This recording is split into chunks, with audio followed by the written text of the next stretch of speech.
Fiddlesticks.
Hello, everybody, and welcome back to some cheeky 7 days to die. Cool, blimey, that's warm. What's that all about? Strange warm sensation near my belly button. Right, let's have a look. Let's have a look. MM's disabled, apparently. I had a minor technical issue.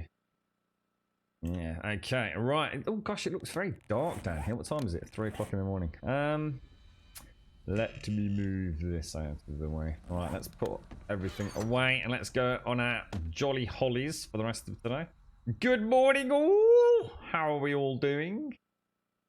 Who we got? We got Monsieur Osen. I think you were first in chat today, Osen. Or you are on my end anyway. Good morning, Yeti. Good morning, Alison. Good morning, Thief. Good morning, Missy Kit. Good morning, Wookie. Hello, Frederick. Hello, Cossack. How's your dad doing, Cossack? Good morning, TM. And I think we're up to date. Are we up to date there? You're right, Yola. How are you doing? Good morning, Advina. Good morning. Alright, let's go and put goodies. Well, why is nothing working? Really weird. Right. It's been a strange morning thus far. A very strange morning. Seems to have a lot of liquids, don't we? A whole lot of liquids going on. We'll use that. Chuck that up there. Why is nothing... Seems like really unresponsive. Bandages, 2 of those. I think I'm losing all sensation with things. But my legs this morning, I are... well, especially my right leg, it's like there's nothing there. It's ever so weird. It's a little bit worrying, to be honest. But I suppose on the positive side, there's no pain, so... Or at least significantly reduced. So I think I'll take that. But the fact that I can't walk, of course, is a slightly It's a slightly worrying experience, but I suppose it will just take a bit of time. When is it like, what's it called? Peripheral neuropathy or something, isn't it? Something like that. I seem to remember being told something about such a strangely weird and wonderful thing. We've still got loads of liquids, man. Why did we come back with so much liquid? We're actually full on yucca juice. I'll tell you what we'll do. We'll take the jars out. It's a shame I can't have that as a container. We've got anything in there? We'll just throw jars in there for now. Got a little bit of cloth. And everything else. So that's bric-a-brac, bric-a-brac. That's all next door. Bric-a-brac, bric-a-brac. Let's do it. Let's do this. Let's do this! I hate coming into inventory management. Alright, thanks, Avina. What about you? Is Finley a little bit more stable today, is he?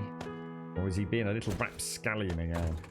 Yeah, I'm alright. I'm alright. Pain-wise, not too bad. Not too bad. It's bearable. You know, it's unpleasant to say the freaking least. But, I was quite tempted to have some of those, is it the Tramadol or whatever it is, yesterday, but I managed to refrain. So that felt good not doing that. But yeah, I can't feel fuck all. For all intents and purposes, parts of my leg are completely paralysed, which is extremely distressing, but I'm not going to think about it and hope that it just starts getting better. Throwing that in there. But yeah, not too bad, mate. Not too bad. I was going to play something different today, just to sort of take my mind off things, because obviously I know this game quite well, so it's not quite the distraction. But I've just had so much I've been trying to sort out this morning. I'm like behind on all like just the day-to-day stuff, because I've been like just incapable of getting even simple things done. I'm trying to get some food prepped for my dad, and there's just a few other things that I've just, you know, even a bit of washing and stuff I've just not been able to stay on top of. So it was a bit of a mad dash in. As you can see, we're about 10 minutes late today.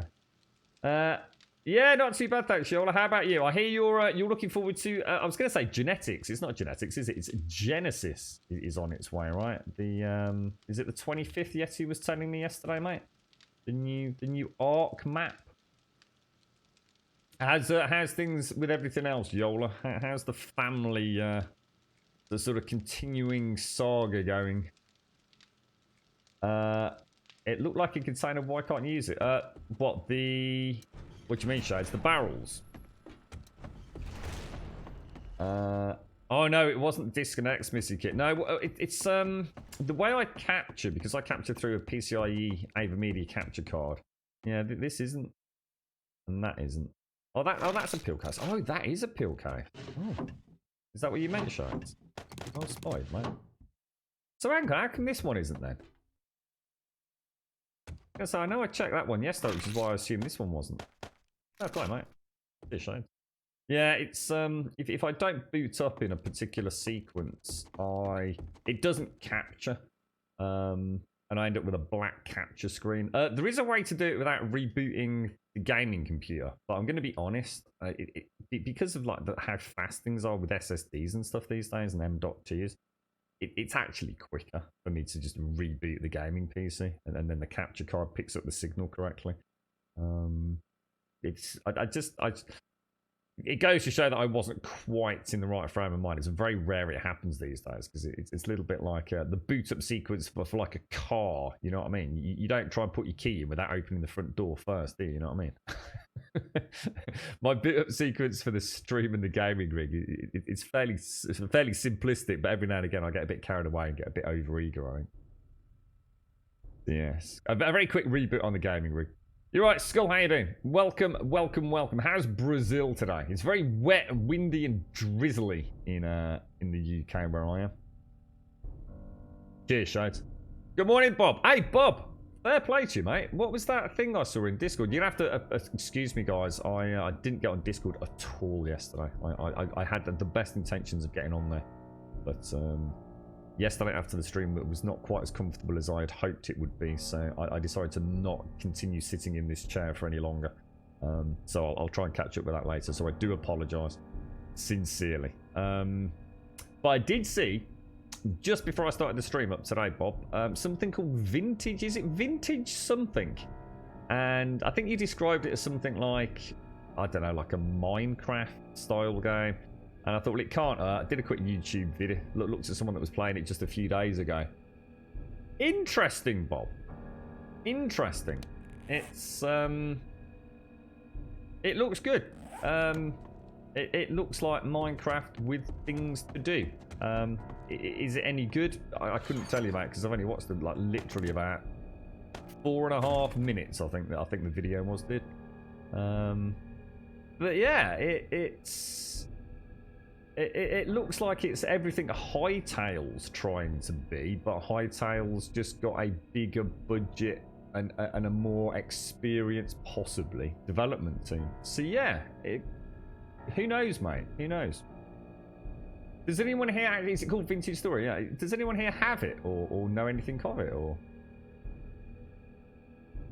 you watched the 6-hour stream of it yesterday? Does it look, how can I put this, Bob? Does it look like early access jank in the sense of, you know, what I've seen looks good, but is there anything to actually do? You know, is it still super early days? You know, you're going to play it for 10 hours and then that's going to be your lot because all the promised features still has as of yet to be introduced mechanically, sort of thing, or do you think it actually is a perfectly playable game? I mean, you've watched the 6-hour stream of it, so straight away there's got to be some content there, right? Family's a bit crazy again, Yola. We got the news last night that your dad has a lung. Oh my god. Oh my god, Yola. Gee, I'll tell you what, dads ain't having a good time of it in bloody Rumbodia, aren't they? Just bear with me one sec.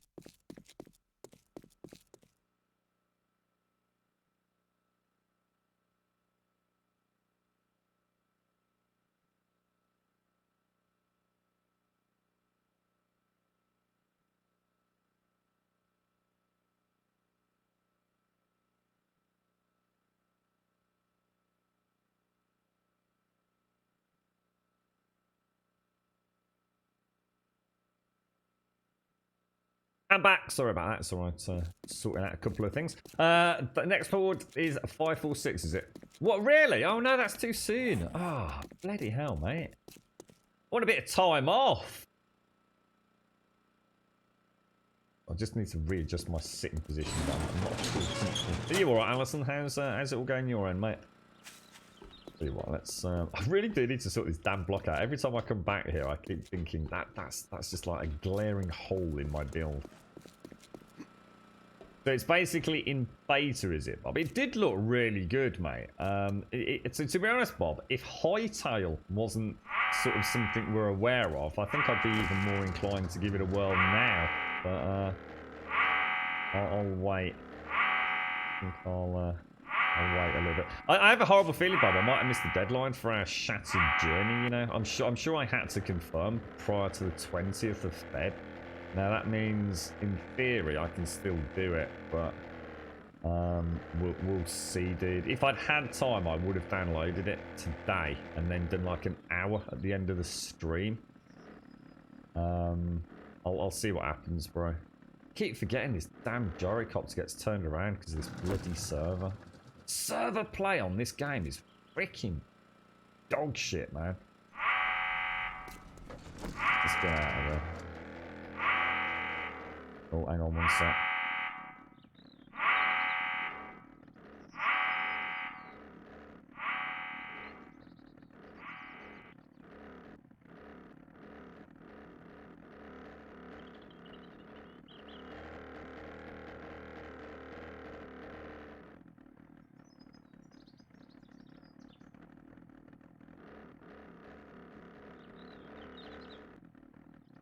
I'm back. Sorry about that.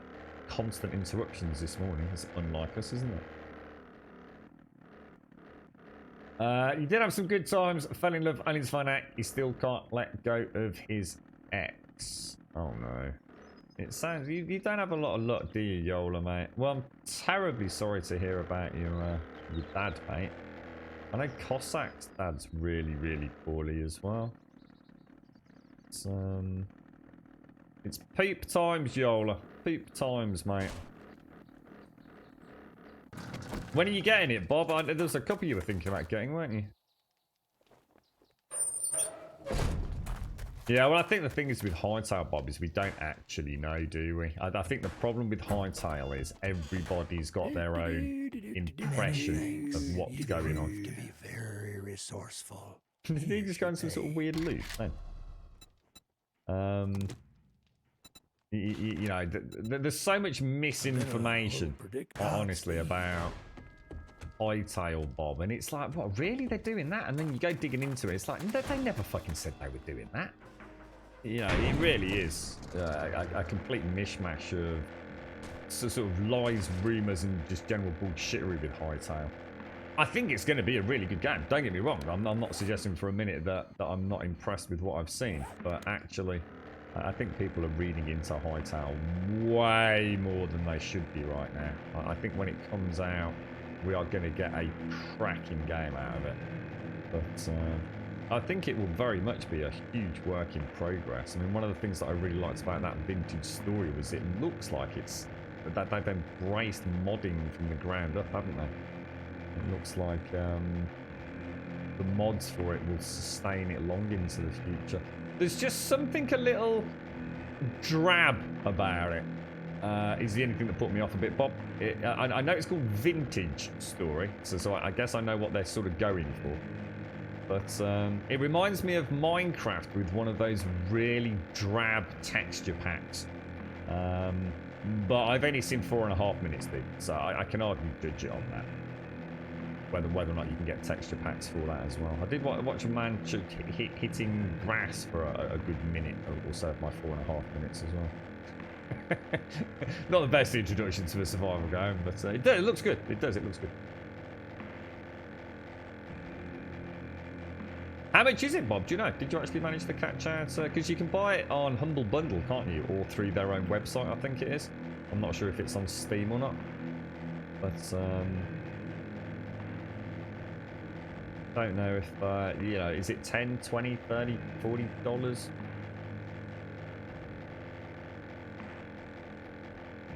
Yeah, I hope you get some good news, Yola. I mean, fingers crossed for you, mate. 17 US bucks. So that's pretty decent, isn't it? Pretty decent. I still find it hard to believe that we don't have more of these Minecraftian style clones, to be honest. It's always been a strange mystery to me, that one. I mean, we've got 7 days, haven't we?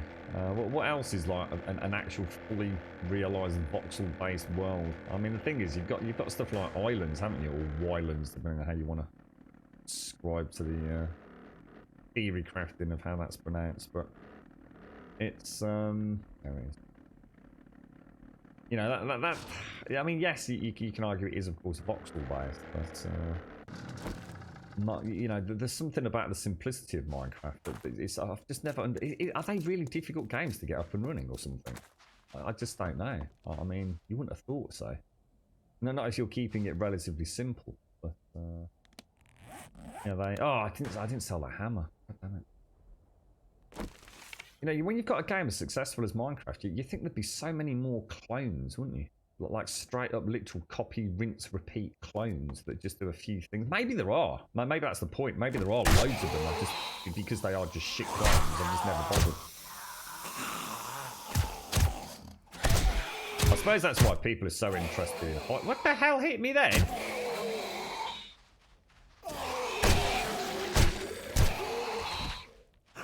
Biker zombies are getting to the point of almost absurdity when it comes to bullet sponginess, aren't they? I mean, I'm in theory ignoring armor with this pistol. Keep up the good work, Grum. Ah, Chibi! Thank you very much for the 3 months, my friend. Thank you very much indeed. Can you shoot Sneak? No, that's a shame. I didn't think so. Thank you very much, Jimmy. Thank you for the 3, mate. You get a new 3-month sub badge today, my friend. Thank you very, very much indeed. How are you? I hope you're having a good week, sir. Hey, Millie was playing Minecraft on the PlayStation 4. I bet that's beautiful to watch, isn't it, Advina? What was she doing? What did she actually do? Was she building things or just out exploring? I think there's something completely charming about Minecraft, and I think to watch a young child play it must be pretty fascinating. to be honest. It's I know the childlike glee I get out of it. I was saying not so long ago. It's Minecraft is one of those bizarre games where, you know, if you look at it, you sort of feel like, yeah, well, what's the point? But it's that feeling you get when you first hit a block and you actually see that you have just fundamentally changed that world forever. And then you place a block down and you realize again you are now changing the world. And it's almost, I think there's probably something deep in our psyche about, I don't know, you know, the ability to control the world which we exist in. And I think Minecraft somehow at a really weird and deep level, it just absolutely hammers that home to us. There's something just insanely, I don't know, it just resonates with your Minecraft. In a way that's impossible to comprehend until you actually are the one pressing the buttons. Do you know what I mean? I think as a casual observer, it's very easy to dismiss Minecraft. But I think once you start playing it, there's just something strange about it. But in a very, very beautifully clean and simplistic way. But it's very hard to try and, you know, put your finger on what it is. I can imagine spending hours watching Millie tinkering about and finding the chickens and the sheep and things. Your kids play Minecraft on PlayStation 4 and tablets. They actually build some good stuff together. That's cool to actually play it together, do they? Do they play like on the same server as SCR? Like so they can play like on the Bedrock edition, so on the tablet and on the PC kind of thing, or via the Google Store you only have to pay once, set up the family account and download it up to 5 times, and you only pay. Oh wow, I didn't know that. That's really cool. SCR. Wonder if that's something Microsoft introduced or if that's always been there. Thank you very much, Chibi. Oh, you put it on peaceful so no mobs, just practicing the controls. Oh, nice one, Avina. She was actually collecting chickens. You're right, Simpson. You built a tiny cobble box house and she was taking the chickens to her home. Oh, Avina, that's brilliant, mate. That's really cool. Has she played it before? Or is she actually, I mean, do you feel like she's getting into it? Do you think this will be something that she's going to start? Mummy, I want to play Minecraft. They do have their own servers than the ones they plan together. Don't get me wrong. I do get the old... Oh, I can imagine. Yeah, flooded it with lava. Ewan's flooded my base with lava again, Dad. Ewan's put TNT in my roof, Dad. I can imagine, bro. I can imagine. Yeah. Time out! Time out! You have to take like daily backups or something, SCI, just to make sure. Just to maintain the household peace, the equilibrium. I do miss playing Minecraft on the server, I've got to admit. It's a shame that we've had this rather frustrating hiccup in my life, because otherwise we could have got the old Minecraft think tank together, couldn't we?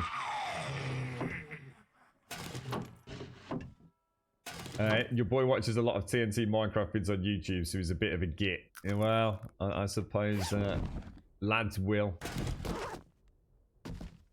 To be quite honest, I'm sure if I just had a bit of a rogue moment, I'd quite enjoy blowing up people's builds on a server SCR. I'm not going to say it doesn't appeal to me.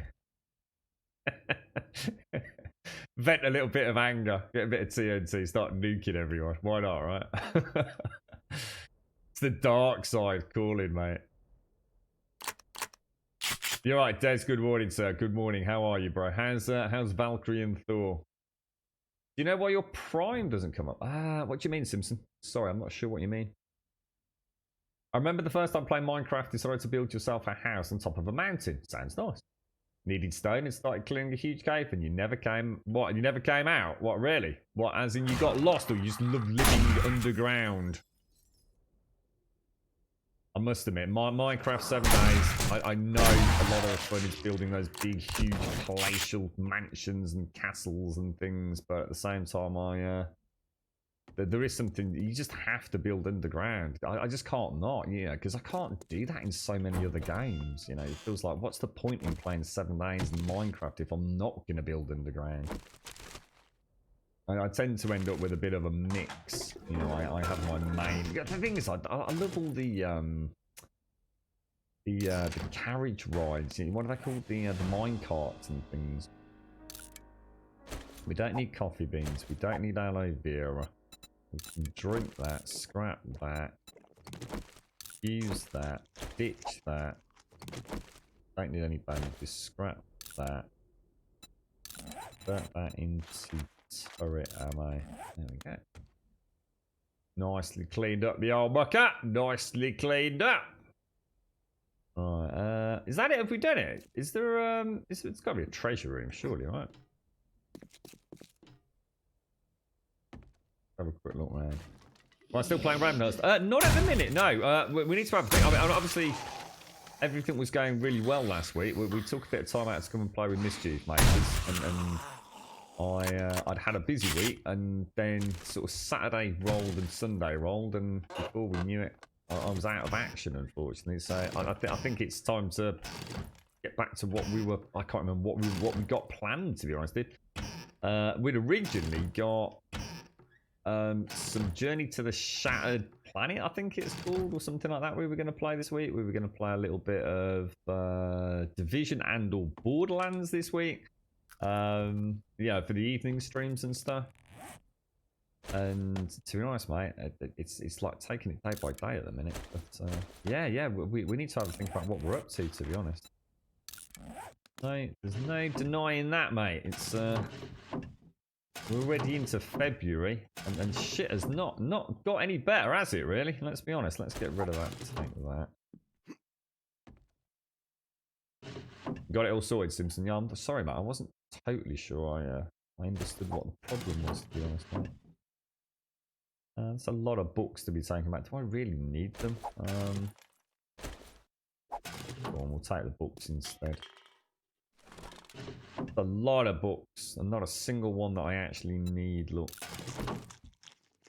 Goodbye. Give me my bloody ghillie suit, mate. Damn, this house is like God mode for like a cracker book equivalent, isn't it? Wow, we'll have to remember this one. Tell you what, sod it.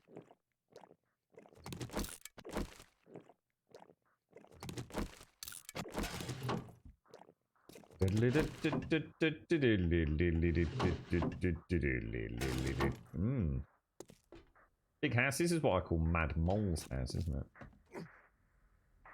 Can't believe how few Z's there seem to be. Really?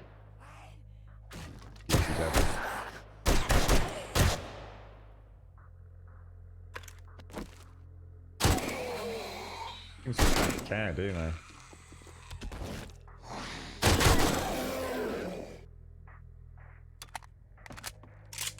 Stop, damn foul undead beast, eh? You know what I quite fancy playing? Just had some thought of playing like a sort of Baldur's Gate style RPG. It's the you know when you're feeling a bit under the weather, so something I always used to enjoy was reading a good book. But playing an RPG might be quite nice in a minute. Having a nice tale to follow. And you clip. Always so predictable.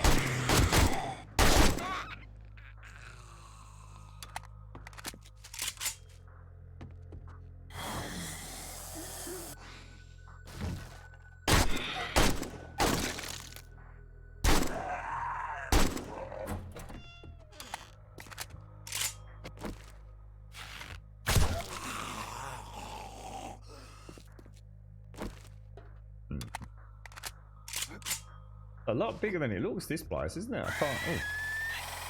Is that a bloody spooder?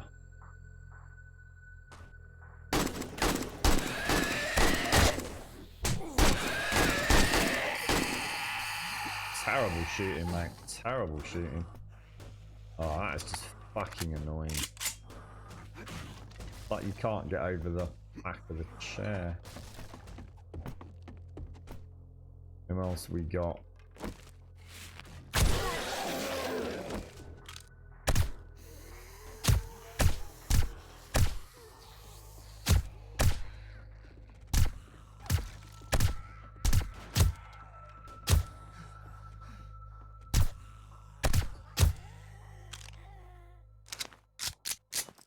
Oh. No surprise you got back up, sir. I think that's it, isn't it? Very nice POI. Very nice POI. Did a good job with this one.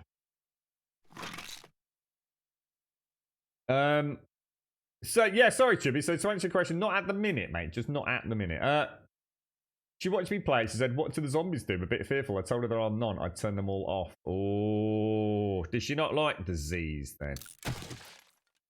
Can you imagine the first heartache she'll have when you do eventually turn them on one day in months or years to come, Advina? I think even grown men and women have been brought to tears due to the destructive power. I actually don't want half of this stuff, do I? Yeah, the destructive power of the ever evil creeper. Creepers truly are the devil's creation, aren't they? It's just unthinkable, really. That beautiful little house and all those little chickens she's got running around, and that first creeper comes in and she's like, "Ooh, what's this? That doesn't look very..." Ah! Boom! Crap! Oh no! Mummy! They truly are evil, aren't they? There's just nothing nice about a creeper. Destructive little knobbers.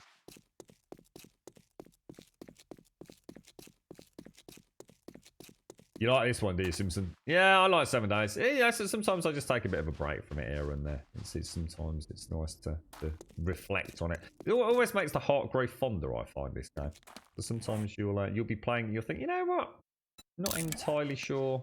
See, at the moment I'd like to do some building, but my head's not quite in the place to crack on with any building, really. I might go and do a little bit of work with my respawn point today, but other than that, I'm not. My head's not quite in the build zone at the moment. But yeah, I would like to carry on with something, to be honest. I just don't know what I want to build at the minute. Some MM spawns. Sorry, what do you mean? Oh, it's currently disabled. Oh yeah, I did have actually. I swear did we not enable that at the start of the stream? I swear I did that early. I do apologise. I actually thought that was up and running. Oh, it's because we restarted, didn't we? Because of the screen capture.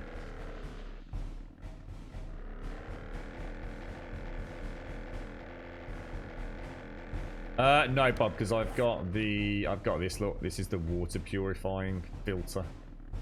So I can, if you pop that in your helmet, you can drink any sort of fluids without a chance to get dysentery and what have you.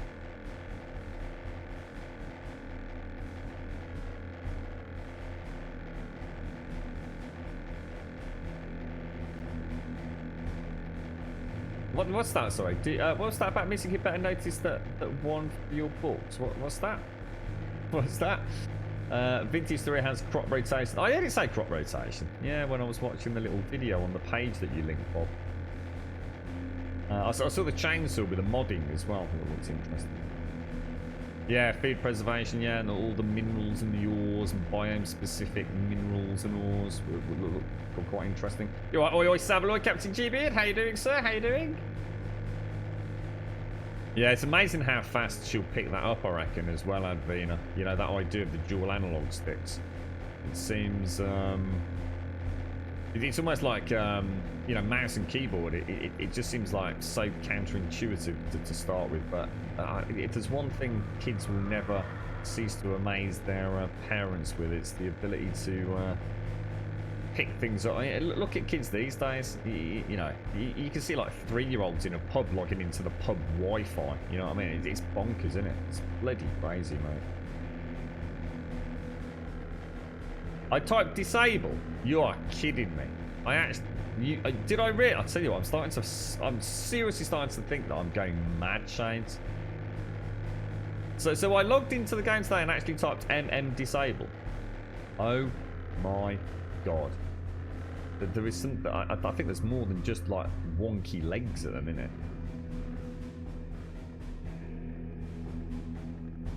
Ah, right, got him, Mr. Kit. Yeah, yeah, it's a Mad Mole's house, as I call it. It is bloody good, mate.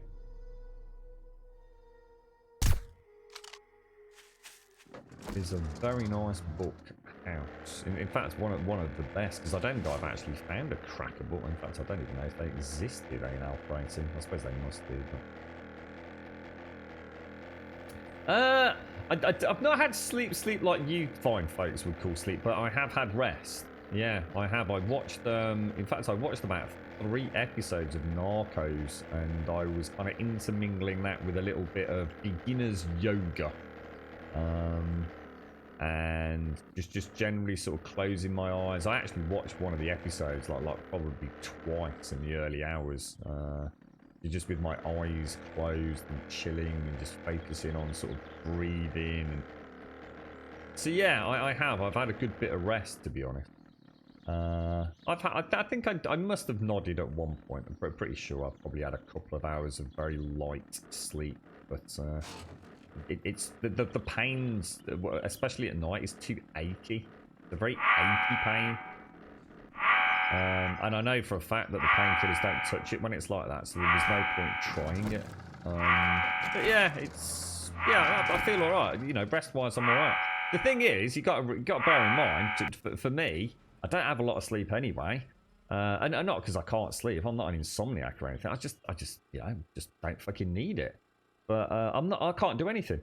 I literally can't do anything. The most energetic thing I do is go to the toilet right now. You know, I'm not running, cycling, swimming, nothing. You know, I'm not down the gym. So it's like my body's just sitting there going like, what's up, bro? Got all this energy, mate. What's going down? So yeah, I'm all right. I actually feel quite good mentally. I just wish the pain would go away. But it's so much better. You know when you start, you keep thinking, oh, it's so painful, but you think, but it's nowhere near as bad as it was, is it, mate? And you think that's a fucking good point. Yeah, I was about ready to saw my own leg off the other day. Anything. If someone had honestly told me if you stab a fork all the way through, like right up, all the prongs buried in your thigh, and it will make it better, I would have done it without a fucking second's hesitation, mate. I tell you, it was Jesus. So yeah, it's all right. Yeah, I'm feeling pretty decent today. I'm just more worried now because of the numbness, and it just doesn't work. Thank God for the crutches. Sleep is not a thing in this house. We've got a screaming 8-month-old, really, Captain G-Vid. 8-month-old little bambino, mate. How is she, dude? Wonder how James's little one's doing. She was poorly, wasn't she? You were saying yesterday. The brain needs another. I think my brain rests best when it can just sort of meander, and my brain likes a jolly good meander. So sometimes, like I said, I'll pop on like a Netflix episode that I've already seen and just close my eyes, and it's kind of it's almost just like background sound. My brain just sort of quite a nice feeling actually. Your boy doesn't know what electronics are. He just chews on the remotes when he gets them. I do remember being absolutely heartbroken once when one of my dogs had eaten a remote control, and I do remember just sitting there and thinking, just like, for fuck's sake, what the fuck? It can't have tasted nice. It can't have been a pleasant experience. Why would you have devoured a remote control? That's what led me to purchase one of these LCD all-in-one remotes, and you can actually control. I bought it from Argos. It was a light dimmer that was actually on a remote control for my living room. And so you can sit there, you can sit on your sofa, you know, about to watch a DVD or whatever, and you can dim the lights using a remote control. I thought that's really cool, and I bought this all-in-one LCD touchscreen, like a mobile phone basically, that you could program with all your other remote controls, and it was like really cool. So I could like press a button and it would turn the TV on, press another button, it'd turn the DVD on, press play to start playing the DVD, and then I could dim the lights. It was like so cool. I was such a funky bachelor. I love that remote control. It cost me a mint, man. I bought it from Richer Sounds. It was well expensive. That's why I use a cane. Yeah, I don't like having floppy legs, man. What the fuck, dude? Don't like it. Don't like it at all. Is the numbness a new thing? Yeah. Over the last after the pain subsided, I'm kind of. They described it as peripheral neuropathy or something. I don't think it's supposed to last forever. Fucking better not do. But yeah, I think in theory it will start getting better. Hopefully, I'll find out a bit more from the orthopedic fella. But yeah, it's not. Like I said, it's numb in the sense of I don't know where my leg is, but it doesn't stop the pain. So it's kind of like, God, you know, if it's numb, surely I shouldn't be able to feel anything. It wouldn't be so bad then, would it? But it's like, well, we're going to make your leg completely numb so you can't use it, but we're still going to give you the pain. How's that sound? It's like, really? That is really freaking low, that is, isn't it? You know? That's just taking the piss, really. You've got numb spots from the top to the bottom and pinched nerves and nerve damage. So how did that happen, Bob? What happened to you, dude? What's caused all of that? And Finley was watching Millie play Minecraft and enjoys watching the animals. Do you reckon you have to set up like a family server, Advina, when he's a little bit older? You too can enjoy the fun that SCR experiences when Finley completely nukes Millie's build from orbit using the off-planet satellite destruction system is built to rain lava upon her chicken farm. So it sounds quite elaborate. It'll probably happen. Or maybe Millie will do it to Finley. Dun, dun, dun. Oh, can you imagine the drama? What? Oh, there we are. Dink, dink. Do you want to borrow some blueprints, Missy? I have got a stupid amount of blueprints. I mean, I think all 3 of these are full of blueprints, aren't they? Yeah, they are. Oh, hang on. There goes the bat phone.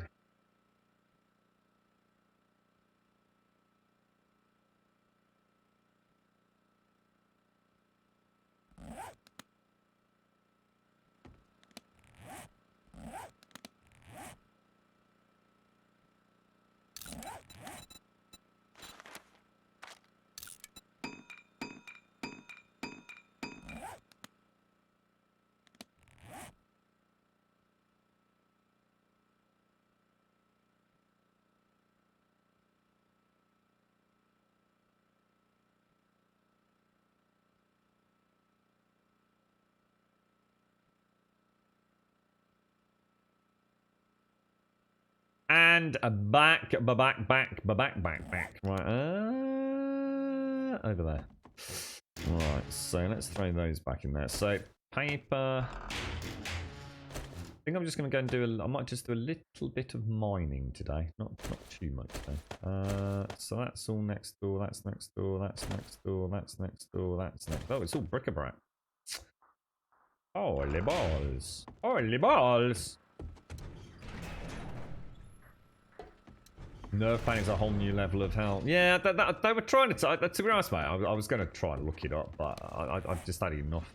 I'm just feeling like a bit peaked, to be honest, Bob. I was going to try and read up on like what it was that meant that all these so-called super duper painkillers and why they don't work with some types of nerve pain and all the rest of it. But to be honest, mate, I don't need to know why it doesn't work. All I need to know is that it doesn't fucking work and that it's not an avenue for any sort of respite. So I'm just desperately hoping that it doesn't flare back up in any way, shape, or form. But I am now, I suppose, as much as I can sit here and say that I'm glad that I'm not in that amount of pain, I am now starting to worry about why my legs don't work, especially my right leg. It's not something I've ever experienced before, and it's not a nice feeling. But the fact it doesn't hurt has just been such a positive. But I started to wear a bit thin now, dude. I want to be able to walk again, you know? A rough life. I've done a lot of manual labour. Carrying and caring for animals used to break horses. So do you think it was like long-term damage then, Bob? Spot of mining, broken lots of bones. Do you think it was just like accumulation then, Bob, over the years? Just a general degeneration as opposed to like one incident? Like, you know, you weren't involved in a car crash like some folks, I suppose, might get that kind of sudden trauma. Take one of each. All right, we'll put. It'll probably take me a day to figure out. I don't know. We got boxes big enough, Missy kit. Those are. Don't forget, that's only about half, really, because I just stopped picking them up at one point. I'd never have done what I just did. It's just like, yeah, whatever. Just scrap them into paper or something. That sounds like a good idea, that is. Yeah. When's my appointment? It was Thursday, so and it's Wednesday though, because I thought it was today, didn't I? I think I'd lost the day, so it's actually tomorrow. But yeah, tomorrow shades. Yeah. At 38 years old and half crippled, I can still carry a full-size refrigerator on your shoulder. I think this is the point, Bob. I think if you've got these aches and pains, maybe you shouldn't be carrying full-size refrigerators on your shoulder, mate. And ask a mate to help. Or get a potato wagon. Or a sack barrow. Stop making it worse, Bob. It sounded worse than me did. Right, let's go and have a look what else they've got. What time is it? 6:15. We can probably very quickly nip over there, can't we? Loops! How you doing, Loops? Thank you very much for the 16, my friend. Chibi, thank you for the 3. Welcome to the new 3-month sub-badge club as well. And Loops, thank you very, very much for the 16 months, my friend. How you doing, Loops? Nice to see you, bro. Thank you very much, my friend. So yes, we're going to have to put a bit. I know a lot of you were interested in Conan. I know a lot of the old gang are playing Ark at the minute, aren't they? Still, I think they're looking forward to Genesis, aren't they? The Genesis map. Well, I was going to see if I could watch a little bit of that yesterday, but I never got around to seeing what it is. Is there footage of Genesis? I mean, Genesis is due to release the 25th of Feb, right? Is it something that I mean, it might be, we could consider an Ark server around the Genesis though. Is it just a new map, or is it a whole new Ark? You know, where they add all sorts of weird and wonderful things. But we'll just clear those zombies out of the way. I don't like the thought of them being so hanging around near the old, because they can start digging down, can't they? Oh, that was a terrible shot. What the hell was that, bro? Really? What? Really? Actually, I'll have my arrows back. Thank you. Did it still miss? Mist was another one we were looking at for a little bit, wasn't it? Oh my gosh. Don't tell me my... Oh, why? I seem to be, I don't know. Do I find out my arms aren't working as well? Look. I'm pretty sure it's not that. I'd be pretty fucking distressed if it was. There's another thing to look on the bright side. Although I can't feel my leg, at least I can feel my hands and arms, right? So at least I can still play computer games, right? But turn the page of a book. We'll be alright. We will be alright, mate. That's quite a nice picture, actually. Maybe take it a bit closer. Cheers, Loops. Yeah, I don't blame you, Bob. Yeah, absolutely did. Alright, let's get the hell out of here. Oh, cheers, Mel. Can we crack on now? Cheers, bro. I was going to say, I've been fanning about all morning waiting for you to get here. Jeez, dude. Do you not think you should update your doctor? It already happened. I was already getting it in the hospital. That's what I was saying. I can't remember what they call it. I'm sure it was like something like peripheral neuropathy or something. My doctor knows nothing about it because I don't have a doctor. I actually don't have a doctor. I never go to the doctor, so I don't have one. I just see whoever's available, basically. So hopefully this orthopedic gentleman will be able to shed some more light on it. I have a horrible feeling they're going to say, yeah, that's normal. If it still hasn't, you know, if you've got no sensation back in like 3 weeks, then let us know. I hate that. It's like, really? So basically I just have to like pretend there's not a problem for like 3 weeks. I don't like it. Weird. Weird feeling, Advina.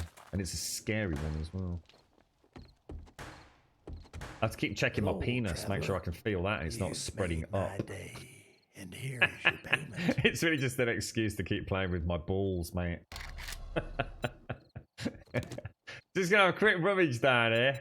Do you have any jobs? What have we I have a got? task for you, friend, Factory if you're interested. LG01. Have we actually done Factory LG01? Well, Don't think we alright have. then. Let's get the We've only ball done rolling. LG02, which is the Shamway, isn't it? Or is it? Yeah, I think 01's the Shotgun Messiah, is it not? I think. Oh, I'll tell you what. Oh no, let's go and sell it. I am registered with a GP, but I never see. Like, I'm registered at the surgery, not with a GP, if that makes sense. I just see whoever. May I see your inventory? Sell that. Great There we doing go. business with you. Come back and tell your friends. Yeah, how are you doing, Metal? How's things your end?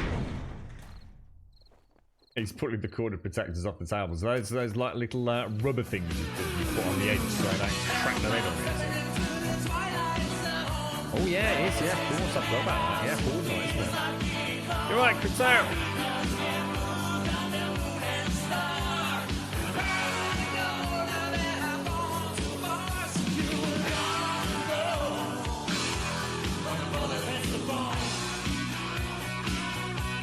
That's quite a nice little shot, that actually. I might just grab that. There you go. Lovely bloody jubbly. How's it all going, Monsieur Cretal? Are you okay, sir? You all right, Andy? Good morning, good morning. Just caught a just caught a VOD for the coffee stain stream I missed yesterday. Had some pertinent info about the new pipe system I had to hear about. What's this, mate? What the hell? What the hell's going on with me gyro, bro? So I really can't afford. Well, I'll tell you what then. Let's go back and finish off the respawn point. Yeah, it's a good point that is, Bob. A bit too early to take on an LG1 in it.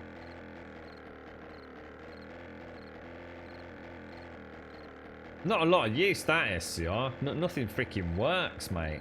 Playing bloody doctors and bloody nurses, man. Fucking hell. I don't like going up the stairs because I have to sort of go on my bum. I have to sort of go up backwards on my arse, mate. And coming down is terrifying because I just never know if there's any like weight, so I just started coming down on my butt as well. Safest way to do it, to be honest. I do look like a fucking prat though, I have to admit. Thing is, Bob, would I actually play it? That's the problem. I mean, I really appreciate it, dude. The problem is I've got that Shattered Planet, which is free, dude, and I still haven't got around to that yet. You know what I mean? I'm terrible, dude. I really am terrible. But thank you, mate. It looks interesting, Bob. Like I said, there's nothing that makes me think I wouldn't play it. You know, given schedule and you know a genuine interest in it. It looks like a very fun game, but I think we'll throw those in there. I really should have sold that. Let's just go and do a little bit of work downstairs.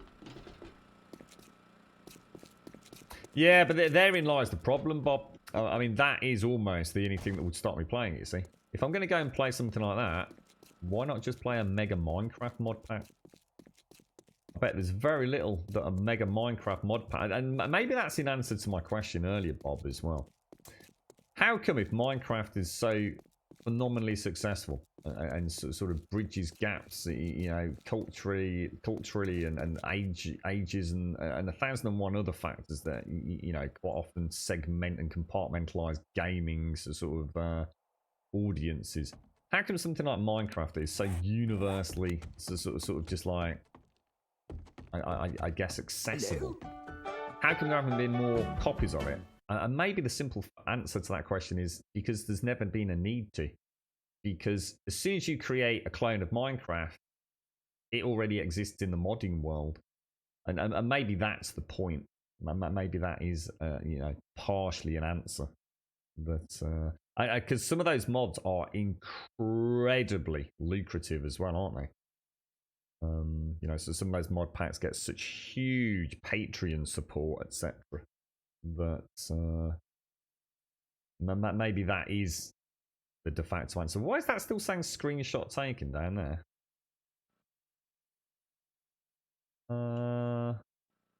That just been stuck on there for a minute or two.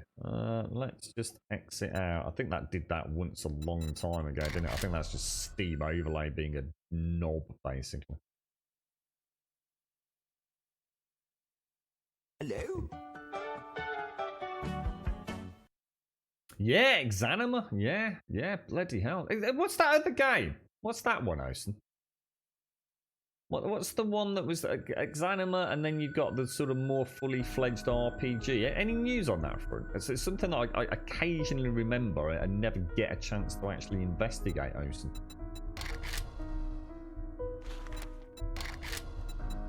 Just come back in quickly, hopefully. No, I know that's not working. Server plays so shit in 7 days. I don't know when it all went wrong, but it is trash compared to what it used to be. Sweet Generis, nothing new from. Do you reckon it's dead, Osen? Do you reckon it's just game over? Thanks for the follow, Ty Joe and Mello. Cheers, guys.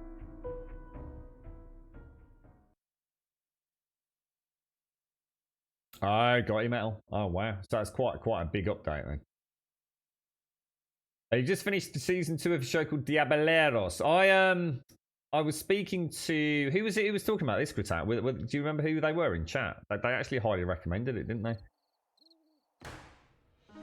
Yeah. I'm trying to think. Was it Kichasaki or someone like that was watching it? Diableros.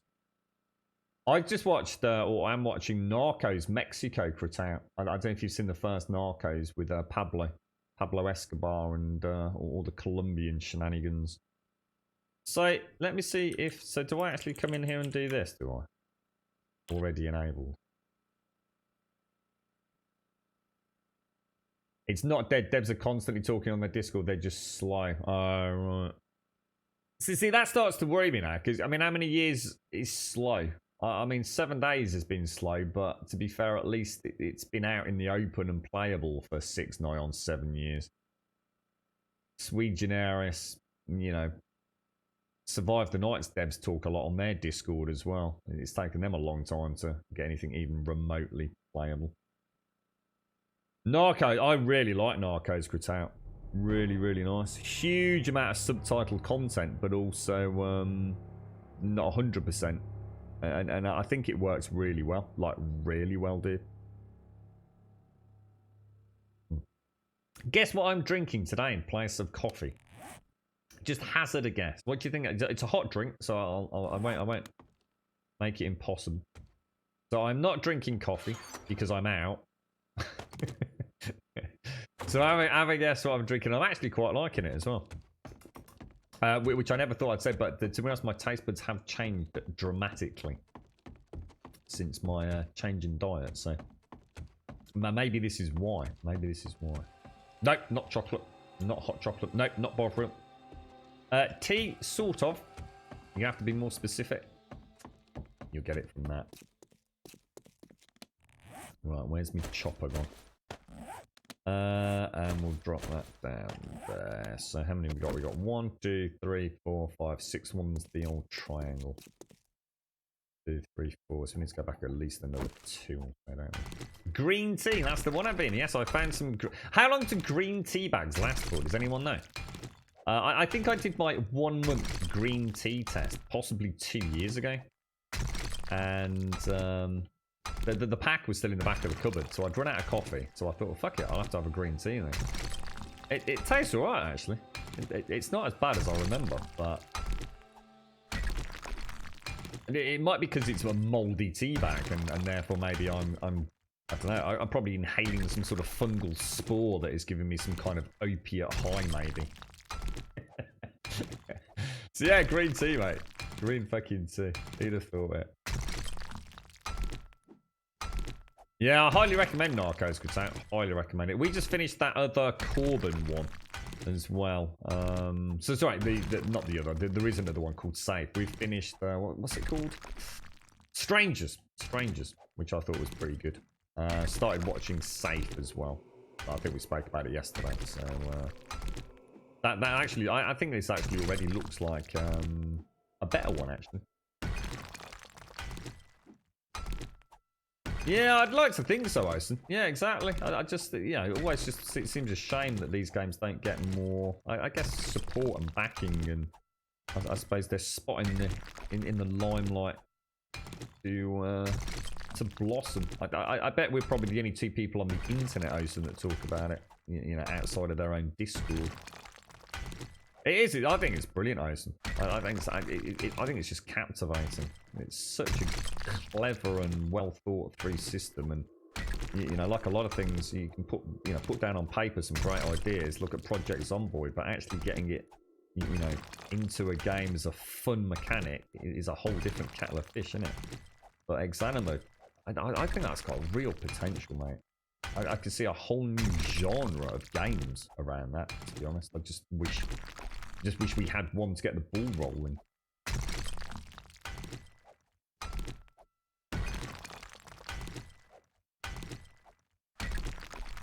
What's the fluoride treatment, Critique? I don't know what that is.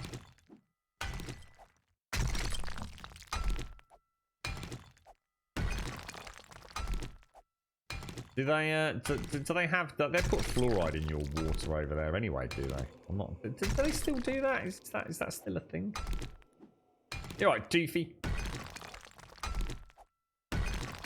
Yeah, it's a 2-year-old green tea bag I'm on today. In fact, this is actually my second cup. Did it cost you, Critat? Did they just add that as like a little extra bit on the bottom of the bill? Play some more Satisfactory, Metal. Set yourself a little target, but play it for another hour. Might as well enjoy it, right? And then slip into a beautiful slumber. You got anything to get up for, mate? Have you got to be out and about, work or driving or anything? Or is it a day off? I was kind of almost hoping I'd get a chance to play a bit of Division yesterday evening, but alas, that didn't work out. Oh, did you get it, Toofy? I was just about to say, I was just saying, well, I was literally just saying about the Division. You actually got it. Well, how did you get it in the end, Toofy? Did you get it from a bounty or from something else? Congrats, dude. Congrats. I bet you were over the moon, weren't you, mate? You'll have to do it all again on March the 3rd, bro.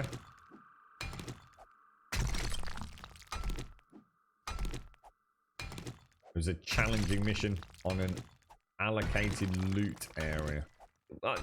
What? Just any old allocated loot area, or is the what? Because I know the maybe I've got this wrong, but allocated loot areas are typically zones where a particular manufacturer or brand of equipment drops, isn't it? I always thought that was only for armor pieces and things. Are you saying that there's actually an allocated zone specifically like for exotics or something, or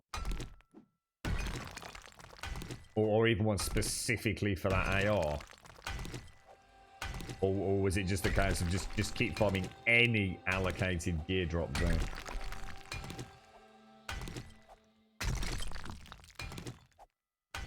They want you to get the Invisalign teeth straighteners. What the hell's that?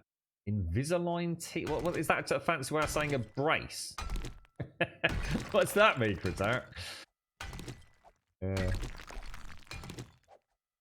I think the only similarity between Factorio and Satisfactory is that they are probably deemed to be two of the most prominent automation games, aren't they? They're very much about that industrialization sort of, and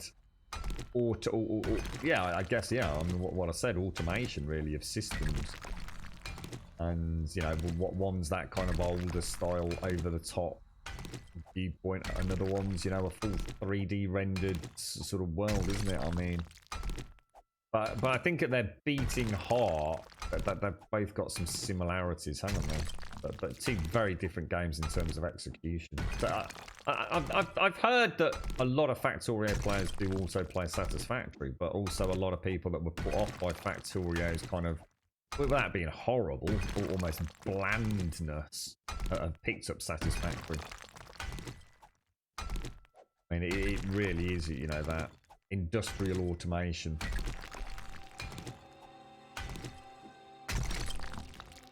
You can do it for everything. So if that area has allocated loot for ARs, it will have a chance to drop and so on. Oh, so there are right. So there's actually so there's allocated loot zones, say for a particular brand of chest piece, but there's also stuff like for specifically for like MGs, LMGs, that kind of stuff. I didn't know that.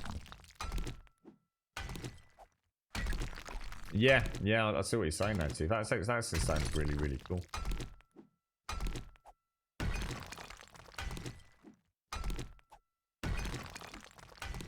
Right, okay.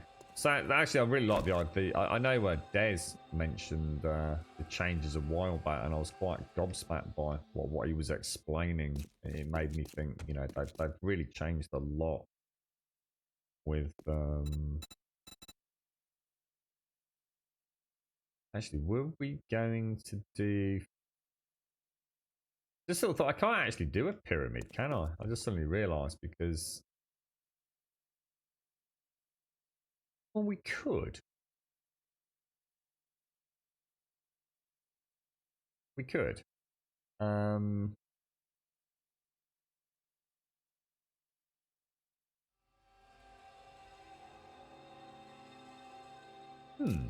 Yeah, I mean, 1, 2, 3, 4, 5, 6.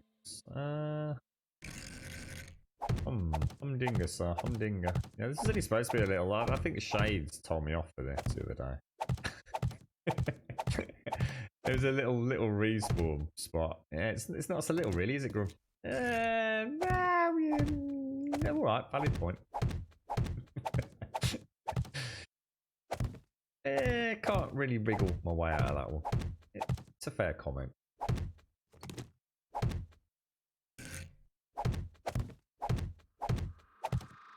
You actually prefer Factorio over Satisfactory, but you're burned out on Factorio after 3,500. Jesus. That's 7 days level of commitment there, that is, mate. Ooh, that needs repairing. Top banana, me old mucker. Top banana. What's that? You not got a problem, have you, Advina? Or is it just one of those landlord style checks that you have to go through?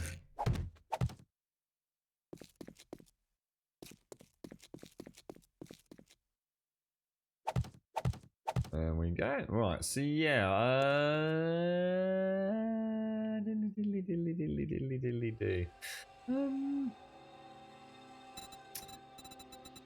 We do have. Oh, is it stretch time yet? Oh, it is. Hang on. Let's have a little stretch time.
Ta-da! Right, okay, sorted. Oh, jeez.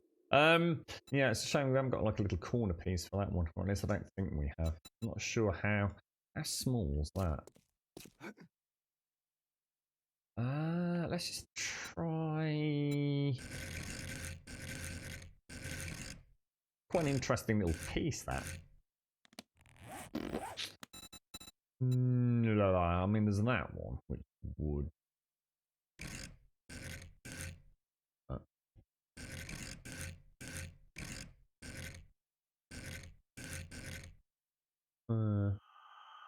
Wouldn't look quite right.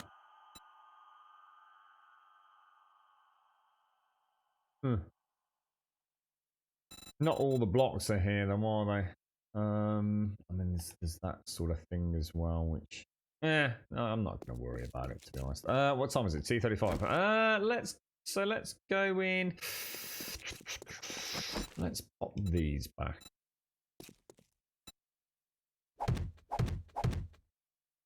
Do a little corner here to start. Oh no, that's not right, is it?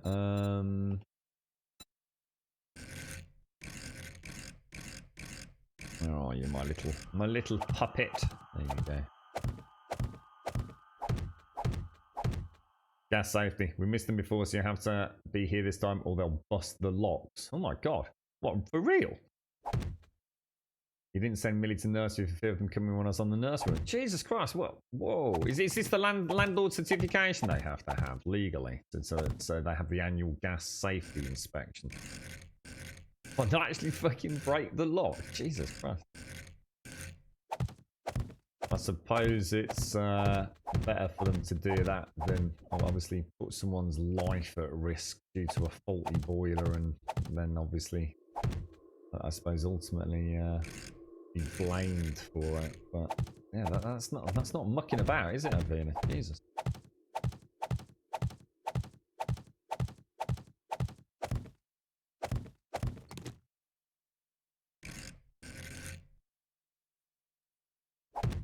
Okay, right, so I think there was just one of these missing, wasn't there? Yeah. Let's go back in one block then. Let's see how this, well, I reckon we can do this. Wouldn't be too bad.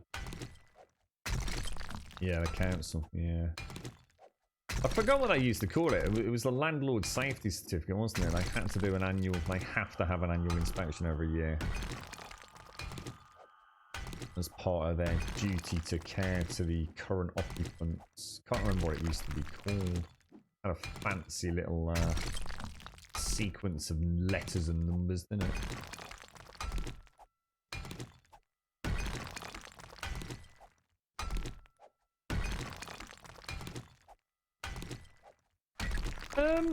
Just trying to think where. Oh, we've got the elder. Oh no, because it's bloody Horde night, isn't it? Ah, oh, Jesus balls! Forgot about that. You always know that you've got to that point where, or you know, when Horde nights feels like almost like an inconvenience. It's it's Horde night. You sort of have three phases. It's like, oh shit, it's Horde night. Oh no, god damn. Oh, what are we gonna do? Sort of panic, fear. Then you've got that kind of migration as you get to know the game a little bit better, where it's kind of like, oh, you know, it's Horde night, yeah, wicked. Let's see if we can figure it out. You know, let's say we've got loads of ammo. This one's going to be a good one. And then later on, it's like, oh, Horde night, man. Oh, it's so inconvenient. Thank you for the follow, Ampicillin. Thank you very much indeed.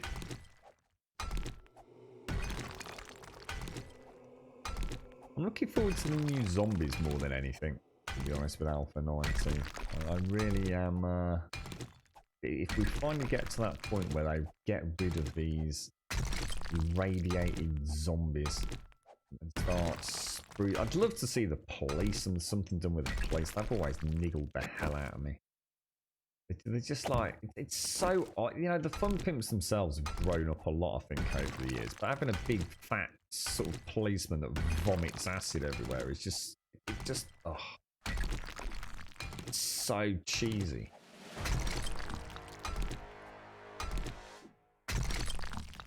If they'll ever do anything with the dogs, the hellhounds.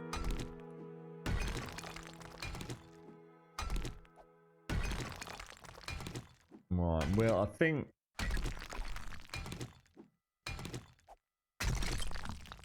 we'll... Sorry, I'm just trying to wiggle about. And I think we'll stick with building for a little bit. I would like to go and get some mining done as well, but... Are you alright, Paloma? How did you sort out Kingdom Come in the end, dude? Or have you removed it with extreme prejudice from your beautiful Steam library, mate? Or Epic library, thinking about it.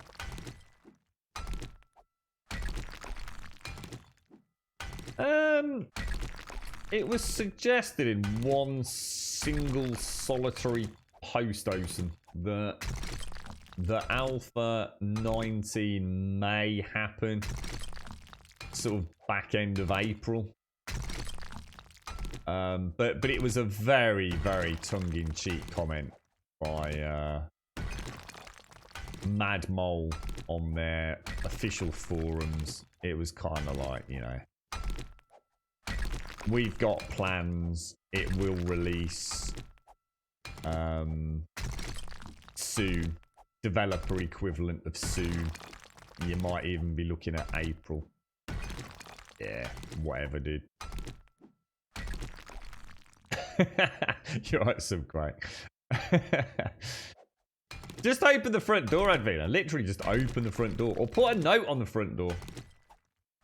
Just saying, we are in. I am literally sitting here drinking a cup of tea, waiting for the gas man, because we really, really would like you not to kick our door down. Please knock loudly. Or ring me on this mobile number, Advina. And then you can just sit back and relax.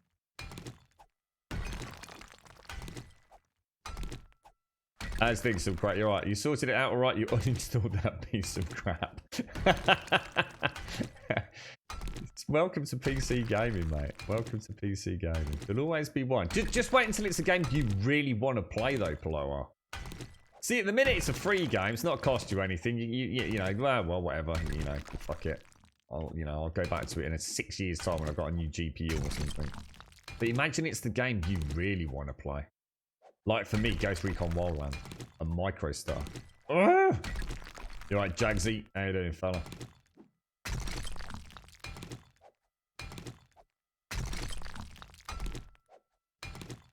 Roll on October this year. Bit of cheeky PlayStation 5. New Xbox. I wonder if we'll see any decent innovation with the controllers. I'm hoping... I don't think we're going to see... Well, we kind of know we're not going to see anything with Xbox, because they've already got the Xbox Elite controller 2's out. And they've already said it's compatible, so they can't be... Unless the base model has paddles as well, which would be nice. I'm thinking PlayStation 5 might do something. See, you know what I was saying, Plo, I know. You know, like, we've had many conversations where I've said, like, if it won't run at 1080p at a lock 60 and decent frame pacing, just forget it. Just ain't worth my trouble, mate. You know, I'll either refund it, which I've never had to because I do my research before I buy anyway.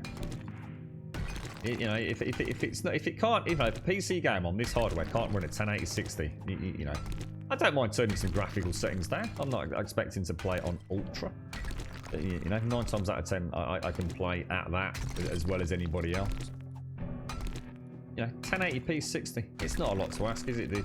If you can't do that as a PC game in 2020, then fuck you and fuck your game, dude. Imagine it's something. Jesus, mate. Jack straight into the Matrix, dude. It's the future, Subway. It's the future, bro. So what did you end up doing then, Plo? Did you go back to Tarkov, or have you started up the Division again, Plo? Oh. Tiffy's just been telling us he's just got his exotic AR after many hours of grinding. Tiffy, if you're still there, is it better than Eagle Bearer? Or, I mean, obviously it depends on the build that you're using in conjunction with it, but, I mean, is it generally deemed to be... I mean, hopefully it's not better than the Raid freaking AR reward. Otherwise, people are going to be pretty pissed in there.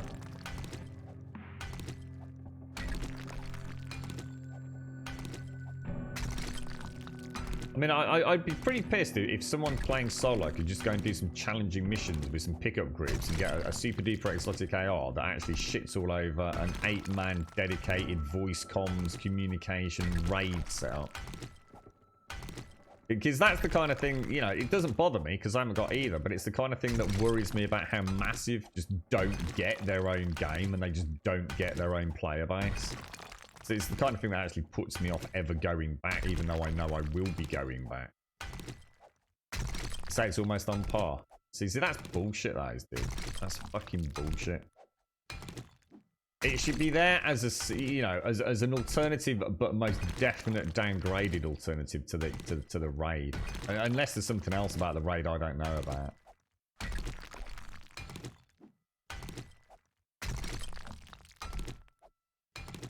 Oh, back on Red Dead Plower. They managed to sort out the posse stuff yet, dude? We actually getting a posse without all those issues we used to have with invites and things. You got a Grand Big Mac. What the hell's a Grand Big Mac?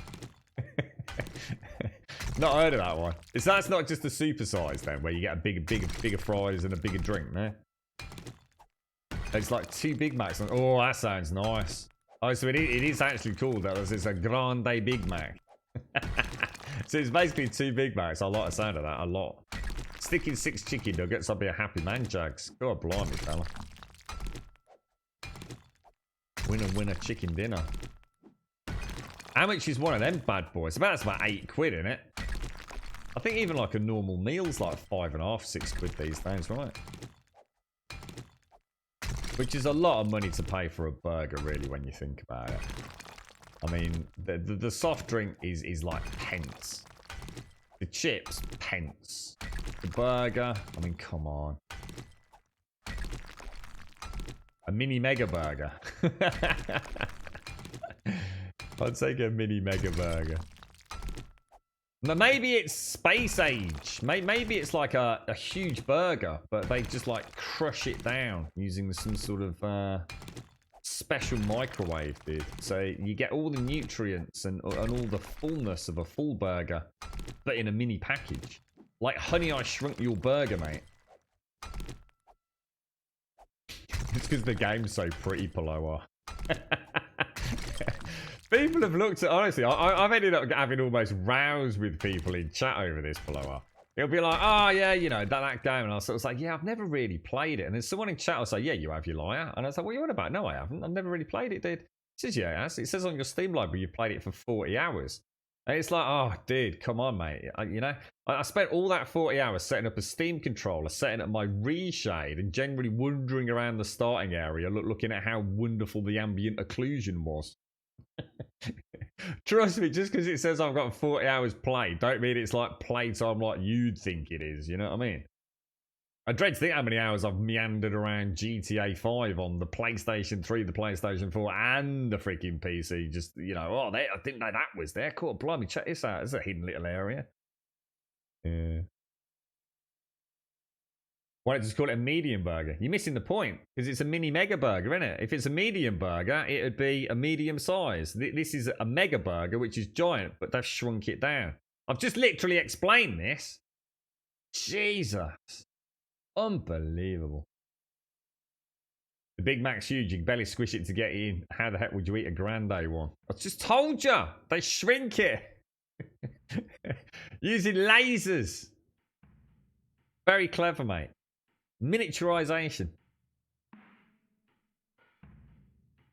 That was a shit film. You remember that one Matt Damon did? What was that? God, it's the most boring ass film on the planet. Matt Damon. Something to do with getting shrunk in size. And to save the planet. And his wife like aborts last minute. Major plot spoiler there. It is. Oh, it's so boring. It is. I mean, it's worth watching for the sake. You know, it's not a bad little story. You know, sort of. But oh god, it just goes on. The only thing that saves that film is the lady, the Chinese lady that is in it. She is brilliant. She is absolutely fantastic.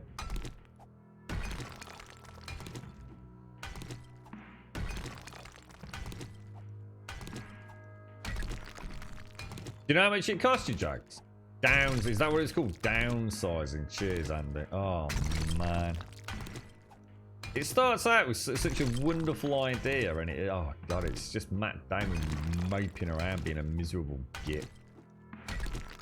Oh, and the other dude as well. It's I'd give it a flat 6 out of 10. I mean, like I say, it's worth watching. There's the dude in the apartment above him as well. He's brilliant.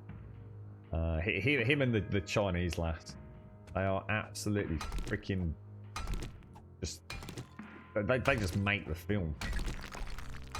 I don't think we can really blame Matt Damon to us. His role is just so trivial.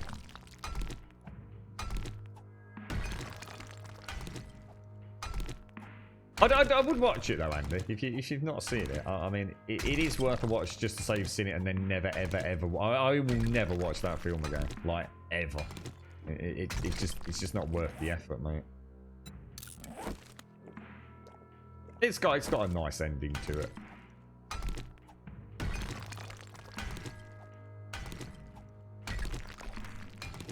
Reckon they'll do delivery? You get a bit of Deliveroo over here, Jags. I'll devour. What's it called? A Grande Mega Mac.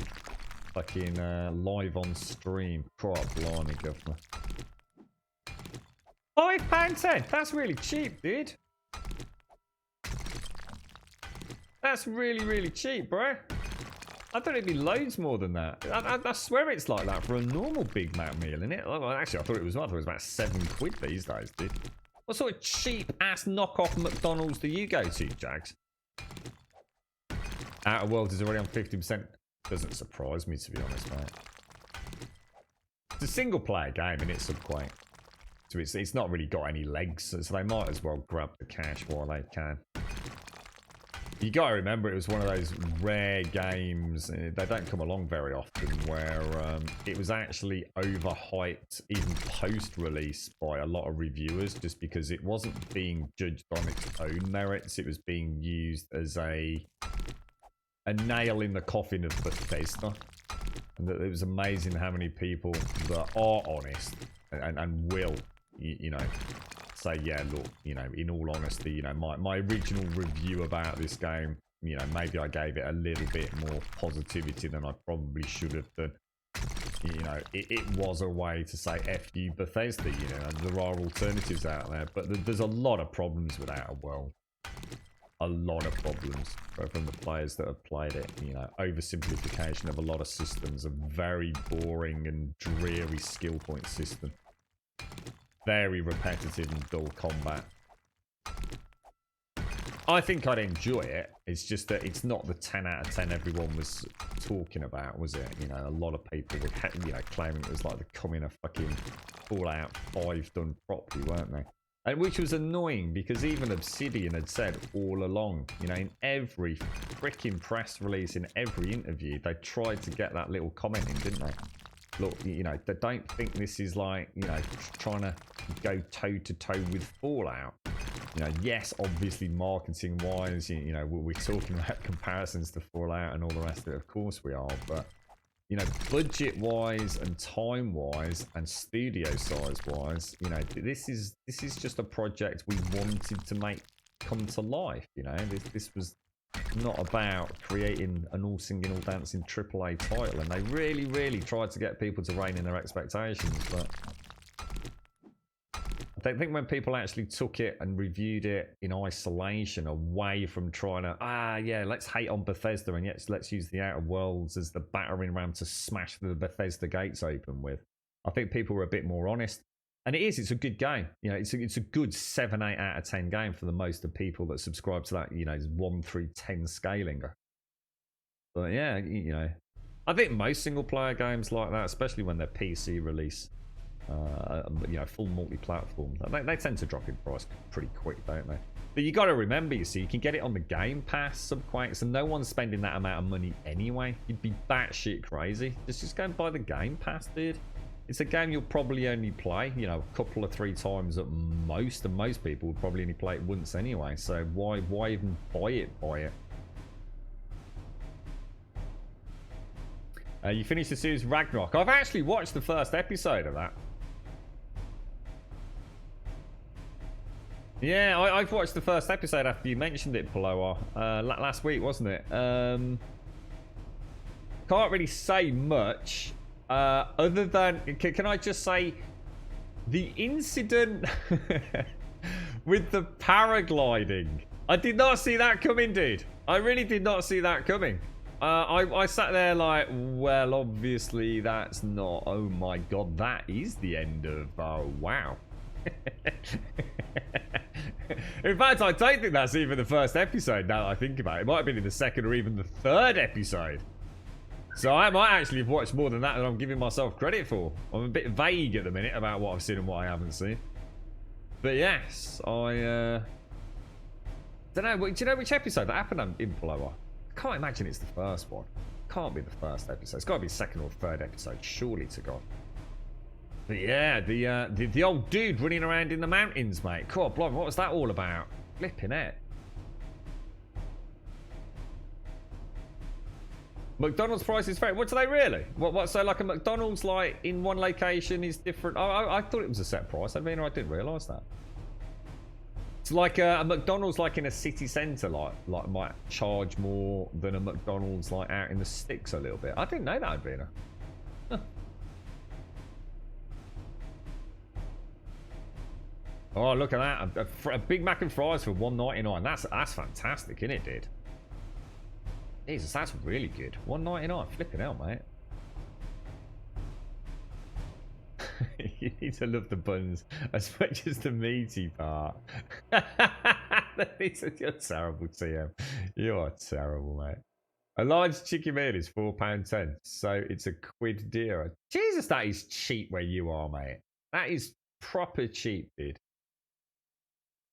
You reckon the second or third? I was going to say, I was thinking maybe I've watched more than that. I was thinking it can't have been that early on, because obviously I wouldn't have been so... The whole point, I was gobsmacked. And I wouldn't have been as gobsmacked if it had been in the first episode, because it's the whole point in building up to something, isn't it? It's like, holy shit, how can that happen? But yeah. Yeah. Yeah, it's she's a bit of a cheeky one, the lady, isn't she? Yeah, oh, we're about the bit, yeah, because I've seen the bit where they do the arm wrestle. Oh shit, yeah. You know, the arm wrestling in the house when they're having a bit of a party. You recently watched Konosuba on Crunchyroll. Has English dub for the first season. Freaking hilarious anime. Haven't laughed your ass off like that in a long time. I've never seen a funny anime. Like as in, I'm not saying as in I've never seen one that I've found funny. I've never seen a funny anime. As in a comedy anime. Everything I've ever seen is all about like tearing each other's hearts out and like Hong Kong Fooey shit. I've never actually seen an amusing one to play. Huh. What's it called? Konosuba. Konosuba. What sort of comedy is it? I mean, yeah. I quite like his mom actually. Aloha. Remember that you have a block that needs to dry out the old horde base. That's a good point. I was going to say, I think I have watched more Paloa. Yeah, you're right. And if you're saying there's only 6 episodes, I'm starting to wonder. I might binge watch that over the weekend and just hammer it out. I didn't realise because I was enjoying it. I actually did find. I find him a strange character. I mean, it's a big lad. He comes across. It's his brother that I think I'm quite intrigued by. I'm sort of instantly thinking Thor and Loki. You know what I mean? Whether or not. I mean, his brother's definitely giving me the heebly-jeeblies. Do I watch it in Norwegian? Yeah, well, full subtitled or whatever it is, yeah. I think they were in the car. I think it starts with them in a car. And his mom was saying something. and it was like whoa, whoa, whoa, whoa, whoa, whoa, whoa, and that was with it dubbed, and it was like whoa, I can't watch that. it was so the disassociation was so intense. It was like that is not only obviously with the lip sync, it's just not even close, but also that is so totally not the person. You know what I mean? That is not the voice of that person. It can't be. It's impossible. It would be like sort of like Dwayne Johnson sounding like Pikachu. It just ain't gonna work, is it? His brother is proper weird, man. Proper weird. So it's hilarious. It's about a dude dying, and oh, there's a fucking cheery, fucking hilarious moment. It's about a dude dying and being resurrected in an RPG world. In the things he ends up in. Oh right, okay. So like a video game almost, or do you mean like as in like a tabletop roleplay? That reminds me, wasn't there an really old? I think they redid it on what? Was it one? Maybe a YouTube channel. Oh, I can't remember. What was there actually a really old cartoon series called Dungeons and Dragons? I think there was, wasn't there? I seem to remember some weird looking like Hobbit GM dude that gave me the heebly-jeeblies, and wasn't there like a warrior who was actually like a real scaredy cat kind of thing? Can't really remember. I got a little inkling of a memory there. Yeah, I'm not sure what to do, Shades. I don't know whether to go over now or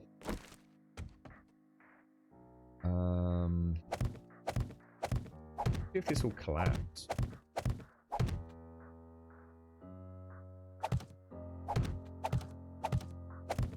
Did you like Ragnarok? Yeah, I was just saying actually, Miss Nordic. Yeah, I think I've actually watched a lot more than I thought I had.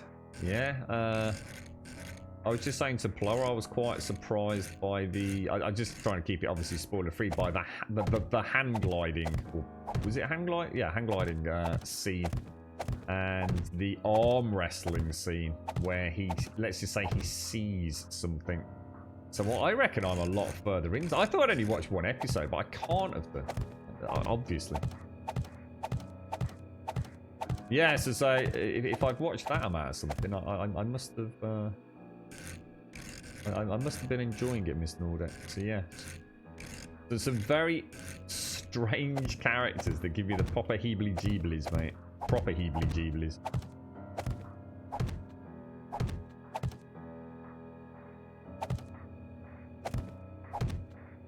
You can't watch non-dubbed anime because whenever I do, I spend too much time reading the subtitles and actually watching what's going on the screen. I suppose maybe, I mean, I can imagine that is a bit more weird with anime.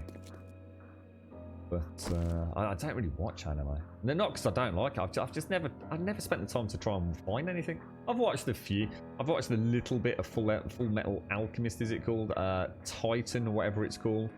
I'm sure there's another one, Tony. So said that I might enjoy, and I gave it a go. And I think it's just a case of there's so many other things that I like to watch that anime always just falls by the wayside, to be honest.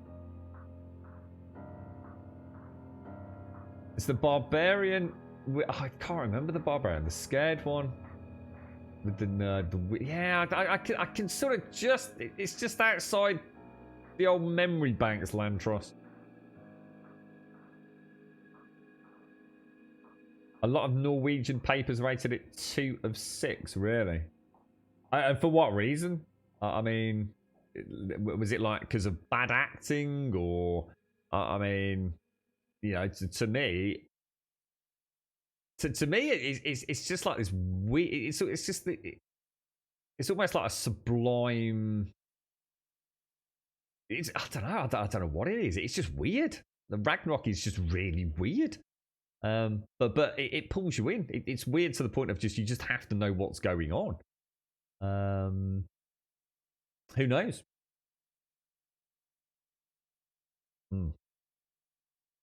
Check out Food Wars. What's that, dude?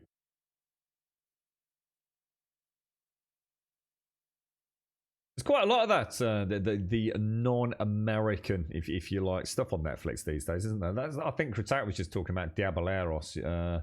There was one that we did start watching. I can't remember whether it was from Denmark or somewhere, maybe. That was about a murder that took place on a bridge or something, or something like that. And it caused complications with jurisdiction and stuff. I can't really remember. I don't think I carried on watching that though. But to be honest, I'm not necessarily a huge fan of like police crime stuff. To be fair,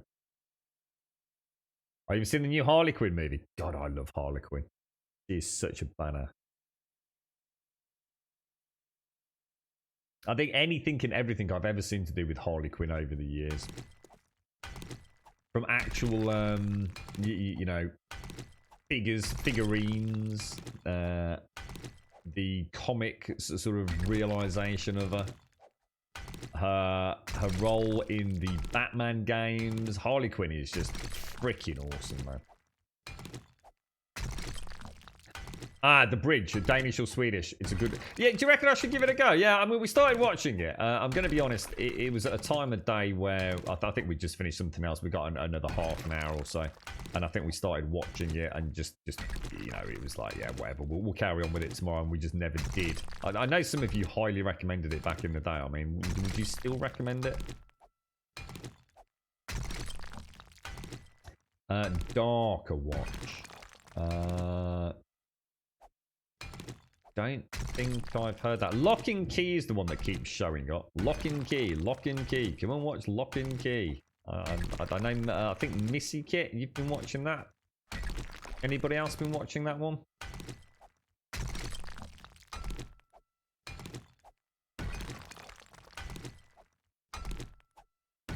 Really? So you're super highly recommended then, Shines. Co-op between Denmark and Sweden, one of the best you've seen for... Oh, I might have to go back and give that another whirl then. I'm pretty sure it's still on there. Yeah, like I said, it's one of those weird ones, you know, it's getting a little bit late, but it's not quite late enough to retire for the evening, if you like. So, you know, you just stick any old thing on sort of Netflix, and yeah, you know, we're enjoying it. We'll go back to it before you know it, you've forgotten all about it. I do like these new Corbin things, though. The safe one looks quite good. And I did enjoy Strangers. I don't, you know, I find them almost like the modern day equivalent to reading I don't know, like an Agatha Christie book or something. I quite like them. A bit of sort of murder mystery, whodunit, mixed in with some really bonkers characters. Quite a surreal viewing experience. You started Lock and Key, it's pretty good. So hang on, so Lock and Key's German, is it? Thought it was a bit mess of quite. Starts good, but it's awful later on. Oh no, I want to recommend Love is Blind on Netflix. Love is Blind, I'm sure I've seen that. Love is Blind. It's ringing a major bell, that is, mate. Lock and Key, yeah, Cluster. Lock and Key is well worth a watch. The books are better, but isn't that the case? Well, yeah, pretty much. I think if you've read the book, then yeah, you. Oh my God, this is. Geez, I went all the way back there to go and get this. It's literally right next to where we were. You never got into the bridge. You watched a couple of 3 episodes, not on your list of shows to watch later. Oh, it is. Sorry, it is on your. And you would recommend Lock and Key. That's anything else that we need to take with her?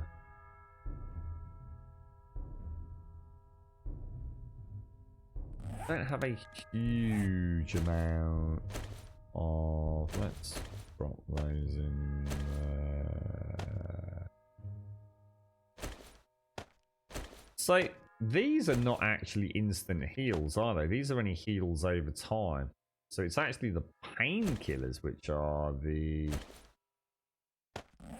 insta heals, aren't they? I think. Oh, Love is Blind is a real. Oh, sorry, it's not the one I'm thinking. I was thinking of like a drama. Oh, so you mentioned that actually. Sorry, Miss Nordic. You mentioned it yesterday actually. It's a reality show. Good if your brain doesn't want you to think. Oh, it's the one about the German mining town. I don't think I've... There was one that I did start to watch. something to do with the rain. That was another non-American production. Family ended up rain, very dangerous. I think it essentially turned people into the equivalent of a zombie, you know, with a slightly different lore twist. The family ends up in a bunker. Dad has to leave the bunker. And then obviously all hell breaks loose. The kids end up out of the bunker. it's a strange one. I can't remember what it's called. I did start watching it, and then I stopped watching it, and I can't remember why. I'm not sure whether I just lost interest or whether I just actually forgot I was watching it. Just something else came along that I was more interested in, perhaps.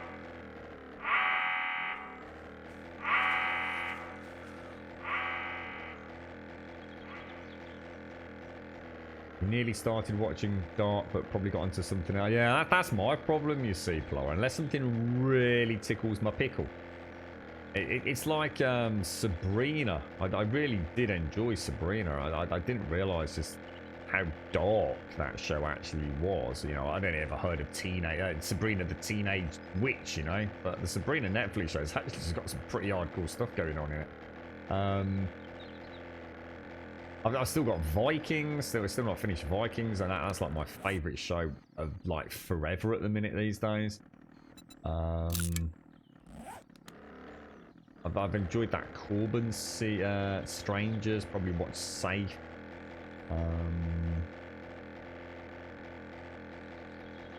Trying to think what else I need to catch up with, to be honest.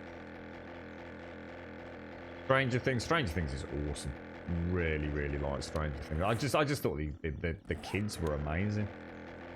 Absolutely fantastic acting.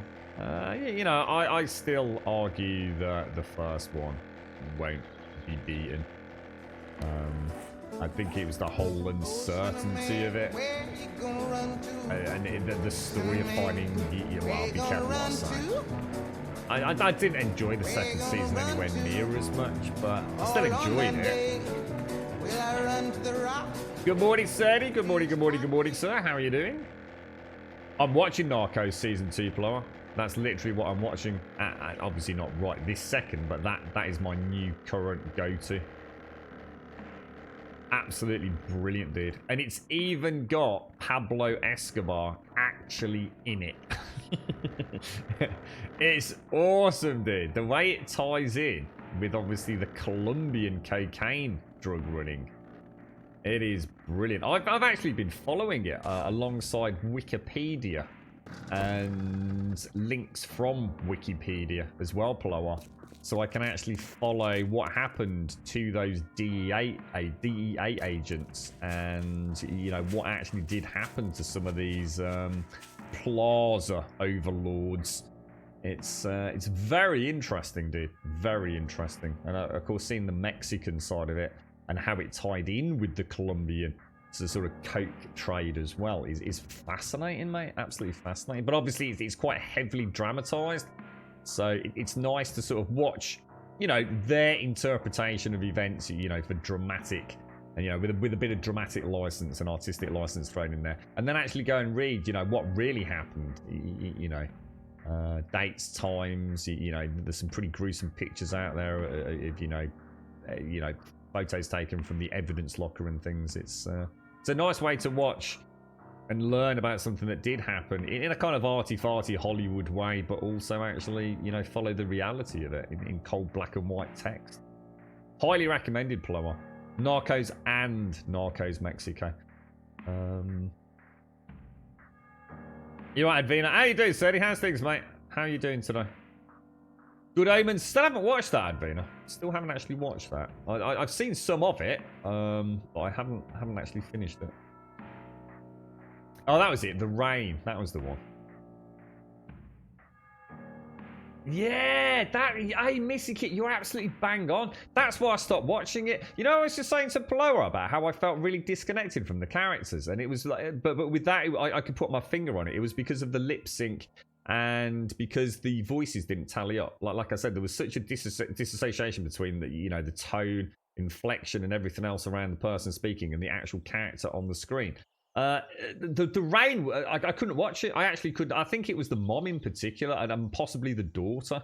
I couldn't watch it dubbed. I couldn't watch it subbed. I couldn't watch it in any way. I just could not get into it. Everything sounded wrong. It was almost as if it had been written by somebody whose first language wasn't the language they were translating it into. Does that make sense? Is that kind of what you're saying? Because that you've hit the nail on the head, Mischief. Exactly that is why I stopped. If that's what you're referring to, that's why I stopped watching the raid. Complete disassociation with the characters, the language, and the actual words they were saying. It felt like a non-English speaking person had done the translation almost.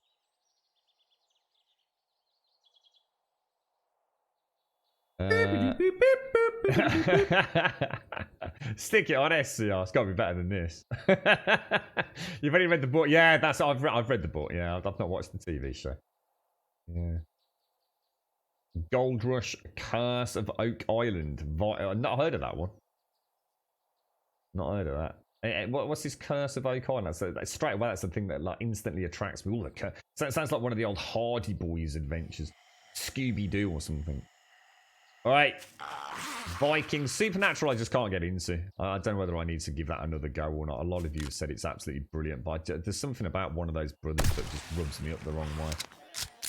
Ancient Aliens, never heard of it. Alone the Beast, never heard of it. Picard, not seen it yet. Simpson, thank you for the 7 months, my friend. How you doing, Simpson? Is this what you were talking about earlier? Did you finally manage to get the Prime thing to kick in, mate? Thank you, dude. Thank you ever so much, bro. Yeah, a lot of people are very complimentary about Supernatural. Yeah. Hasn't it been running for like about 1,000 years? It's like a decade still, and it's still going strong in it. I should really give it another go. I really should. Enough of you have said that it's worth a watch. Oh no, we're missing the plate, look. Shit. Shit balls. Shit balls. Big balls of shit. Let's throw that up there. Really? So your wife's not a big fave, Captain GB, no?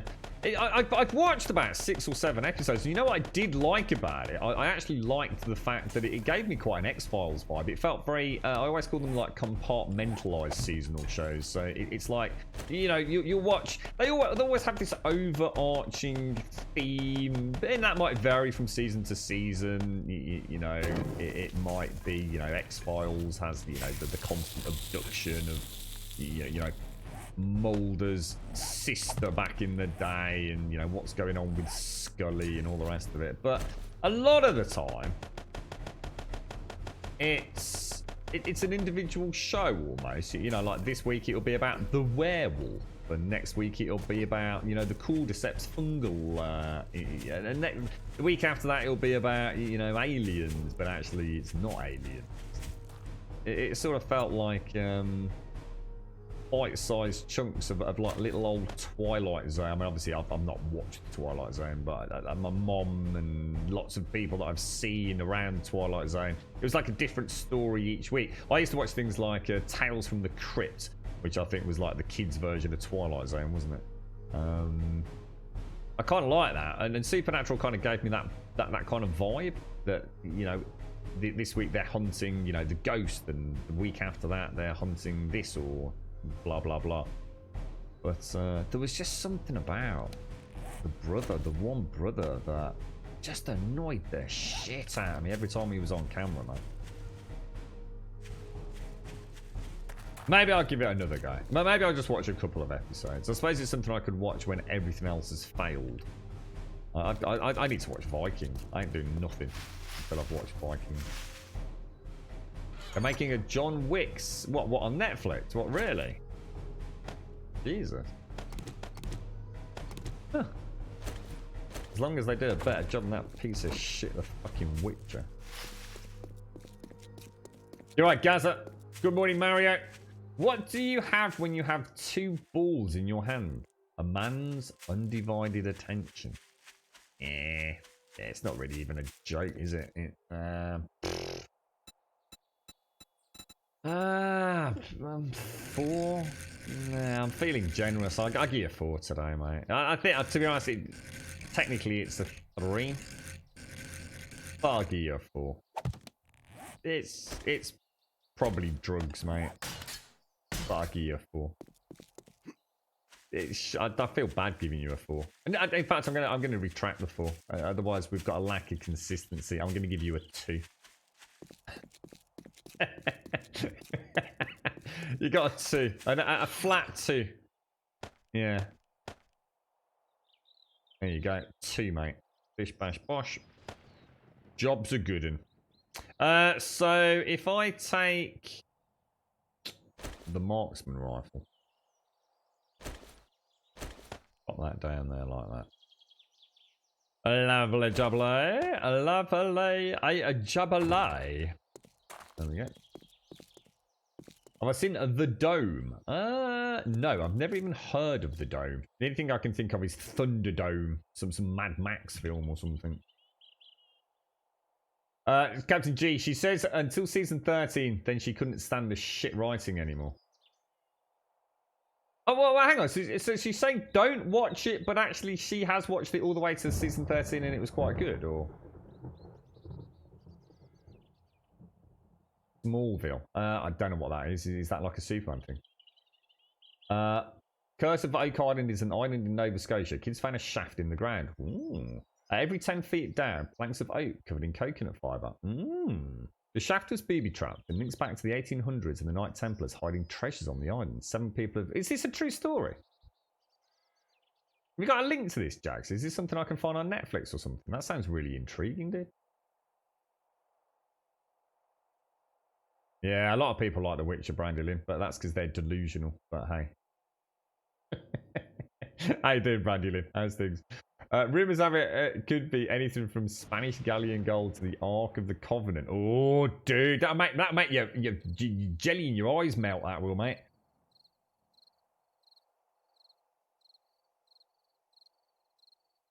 Two brothers have spent millions trying to get to the bottom of this tunnel. What? So it just keeps going down? So it's still going down and down and down and down? What do you mean? We just drop a rope down and climb down, Jokes? It ain't fucking hard, dude. Give me a couple of million, I'll get down the bottom of there. No problem, dude. Can't be that hard, can it? It's just a hole, dude.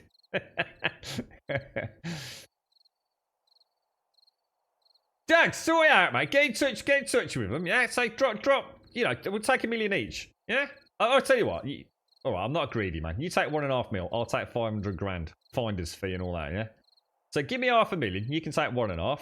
We'll nip over there. Just have a little, weekend jaunt over there. I'll bring a bit of climbing gear. We'll be all right, dude.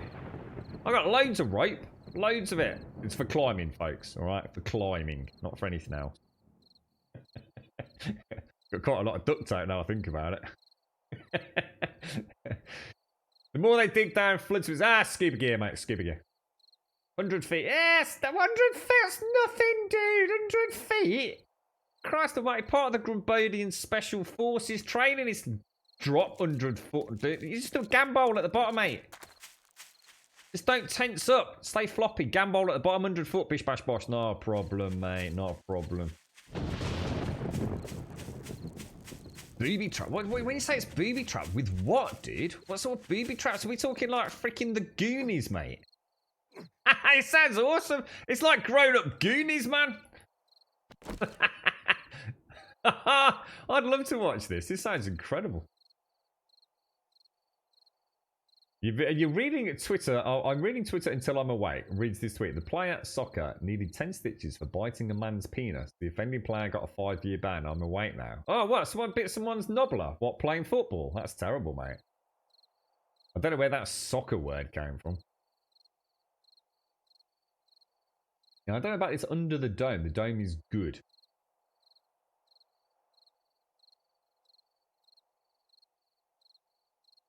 Oh my God, Lantos. I was listening to the radio on my way into town. Apparently an actress has just killed herself. Mom says, oh my gosh, who was it? And Dad said, I can't remember. I think her name was Reese something or another. Mom says, what, with a spoon? And my dad says, no, it was with a knife.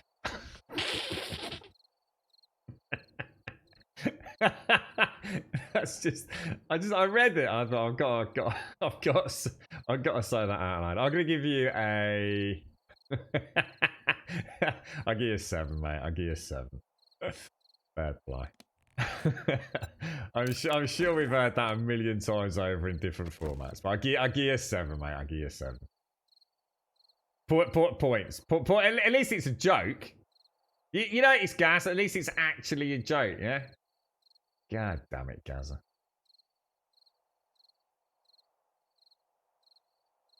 Yeah, where do I watch this then, Jags? Where's this, what's it called again? BB trapped with flood tunnels linked to the coastline. The more they dig, the more it floods. Whoa.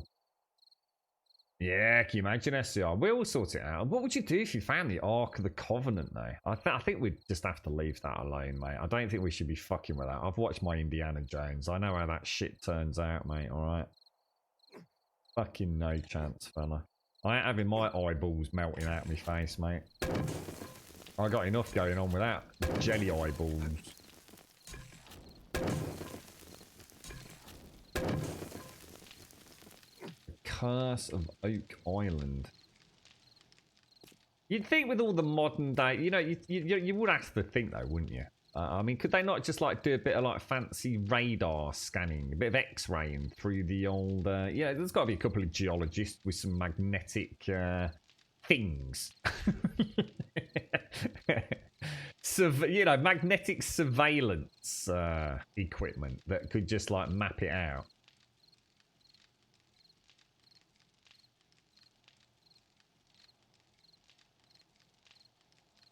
Oh, that's terrible. The Secret Service isn't allowed to yell "get down" anymore when the president's about to be attacked. Now they have to yell "Donald Duck."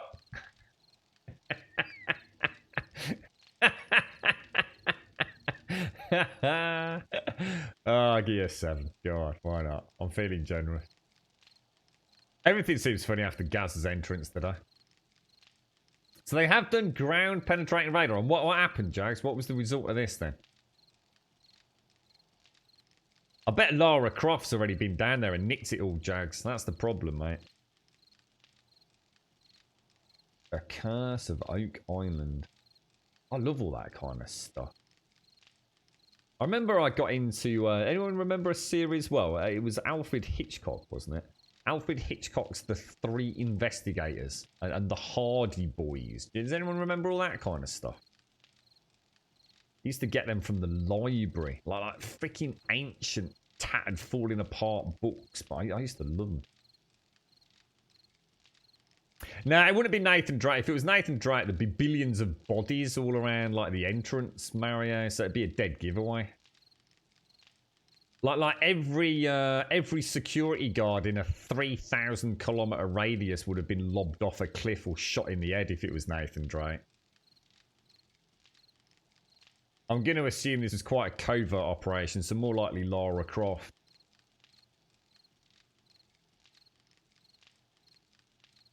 What are you calling lame jokes? This is quality here in today, TM. You should see what happens when only Gaz is here. Since treasure hunters have been digging since 1800, there are many searcher tunnels on the island. There's even a triangle-shaped swap, complete with an Illuminati eye on it.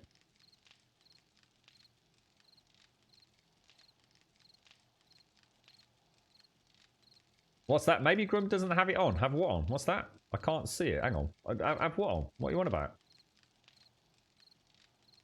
Yeah, I'm quite intrigued by this SCR. What's it? The Secret of Monkey Island or something? What's this about this triangle-shaped swap? What do you mean a triangle-shaped swap? What does that even mean? I bet it's just dudes, Jags. I bet it's just dudes like you and I, right? We hear about these bunch of knobbers spending millions of dollars, yeah? They're trying to find this ancient treasure. They just go over to this island, like as a tourist, and they just like engrave an Illuminati eye on some obscure rock in the middle of nowhere, just to really freak them all out, mate. Does this look natural? Let's have a look. What's this?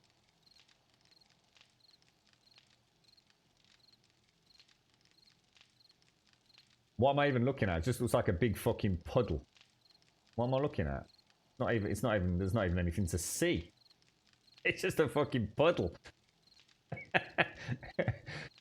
I can see what looks like the ocean, some trees, what looks like a road dissected on a lake, and basically the lake's got a leak in it, making a big puddle on the other side. If you're trying to tell me that is a fucking Illuminati fucking eye, you are on fucking crack, mate.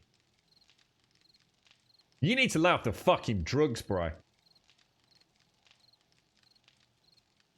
That is not an Illuminati eye, mate. That is just simply a body of water that just happens to be sort of vaguely triangular shaped. You're on fucking smack. You've been fucking taking my tramadol, mate. That is literally, there is nothing to see there. It's I could go out in my fucking back garden and find a fucking triangular fucking puddle. It don't mean any fucking Illuminati are out there fucking digging tunnels underneath me shed, mate. Burying Inca treasure. You're fucking batshit loony, you are, mate.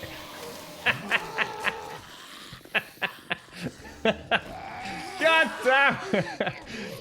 I thought this was real. It's a bloody wind up, mate. Unbelievable. I tell you what. See, I'm getting the metal detector out, mate. I'm telling you. I'm sure I saw a vaguely triangular shaped piece of soil in the back garden.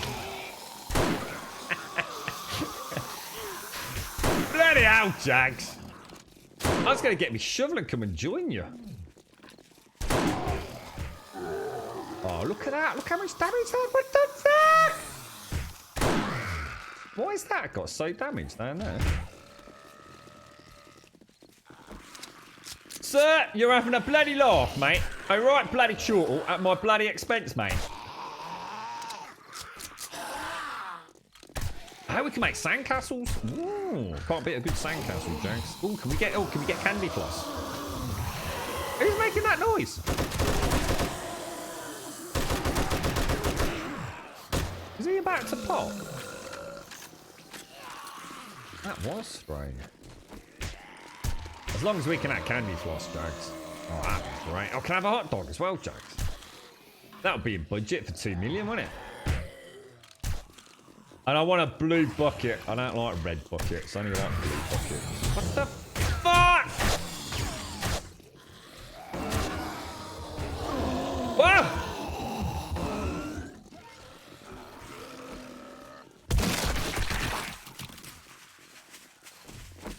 Well, that'd be Jesus.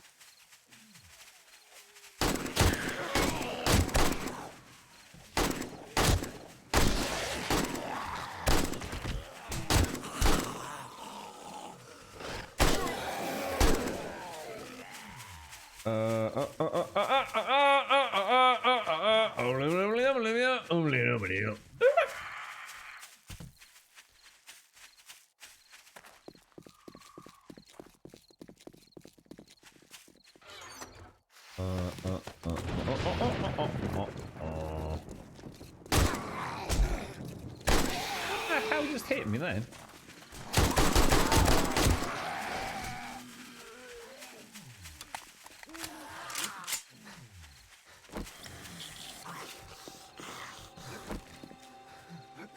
Yeah, I don't like the look of that there. Not one little bit, sir.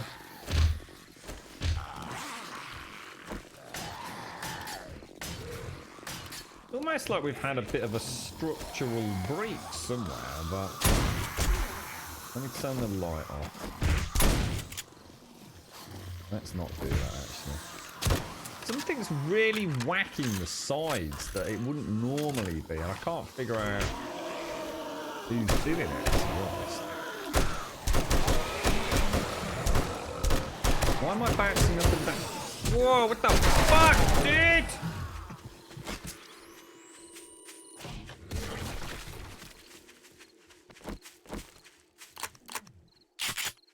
Oh, Monsieur Cossack.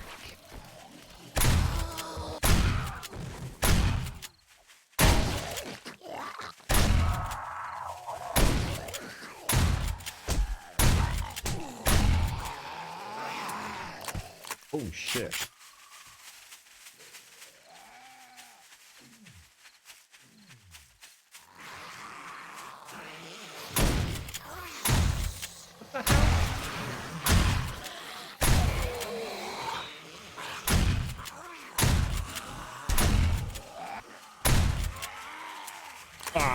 kind of perfectly lined up then for a mega shot.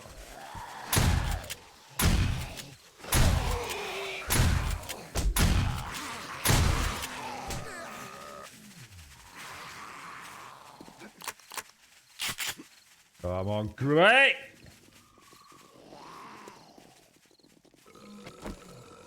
Fine, it's very fine.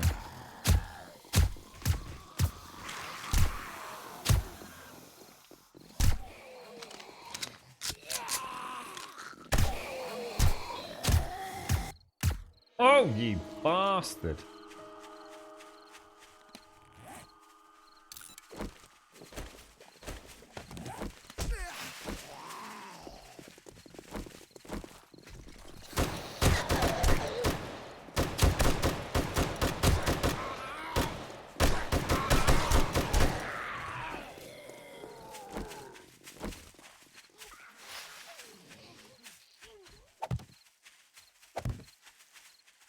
Look, Jags, check it out, mate. Illuma fucking arty, dude. Seriously, bro. These like 4, well, 3. Look, Illuminati confirmed, bro. 3 blocks in the shape of a fucking triangle, dude. They're coming to Kaz, bro. Fucking Illuminati. The secret of Grum's butt crack. Coming to Netflix soon. Mysterious Illuminati-shaped triangles have been appearing throughout Grumbonia. What could it possibly mean? Tune in next week. With Captain Dipshit Jags.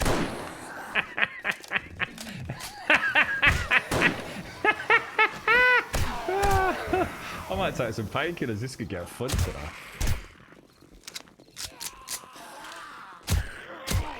God damn it, sir.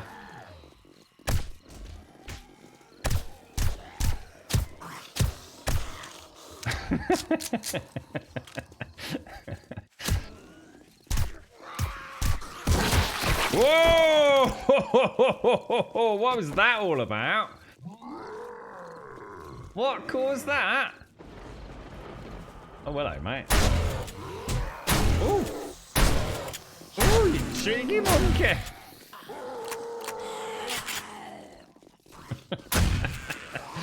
Oh, I risked it for a biscuit. Don't do that. Don't do that, sir.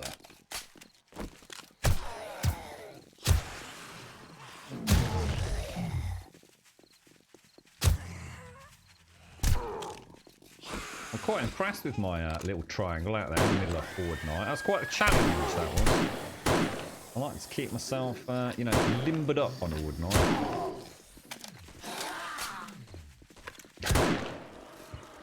The only thing that could have made that better, James, was if I died as I placed the last one. Illuminati totally confirmed, bro.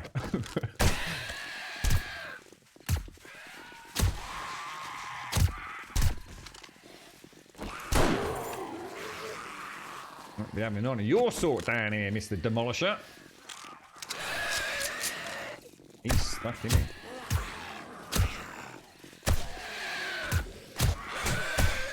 What? Oh my god.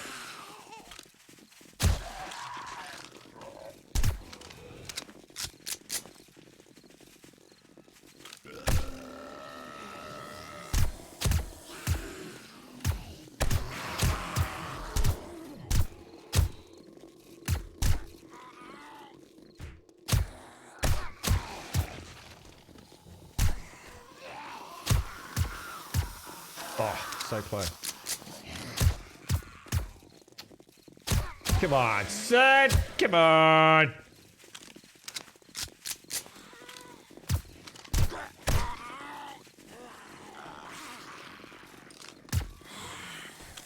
Whoa.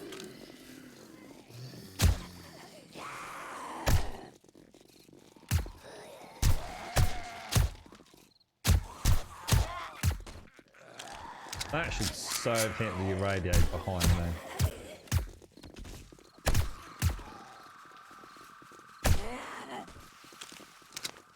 You reckon we've hit 30,000 kills yet? We can't be far off it, can we?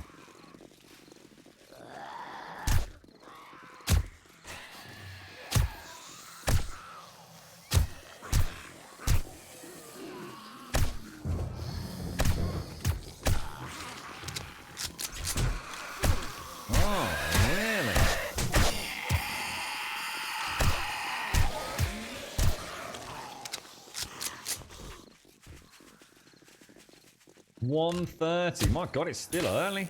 Oh, Jesus.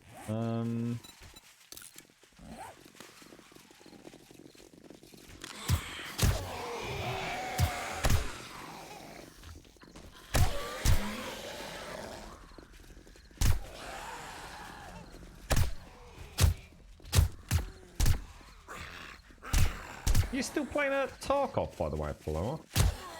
Is that not getting quite as much game time these days? I've not been watching it myself. I'd like to try and find someone that's actually playing the Division to watch, but it seems to be a bit of a dead directory at the minute. It's picking up a bit of pace as we get closer to March, but.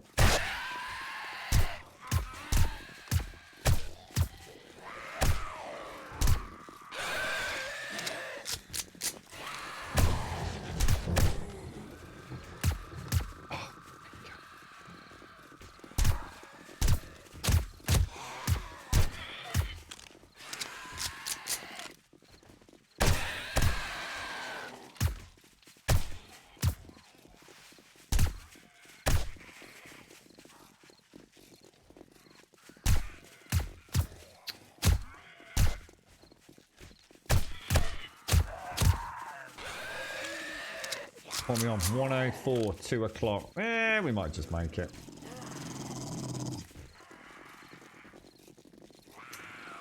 How come Upload? Is that a new thing with just because it's become so popular? Is it or?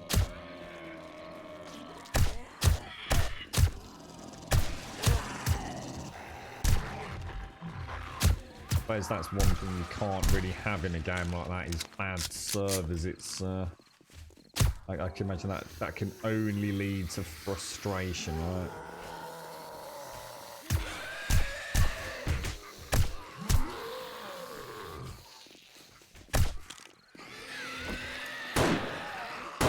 What the hell?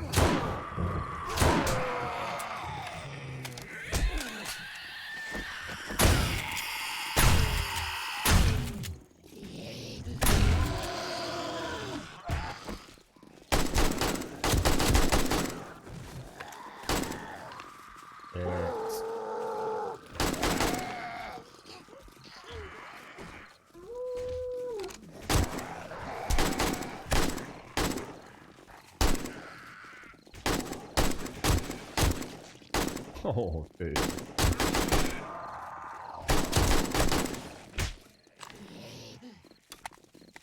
Cheeky little sausage.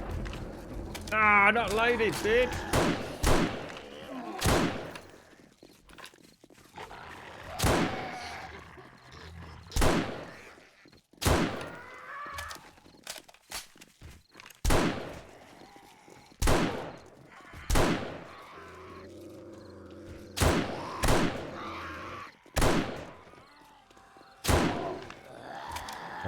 Come on, come on. And that was it.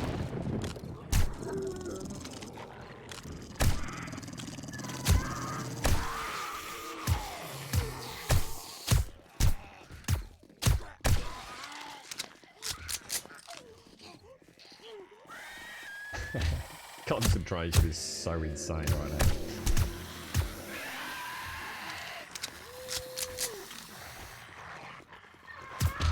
Why are they being weird back there? Where's my gun gone?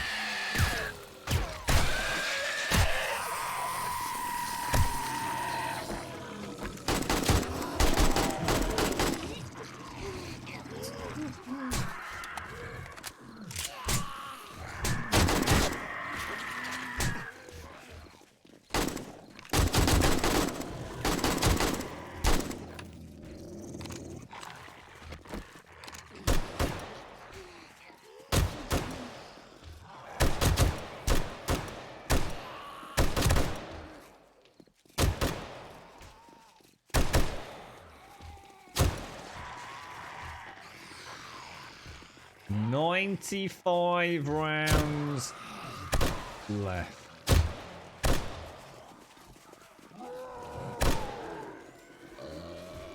Here we go with a big boy. I want to try something.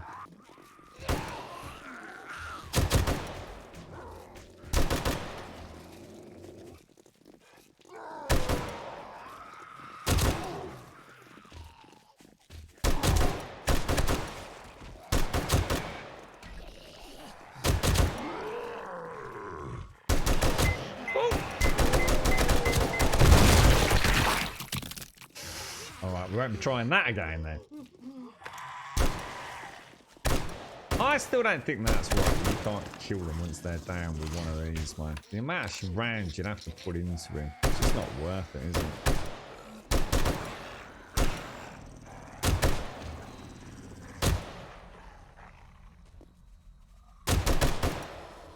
Like all those times when I'm running around and I really want to hit the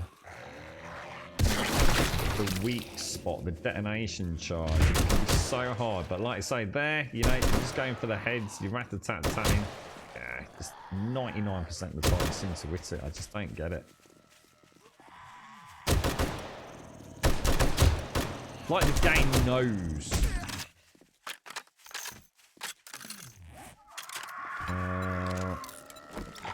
That's how low my health was, actually.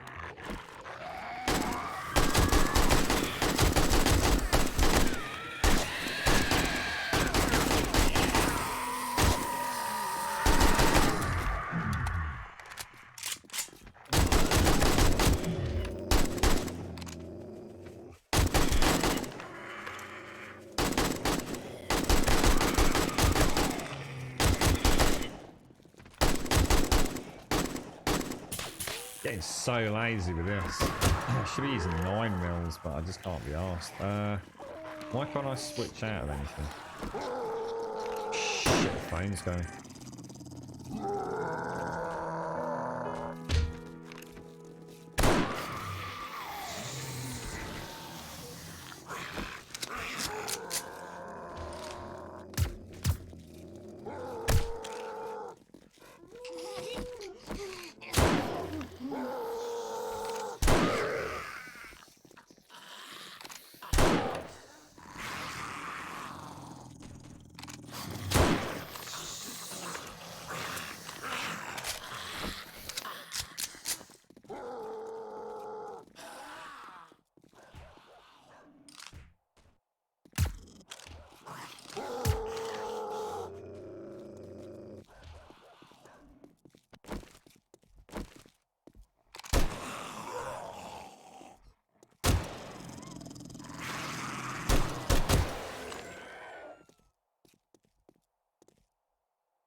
I'm back. Back. Yeah, I'm getting lazy with my ammo, man. Oh, whoa, how slow did that? Look at that. Look how slow that's reducing. What the hell? Have I got some sort of weird debuff on me or something? Look at that reticule. 1, 2, 3. What the hell? Why is it taking so slow? Or why is it taking so long to shrink? It's not normally that slow, is it? What?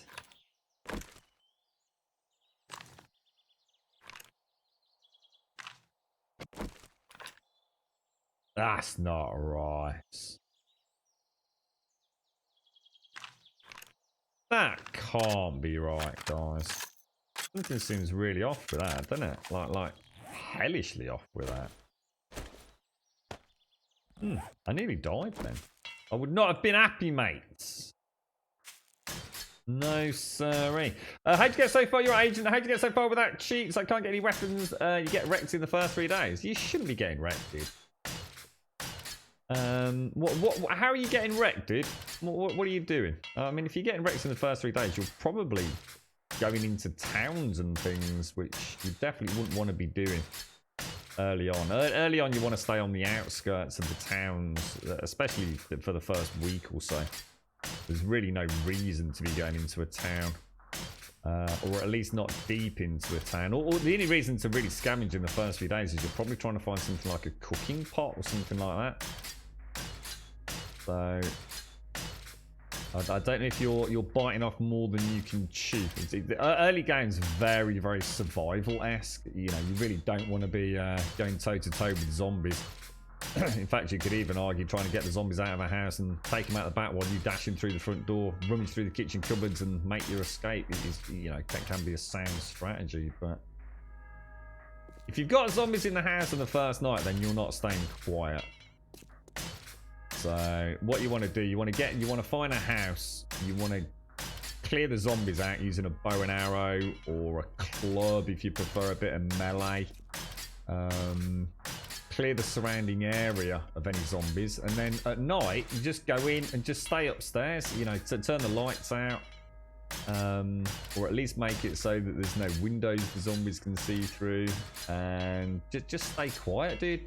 You know, don't go opening hundreds of boxes and you know, cooking your food in the middle of the night to attract zombie attention.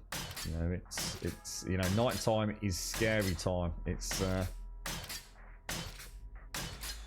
head down, don't make a sound.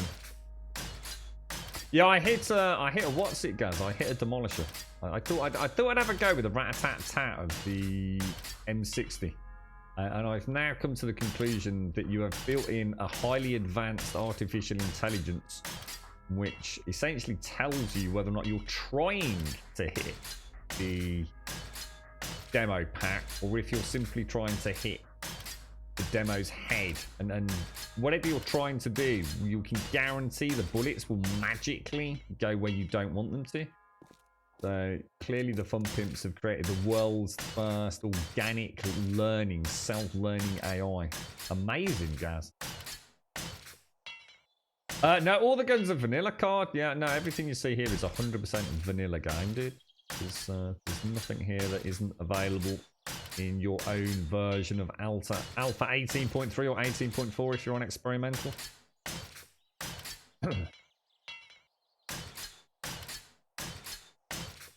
Sorry, Brendan. What's that, Brendan? What's always been like that, mate?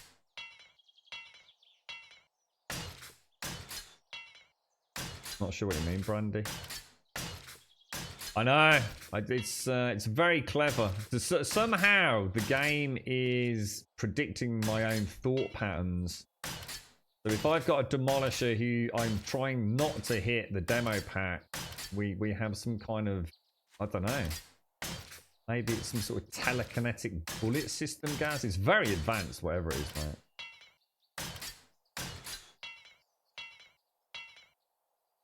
So in the reticule, something weird about that, isn't there? How slow that's shrinking. See, that one's so much quicker. See this one, look. How quick that one is, but check this one out.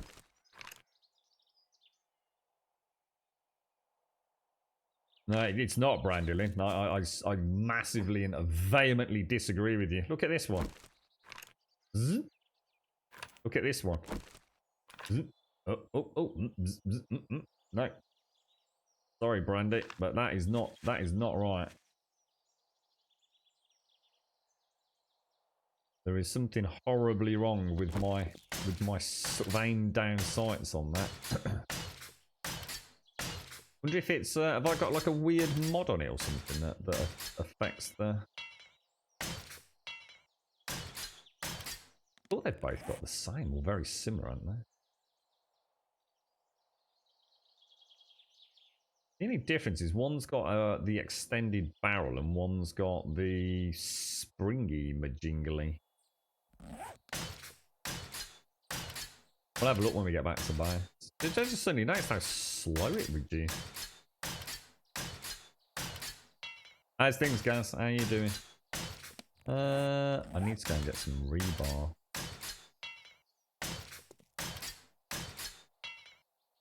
Those cheeky little demolishers, they are naughty.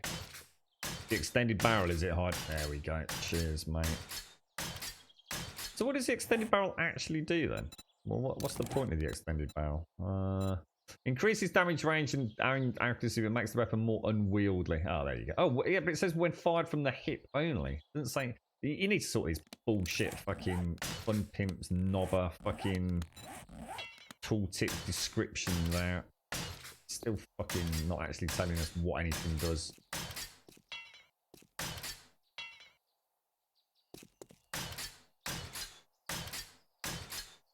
Cheers, Hive. We'll whip that off and shove something else in there if we can. It doesn't make too much difference because, to be honest, I don't really need high accuracy on the M60, but just something I noticed that made me think, there's something not right here, my friend. oh bloody hell! Wonder how the old Illuminati triangle's doing. Gotta make sure there's no voodoo muckschmoodoo going on over here. Oh, it's alright, don't worry. Yeah, look, they're floating as well. I told you, mate. It's like the Grumbodian Twilight Zone here, look. The Bermuda Triangle of Grumbodia. Look at that. Hovering blocks, mate. Suspiciously in the shape of an Illuminati triangle. I bet if we look closely, there's... look at that. It looks a bit like an eye, doesn't it? Look at that. An eye in the middle of a triangle. Fucking hell. Look at that. Holy shit.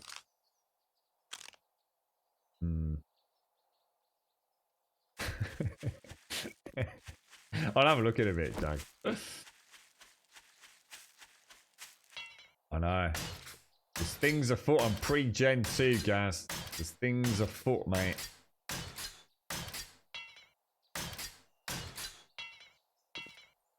So, I wonder if... No, we wouldn't, would we? So basically, the Demolisher is going to take out reinforced concrete. Well, no, it won't, will it? So one demo will not take out a block of reinforced concrete, will it? It's going to need a little bit of help on top, right?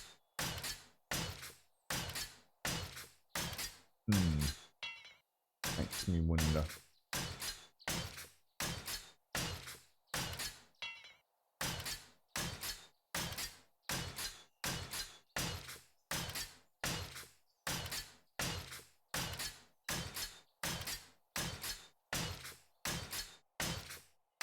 I know let's go and rebuild something like this on the pyramid area that we've got. We've got a huge area, so sort of like 45 meters squared at the moment, haven't we? But he's kind of sitting there doing jack diddly squat. I think we'll finish off that internal pyramid. We're going to hit up a tier 5. Oh, hang on. Let's get a shout out to everyone on that somewhat manic. Who did we have in there? Sorry, I forgot about that. Who did we get? We had Cossack in with the police. G-Beard in with that white. Who was it who nearly killed me? Cossack with some more police ferals. We got Captain G-Beard, Pigeon. You're right, Pigeon.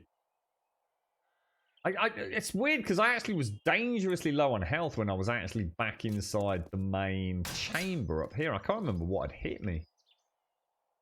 But it kind of surprised me. Jesus Christ, there's a lot of fucking blocks to fix it. Guys, can we get back the old nail gun? This thing is fucking, like, bullshit, dude. I'm just as fast with a freaking stone axe repairing shit. Whoever fixed the old nail gun and put it down to not having... It's like a level 1 from 1/600 nail gun. It's like laboriously fucking boring. Can we get nail guns back to what they were? Or at least give us like options to have variable quality nail guns. Because this thing is a sack of dishwater, dude.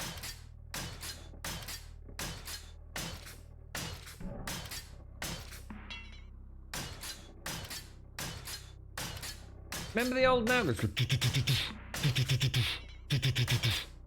It actually made getting one worthwhile, didn't it? It's the artists. So are you seriously telling me that your game is so utterly fucking broken that the reason that things are slow and boring is because of the animations? So explain to me why that didn't happen before when we had 1 to 600 then, mate. Is that just because we had a desync on animation and actual in-game changes? I think we'd be better off going back to that than having this sack of crap, wouldn't we? God damn, this thing is built on just like freaking code that is so old. I think Jags is going to find it in his butt bunker on the Monkey Island, mate. I'm telling you. That's not what I want, is it?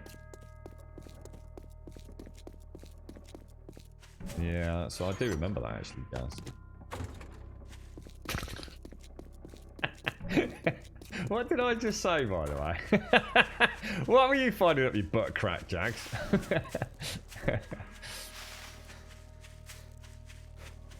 I mean, you can't honestly tell me, right, that you've got an animation team that can't speed shit up, right? I mean, please, just no, Gaz. Don't go there, mate.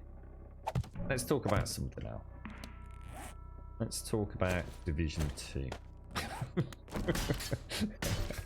Massive! Right, let's pop those in there. Those in there. Ka-jink, ka-jink. There we go. Lovely jubbly. Oh, tip top of the morning to you. Looking lovely jubbly. Nice and shiny. I think what we will do this time is we'll make the campfires. Making it work faster is just changing one number, but that's not your job. I think they need to put you in charge of, like, complete production now, to be honest, Gaz. I mean, it's all getting a bit embarrassing, to be honest with you. The game's been out for, like, 7 years, and we still can't get basic animation speed sorted. It's come on. Come on, Gaz. Does Joel ever turn up for work? Or does he just like swan about on his boat and his fancy car, mate? Does he ever actually read the memos? Like, can we have please, pretty please with a cherry on top, have permission to sort out the shitty slow animations? And he's like, I can't be arsed.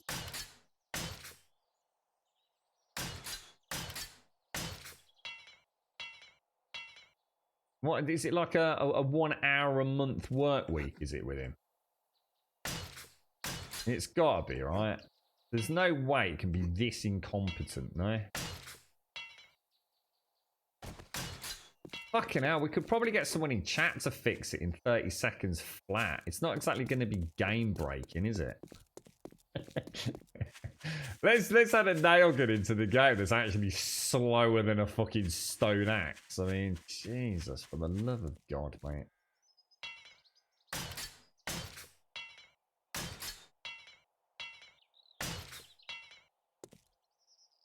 But we don't have permission to change that number.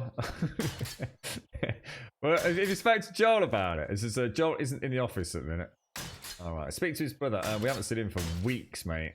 All right, what happened with him then? He was last seen taking the money he got from the PlayStation 4 and Xbox scam with Telltale to Barbados, where he was liaising with a man who we believed was dead. His name is Pablo Escobar. Apparently it was all part of a conspiracy theory based around the Illuminati invasion of Pre-Gen 2. You alright, rep here? How you doing, Oz? Oh shit, I didn't put my campfires back, didn't I?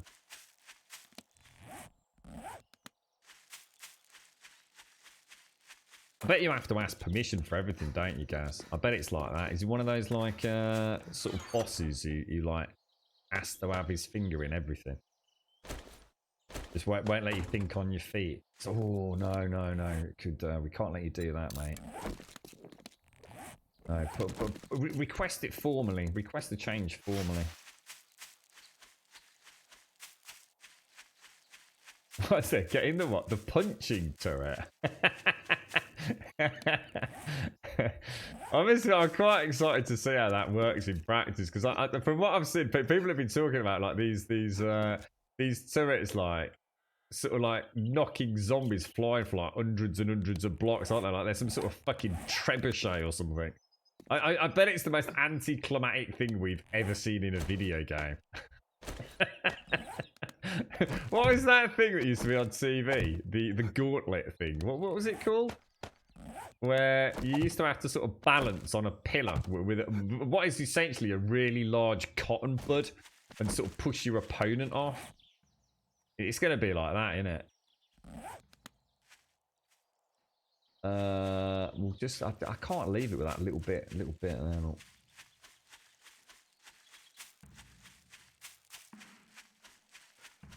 When you're going to work for a proper dev then, Gaz, are you going to go and get a proper job at some point outside of your other proper job? That's it, Jax. Gladiators, yeah.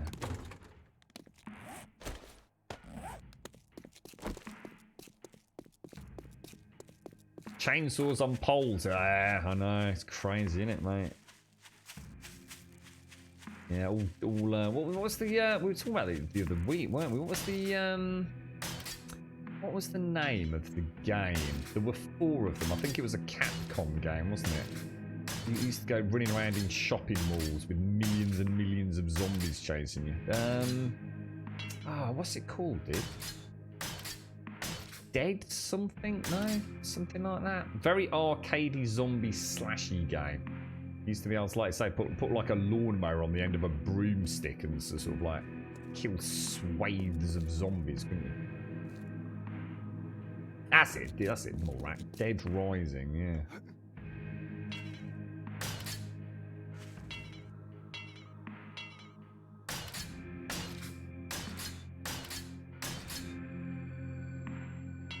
No donga launcher.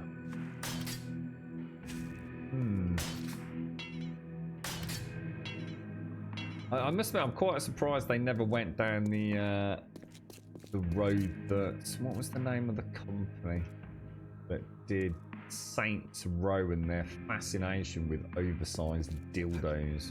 It doesn't surprise me with a name like the Fun Pimps that we haven't got something like that, to be honest.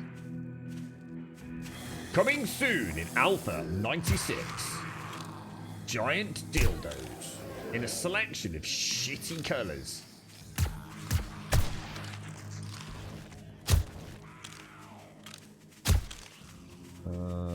Where did all these little cheekies come from?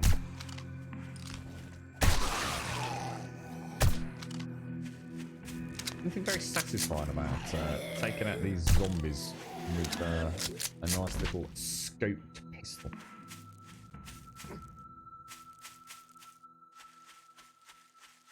So Joel's responsible for the staggering and overwhelming this, basically. Wow, that's not a bad job, is it? The actual numbers will fiddly bits more often than not are what I put in, to a degree, because no one wants to dig through 3 pages of tables to even make an argument. So basically what you're saying is that they're all a bunch of lazy motherfuckers winging it for a biscuit, making a shitload of money out of a game that could have come out of early access at least 3 years ago if anyone could have been fucking arsed to pull their finger out of their arse. But they didn't. And the only reason anything actually gets done is you guys. You know what, mate? I'm not even taking the piss. That pretty much sounds exactly like what happens, mate. It literally, you know, all the pieces of the puzzle, you know, literally allude to perfection with that explanation. It really does. It's like, well, we're making a lot of money out of it. We're not in any hurry to get it out of alpha. You know, every year these fucking suckers buy the fucking game for the 4th time for their mates. You know what I mean? So we could just keep blagging it like indefinitely. I mean, yeah. Well, Gaz, look, yeah, Gaz, shut the fuck up, Gaz. Look, we had invited you to this fucking meeting this week because we wanted some extra nice tea. Now, if you're going to keep coming into these meetings, giving us fucking ways to wrap the game up and get the fucking thing finished, then I'm sorry, but we're not sure you've got a place on the team anymore, mate, because we are bleeding this bad boy dry. So get a rest, son. Pop the kettle on. And keep taking your paycheck.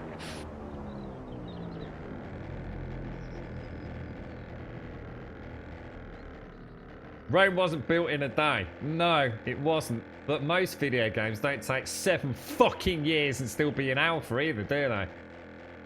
It's all comparative, really. So if we slip you 50 quid, you can get... I bet if you slip Gaz 50 quid, he could get anything in here. Is he anyone that's got any idea what the code's actually doing, mate? Gaz could switch all the zombies out for walking penises and Joel wouldn't fucking know.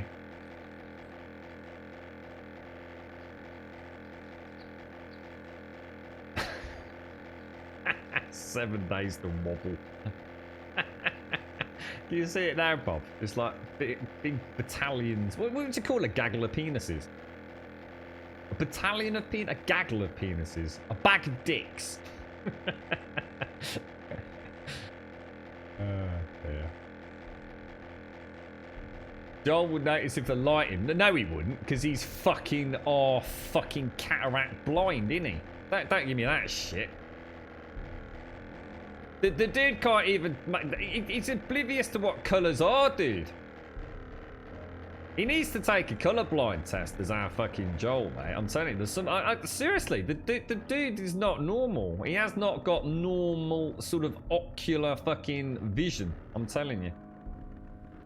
It's all them weights he's been lifting. He's burst all blood vessels in the back of his optic nerve, mate. It's like fucking rainbow fruit colours whenever he looks at things.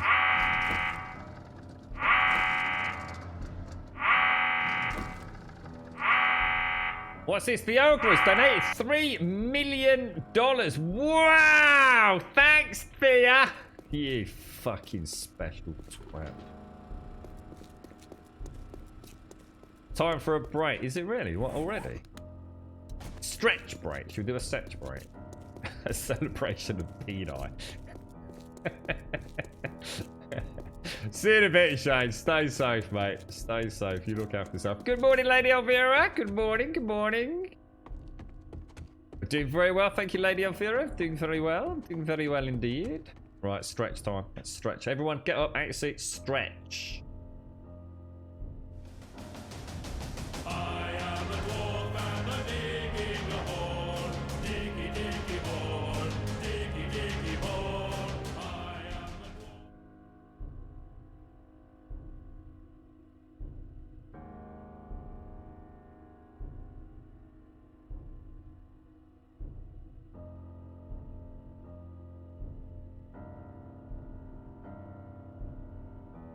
Right, drink my coffee. Oh, it's a bit late. We've already stretched our penises, guys. You're always late to the party on that one, mate. Bit like how you work for the Fun Pimps.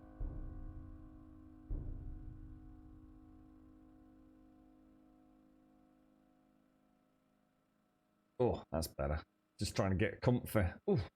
You're right, Darth. How you doing, mate? Ooh. It's very nice to get up and stretch. It's very good for you. It's very good for you. Why is my thing going bing bong? I mean, my laptop going bing bong.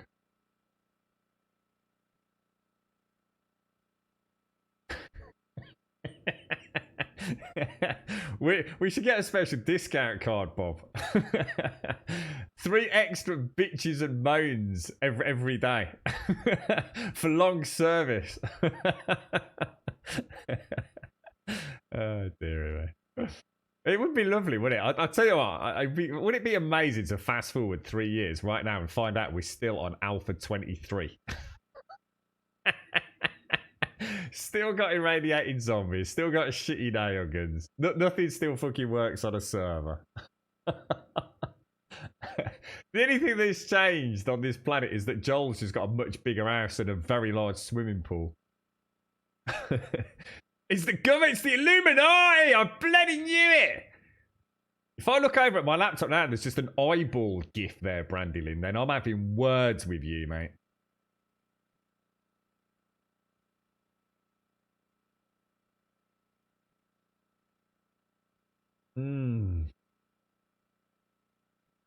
Green tea really is a bit shit, isn't it?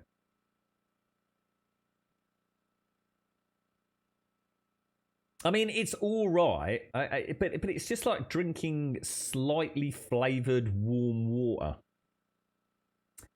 It's not got like, you know, it's not got that, I don't know, it's not got that that coffee's got, has it? It's very, I don't know. just it's a bit like how I feel about an avocado, really. It just doesn't really have any purpose, does it? But you can make an avocado taste very nice. I think maybe you can make green tea nice by like throwing it in the sink and making a cup of coffee.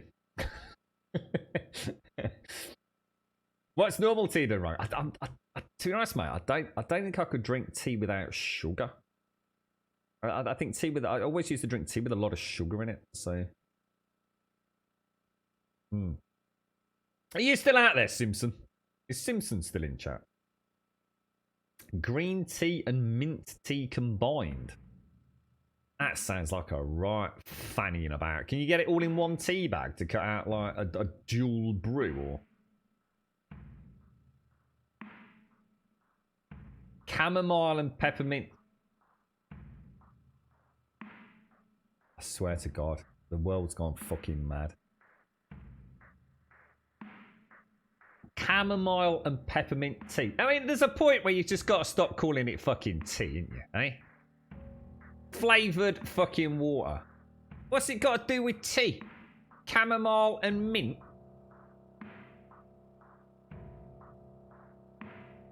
I was going to say, Bob, I'm thinking the same thing, mate. I reckon a drop of the old Knob Creek in here will soon spice it up a little bit. I'll tell you what, if I pop a tramadol and have a glass of whiskey, we could be in for the show of the century, Bob.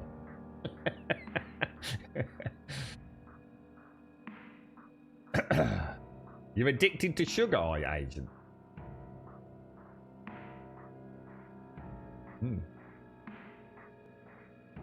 I like smoothies. See, smoothies make sense. Smoothies are all right.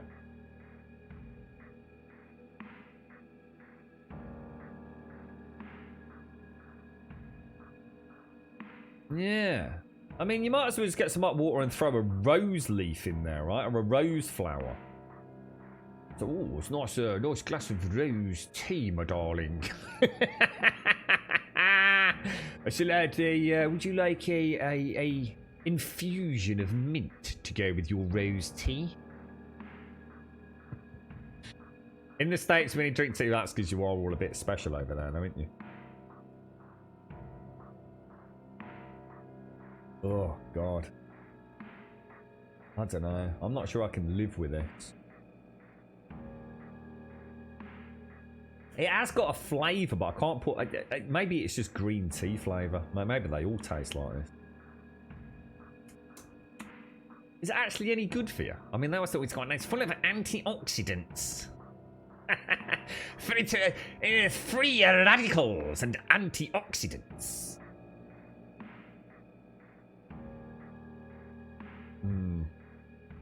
One is not convinced. So. Right, let's go and put everything away. It has, you know, all jokes aside off, it has actually got a... You're right, actually. It's not a gritty taste, but it has got a... It has got an earthly flavour, you know. I've never thought about that before. You actually nailed it there. I think that's what I can actually taste. An earthiness.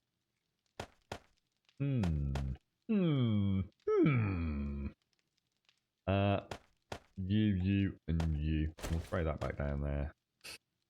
I wanted to do a really loud belch, but it'd just be really rude, so I won't. But it is quite tempting. We'll go. It's kind of like that order almost, isn't it? I think these are both instant and these are on cooldown. But again, it doesn't actually tell you in the tooltips, does it? Or at least I don't think it does. Alright, that'll do. Let's go and get everything else sorted. Zulu.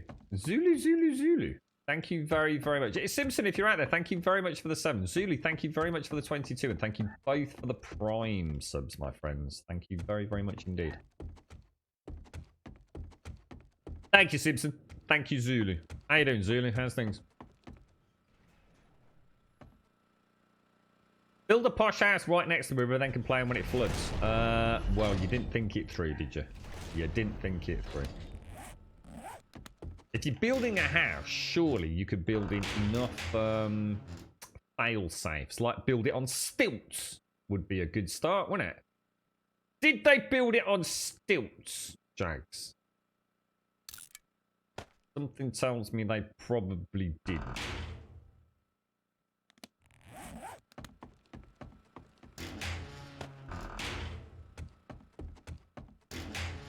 Right, let's grab you.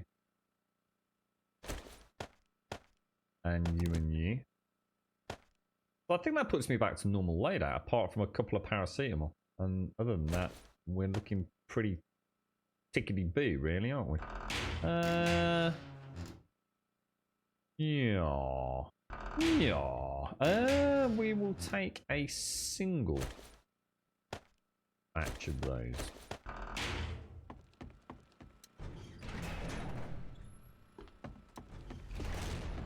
Put cereal in the tea? What, is that a thing? What do you mean, like cornflakes or Weetabix? Or you have honey instead of sugar, stops the sugar rush as honey's slow release. Ah, is that? I never thought of that. To be honest, I don't really use honey or syrups or things or sugar in anything. But, I didn't, that's actually a good idea. I didn't think of that. You can either die. Yeah, I know the girlfriend's just cheers, Brandy. Yeah. I was gonna say I'll mute out, but I could hear her playing about Toby wanting his little biscuit.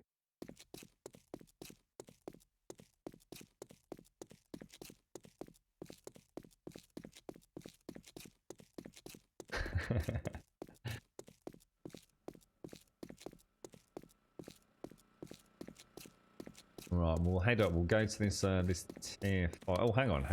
Yeah, we're starting to look a bit low on. Oh shit. Have we got any repair kits on the gyro? Can't remember. Oh my god, I forgot about that again. How many times a day do I forget about that damn gaping hole in my entrance? What have we got, sir? No, I'm gonna have to go and get some. Sorry, guys. Let me go and go.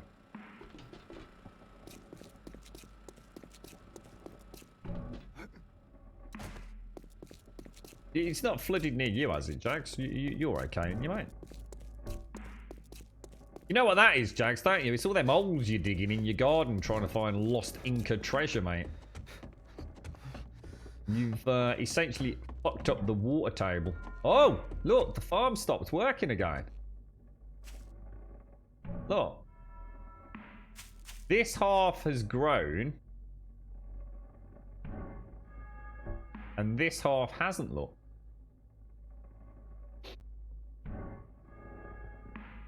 Ah, right. So, oh god, we go. Oh, that was a big sneeze.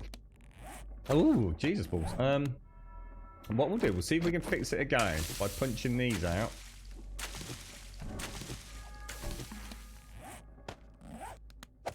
Let's see if that fixes it. We are now embarking on Shades and I have had some theory crafting about that. See what happens. So if I throw that down, let me just top up on. Let's grab a first aid kit, a couple of paracetamol, throw those back in there. Let's grab some food. Got some food in there, looking good. Yeah, that'll do, won't it? We might as well grab another couple of water. Bish bash bosh.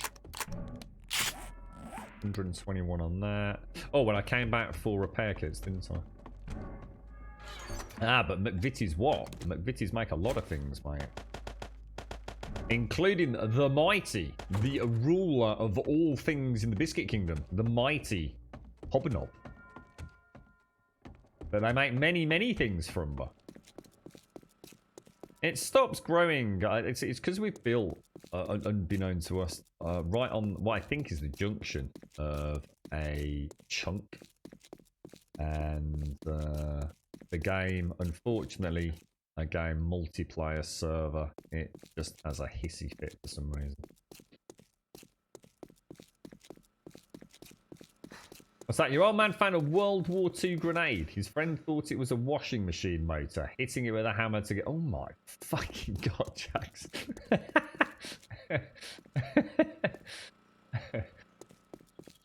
McVitie's rich tea. Oh, a nice rich tea. A rich tea and a cup of tea. Now that is rather cheeky, to be honest. I do remember being at my dad's at the weekend with a nice cup of tea and a rich tea biscuit or 6. Yeah, very nice. So I'm just got to wriggle around in my seating eyes. Garlic bread! Garlic bread! That's Peter Kay, isn't it? You're right, Sandy. Garlic!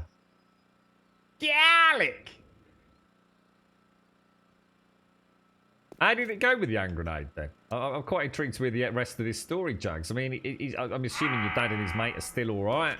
You know, what happened? At what point did they realise it wasn't a washing machine motor?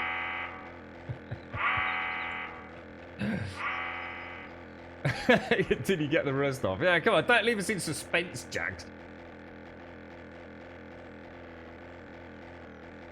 Crumpets. See, this is the silly thing, you see. We don't really eat tea and crumpets. It's not common. I mean, we like a nice crumpet, but it's not something your average Englishman will wake up. You see, most Englishmen will wake up and have a cup of coffee and a cigarette. This is the issue with stereotypes, you see.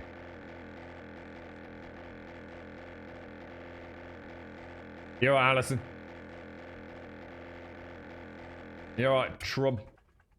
Oh no. Oh no.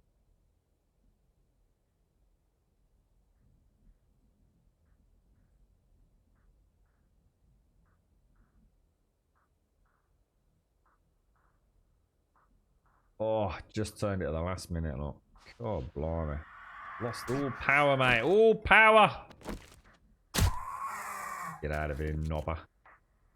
Need to remember to top up on fuel on this, to be honest. We're getting a little bit low, sir.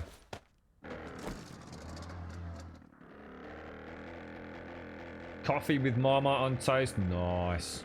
I'd go for that, Christopher. Perfect, mate. Coffee with Marmite on toast. You know what, mate? I might start. You know what? I might start doing that. Marmite's got a lot of. Is it Vegemite and Marmite? I've got B12 in it. I can't remember. Where's the bloody... over here somewhere? Yeah, coffee and a nice cup of coffee.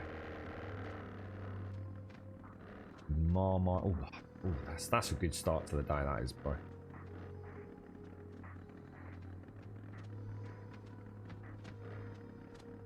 What's that? I said crumpet meant think of ain't the type you eat, Grum. No man calls a woman a bit of crumpet. Surely to God. I mean, only people like born in like the 1910s. Surely. No one's going around saying, "Oh, that's a nice bit of crumpet." That is not a fucking thing, mate. Well, she's a nice bit of crumpet. Oh, look at the crumpet on that, mate. Oh, look at that. Going out to find myself a bit of crumpet. Well, what's the matter? You know, can have a hash brown, dude. You should have said. I mean, I'm paying for breakfast, mate. I didn't realise you were so hungry, banging on about crumpet 24/7.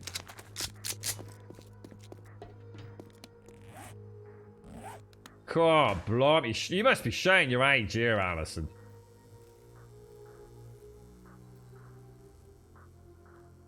You're right, Darius. How are you doing, fella? How's it all going your end, sir? Pew, pew, pew! 1-0 to Grummy. There is B12. Yeah, I thought it had. I can't remember reading. I think Marmite does as well, doesn't it? Is it Marmite and Vegemite? I mean, they're actually two quite different things, really, aren't they? Marmite is for perverts. And exactly what brought you to this weirdly bizarre conclusion that Marmite is for perverts? Do you know what Marmite is? Does Marmite mean something else to the Scottish folk? What are crumpets? Well, I don't actually know exactly what defines a crumpet, but I can tell you what a crumpet essentially is. So a crumpet is kind of... I don't know, actually. I don't even know what crumpets are made out of.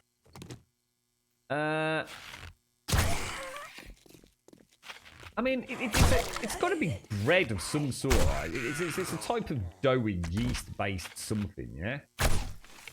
And it's circular, about the size of a good-sized mug in terms of diameter, maybe a bit bigger. And they're normally about half an inch thick. But think of it as almost like it's almost rubbery when you get it in a packet. I mean, I don't know what they're like if you make them fresh, but almost rubbery. And imagine the bottom's flat, and then it rises up about half an inch, but there's hundreds of holes. So the whole point is that you smear a knob of butter over the top, and the butter runs into all the channels, and you end up, and then you, having lightly toasted it essentially. And I have to say, it's kind of like having... It's hard to describe, isn't it? A crumpet. Yeah, I was going to say like imagine like, you know those like American style pancakes you get? You imagine just like a half-inch thick one, but it's not soft. You know, you do crisp it a little bit, you know, front and back. I mean, they are actually very nice, but I'm not convinced that they're not nice purely because you put a lot of butter on them. And people kind of like melted butter, don't they? I mean, they are a lovely... I've not had a crumpet for years, man. Years and freaking years. Or at least I don't think I have. So certainly not that I can remember. Like an English muffin? No, nothing like an English muffin. I don't even know what an English muffin is now. And then a crumpet is nothing like a muffin. A muffin is like... What even is a muffin? A muffin's like a cake, isn't it? Like a little diddy cake. Like a spongy sort of cake. I think she's about to pop. Like a chocolate muffin. It's really just a sponge cake with bits of chocolate in it, right?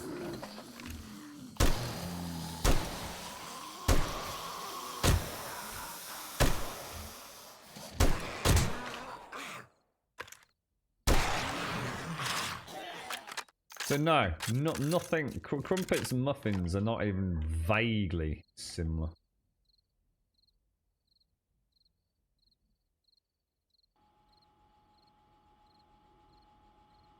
Yeah, pancake. Yeah, I'm trying to think of those. You know, like the McDonald's pancakes, the McDonald's American pancakes, which obviously aren't pancakes. It's what Americans call things that they don't understand.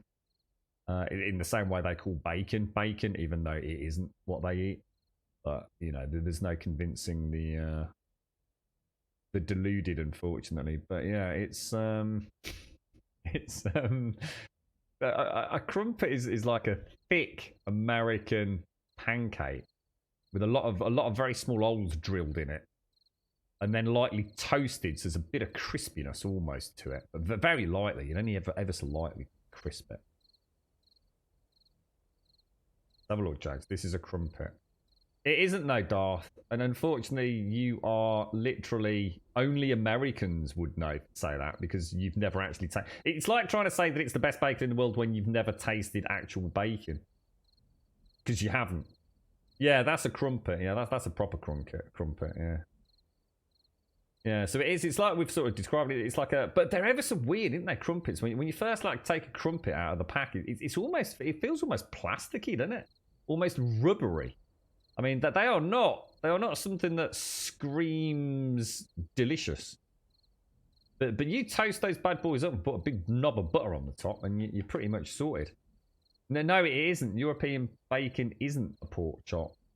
That's where you are just wrong, unfortunately. Like factually and objectively wrong. I mean, like I said, you're just proving everything there is to know about Americans now, mate. Delusional, unfortunately, bro. But you stick with it as you see fit. There's no point trying to, teach people right from wrong when they can't get their head around it.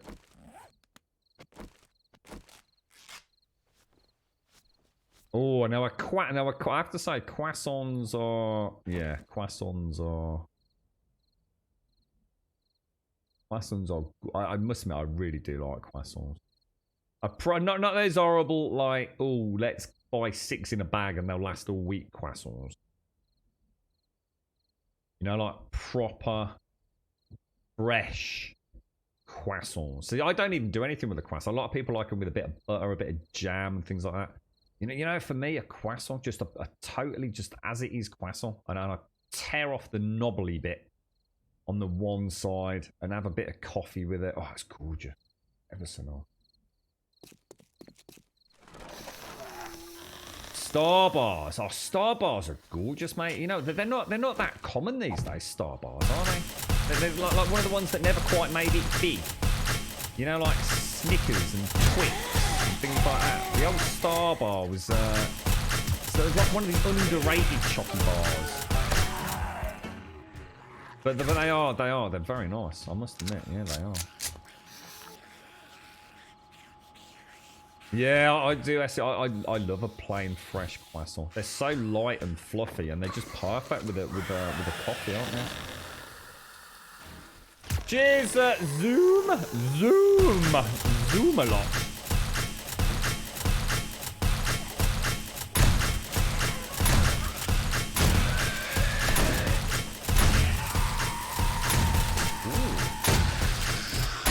Out of zone for Timmy. I think I am, aren't I? Oh, bad. That's not good. I can almost sense that happening there.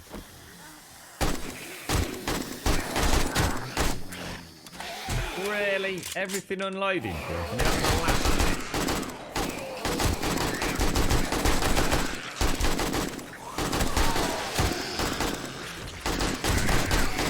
Yeah.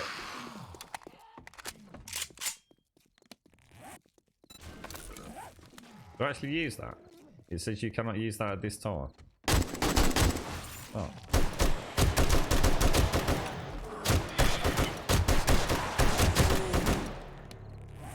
Well, that's not very good, is it?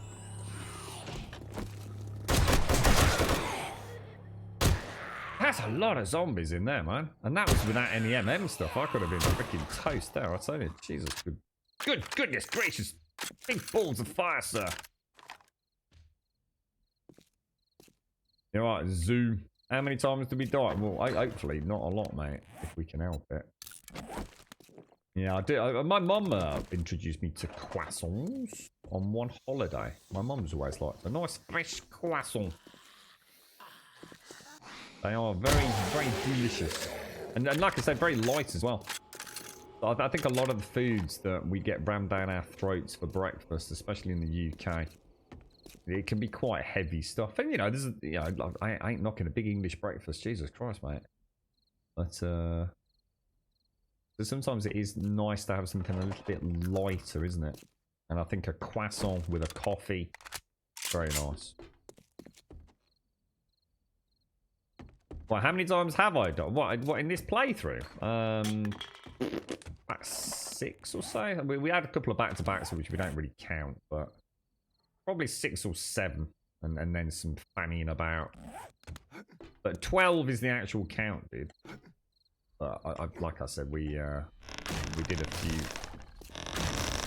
fucking abouts, didn't we? Very early in the game with the new death penalty and things. But 12 is the official count.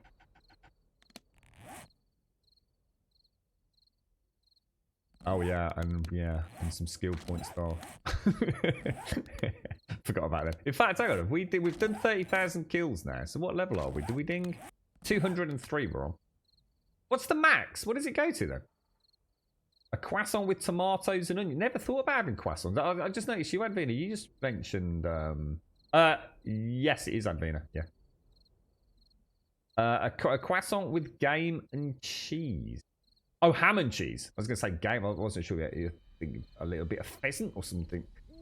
Yeah, croissant, ham and cheese. Yeah, gorgeous. You have your croissants filled with potato, onions, and beef Cornish pasta. Croissant. Oh, I wouldn't even know where to start making a croissant, Sadie. I wouldn't even bother, mate. Well, when it comes to sort of those pastry-esque things, I don't think I'd. I don't think I'd have the I don't know, the patience for it. It's quite fine art, all that sort of stuff. Baking in general, isn't it? My problem is when I cook, Sadie, I like to play about. I like to, add a bit, play about, open the oven, have a look, give it a prod, sprinkle a bit of seasoning on it. And baking, I think one of the big arts of baking is not to fuck about once it's in the oven, innit? Leave it in there. Otherwise, things start deflating and getting soggy and things. And I like to tinker too much.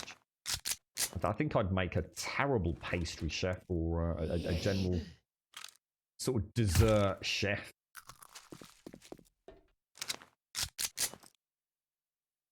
But you've got to get the fresh ones. I dread to think what they put into those a pack for a week with all the preservatives and like that. They have like a weird glaze on them and all sorts, don't they? I mean, a proper fresh croissant, it needs to be eaten pretty damn quick. I mean, you leave one of those bad boys out even just for like a few hours and, straight away, it's nowhere near as yummy. It's not got the floaty airiness to it, has it? A few hour old croissant. That's why they're so awesome in France, because they pedal about on the bikes everywhere, don't they? With their little baskets. You can get your fresh baguettes in the morning, and you can get a fresh baguette again of an evening. Same with your croissants. You never more than a few hours from the bloody oven almost. They do take their bread pretty seriously over there, don't they? I was actually gonna.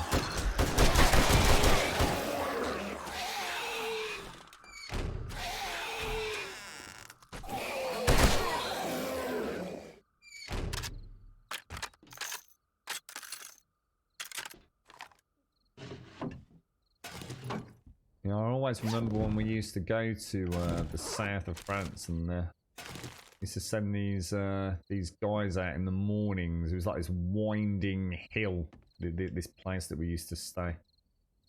And they'd be out at the crack of dawn, like really early, 5:30. And then there'd be another one about 6:30, another one about 7:30, and you just like flag them down and you just get your fresh bread. But then they'd be back around like for lunchtime, back around for evening time. The French, they'll buy a baguette, they'll eat what they have in the morning. If they don't eat it, they don't wrap it up, put it in the fridge. It's just thrown, isn't it? Or given to the animals, the birds. It's always fresh with them, isn't it? Which is kind of cool. I mean. I think in England, you buy a loaf of bread and people will freeze it, put it in the fridge.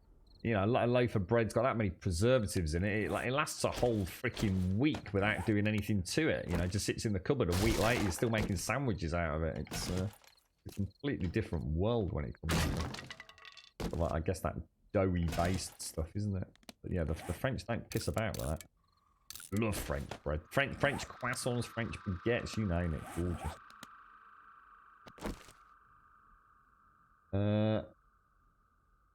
You can have the real bacon. I'll stick with the American desserts. We do them properly. The peanut butter one. Yeah, I should try peanut butter more. Peanut butter is something I've never really got into, Bob. And I love peanuts, mate. I don't know. Maybe I've just never tried like a nice peanut butter.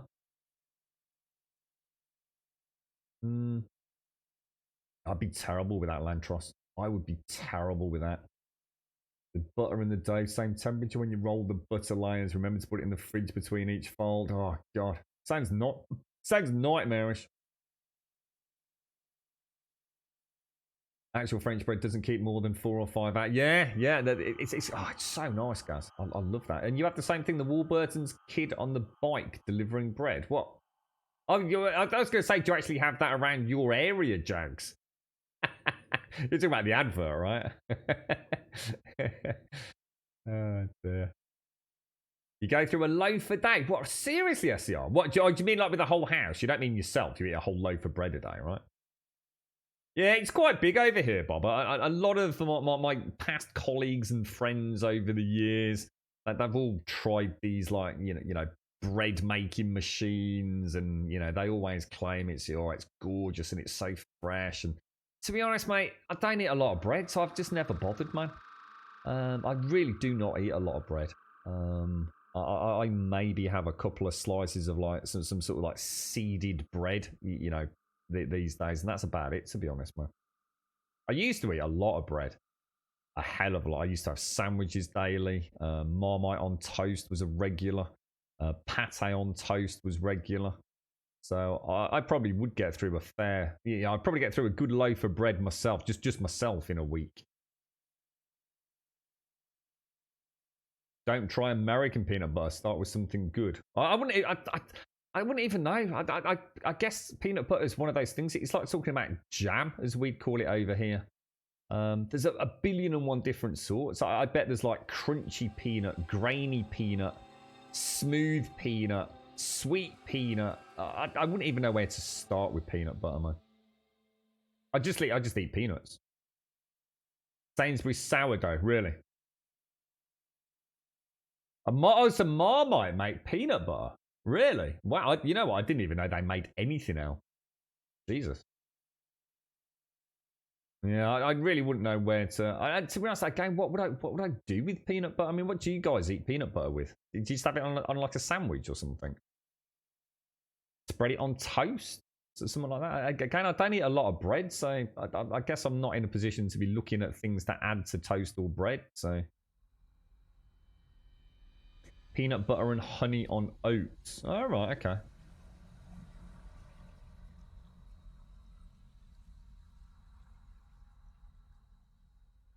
If you ever had a bread making machine, I'd end up in one of those reality TV shows where they need to cut through the wall to get me out. Oh dear, man. Go to sort of like the marshmallow freaking thing from Ghostbusters or something. Yeah, I like my Marmite SCR. And in fact, unfortunately, my Marmite that I've got, the last remaining, is probably about a quarter of a jar left. And the girlfriend made the mistake of putting it in the fridge, mate. And any Marmite connoisseur will know. Yeah, it's almost like super glue Marmite. And if you've got even a small trace of that, which you do by the end of the jar, have a little trace of that Marmite in and around the thread on either the jar or the lid, and you then put that in a fridge, that's it, mate. Game over, man. Fucking Thor himself could not separate the lid from the jar. I need to throw it.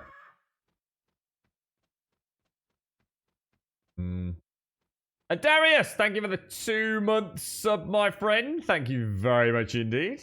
Thank you very, very much indeed. How you doing, sir? How's it all going, bro? Yeah, exactly, Christopher. It is. I mean, Marmite is thick, sticky. You put that in the fridge, it's game over, man. It really is. It's and I swear it never tastes the same anyway. So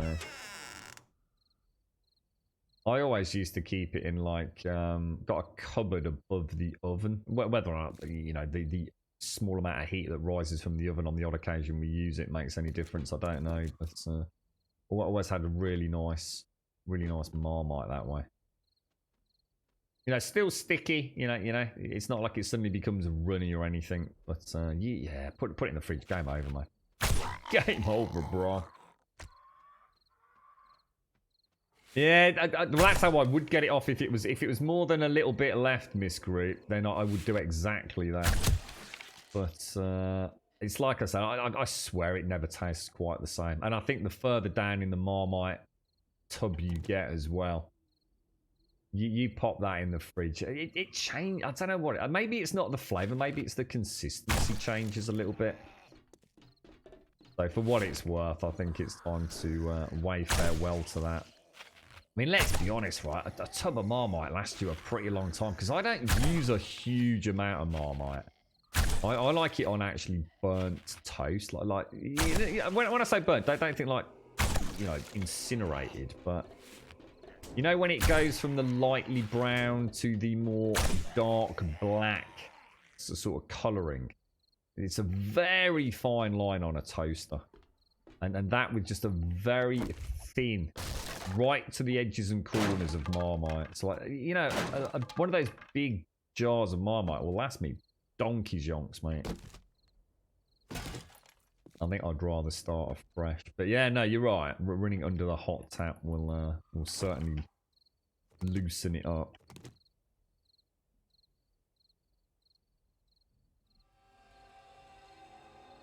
Your missus keeps leaving the butter out on the side. Right, bugs you. I must admit, it's when you scrape the knife back in the margarine bowl.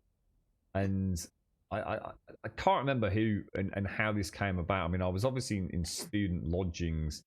And I honestly don't think it was my Marmite, to be honest. But I'd gone to have some Marmite, and I opened it up. And I remember thinking, what the hell, mate? And someone had clearly got in the habit of having Marmite on toast. And they added some margarine to the toast. And then added the Marmite. But what they must have been doing is taking the knife, putting it in the margarine, scraping it across the toast, and then putting that scraped toast and margarine debris into the Marmite. And then, I can only assume because of the way it was shaped, after they'd finished spreading the Marmite on the toast, they then scraped whatever was left on the knife back on the lid of the Marmite. So you open the Marmite jar, and around the edge, to start with, I thought it was like mold. And yeah, why would someone do that? what? It's awful. Ruining perfectly good Marmite with basic... Because I mean, Marmite is pretty indestructible, isn't it? I mean, I am reasonably confident I've had Marmite in a kitchen cupboard for well over a year. And just eating it, like, yeah, nothing the matter with it. Looks the same, tastes the same, not a problem. As long as it's not been put in the fridge. Oh, what the hell? I keep bouncing on the catwalks, don't I? Yeah, I've never used butter. And the reason I've never used butter because I can't be fucking arsed because it's a pain in the ass being taken out of the fridge. I've never used butter. I used to use it in cooking, but when it comes to making a sandwich, I've never in my life used butter. But butter out of the fridge, it's like fucking concrete. I ain't pissing about waiting for that to fucking melt or leaving it out on the side where it can get a weird British insect clambering around it. I'm sure people have got all sorts of fancy little butter pots. I'm not a fancy butter pot kind of guy, you know what I mean? What tunnel are you working on then, Darius? What's this tunnel you're talking about? What's this? What's this Marmite Exo yeast extract? What do you mean? Oh my god, they still make it. Still make what? Oh, what the fuck is that? Is that like something weird? What's this? What's this Marmite XO? Ew, what's this? Love it or hate it, some of you certainly haven't forgotten it. What is it? It's been matured 4 times longer than standard Marmite to create a fuller-bodied, stronger-flavoured Marmite. Marmite Extra Old yeast extract spreads easily on toast, providing a quick and simple breakfast. What's more, Marmite's got lots of B vitamins, including B12. Oh, wow. So basically, it's 4-year-old Marmite is what we're saying. Oh my god, I've just read something hideous. Oh my god, they do a squeezy Marmite. Who the fuck would buy squeezy Marmite? That's the sort of person you would have to beat to death with a small wooden implement.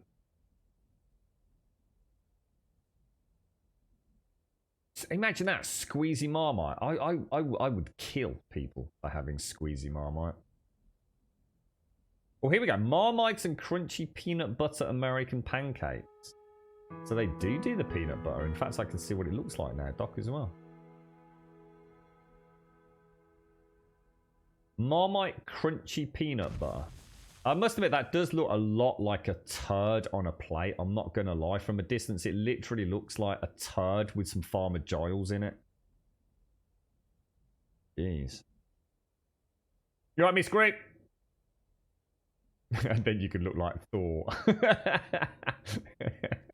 Just all you got to do is look like Thor. You just open a lot of dodgy Marmite that's been shoved in the fridge. It's like the ultimate workout.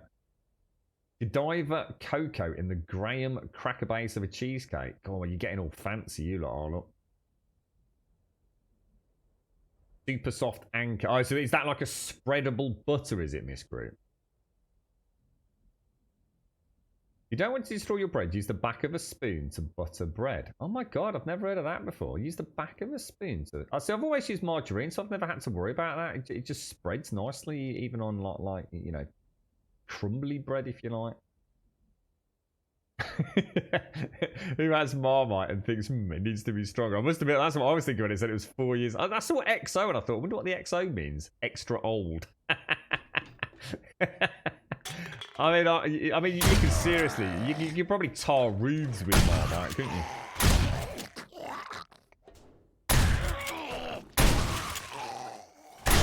It is a very... I mean, what is it? I mean, what exactly is fucking Marmite?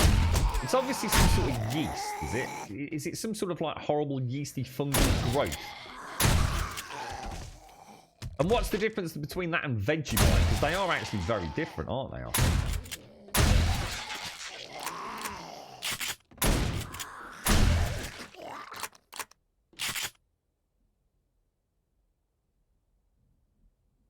No, you can't have squeezy Marmite, because at no point ever is Marmite of a consistency where it should be squeezable. That means they must make it slightly runnier. I could literally go and get a Marmite jar out of the supermarket right now, turn it upside down, and it would take forever for that to run out. So there's no way you can tell me that squeezy Marmite hasn't been changed to be less viscous. And therefore, it's not Marmite. So that's what's wrong with squeezy Marmite.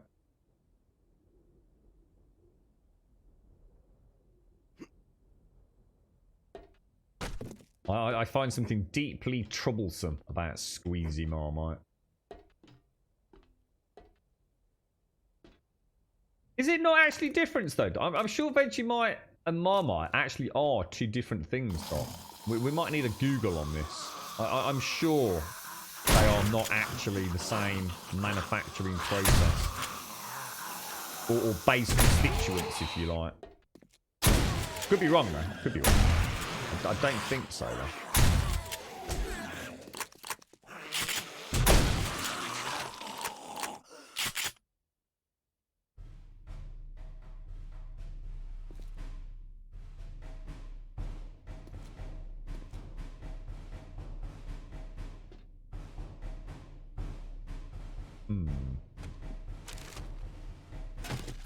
The Wikipedia. Vegemite is a thick, dark brown Australian food spread from leftovers brewer's yeast extract. It was developed. So is there any difference between that and... Is it different type of yeast in Marmite, maybe?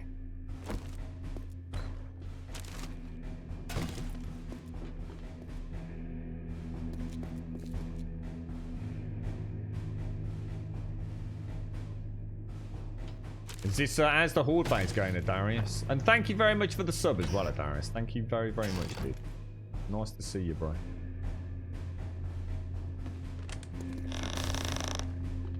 Oh, cranky muck cranky. We need a stretch in a minute, don't we? Let's have a look, Doc. Is there any difference?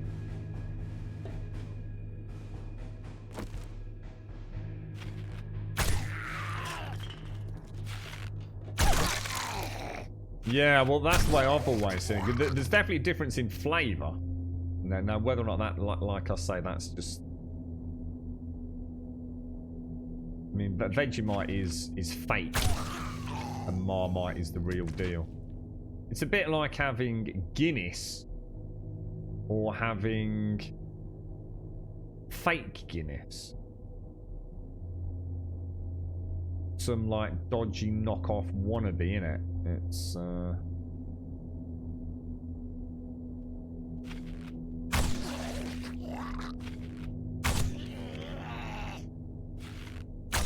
Oh, really? Oh, hello, sir. Apparently he doesn't want to play with Grimmy.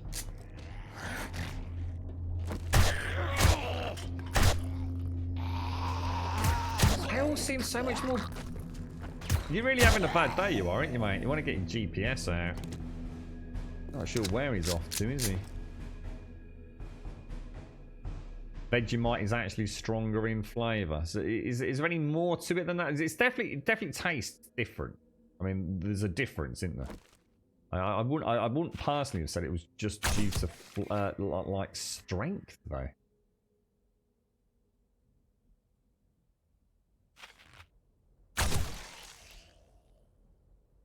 Like Coke and Pepsi. To be honest, mate, I used to be a massive Pepsi fan. I used to swear by Pepsi. And now I couldn't give less of a toss. I tend to only really drink Diet Coke if I'm having something like that. I don't drink a lot of fizzy drinks other than tonic water. But I tend to have a Diet Coke rather than a Diet Pepsi. I swear Pepsi changed. I used to love Pepsi. And I can't remember where I was, but I wasn't at home. I was out and about somewhere. And I remember thinking there's something really off with Pepsi. You know, like a pizza place or something like that. So it's during a meal. I can't really remember. I just remember thinking it just doesn't taste like how Pepsi normally tastes. And I've had Pepsi a few times. I have still had Pepsi, but I still think Diet Coke tastes better. I do like the odd. It's very, very rare. In fact, I don't think I even had one all of last year. But cherry Coke, I used to like, but I mean ice cold. So cold it almost hurt to pick it up. But yeah, cherry Coke was a favourite of mine, and the same with the Dr Pepper. I used to like a Dr Pepper, but that would be normally after a kebab. It was like my super freak out cheat meal. Cheesy chips, doner kebab. And a Dr Pepper.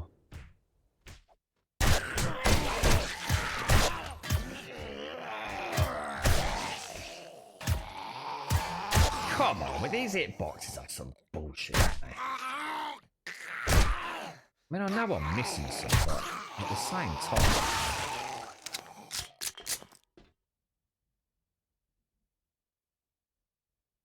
On your Marmite jar, it says New Zealand's original yeast bread.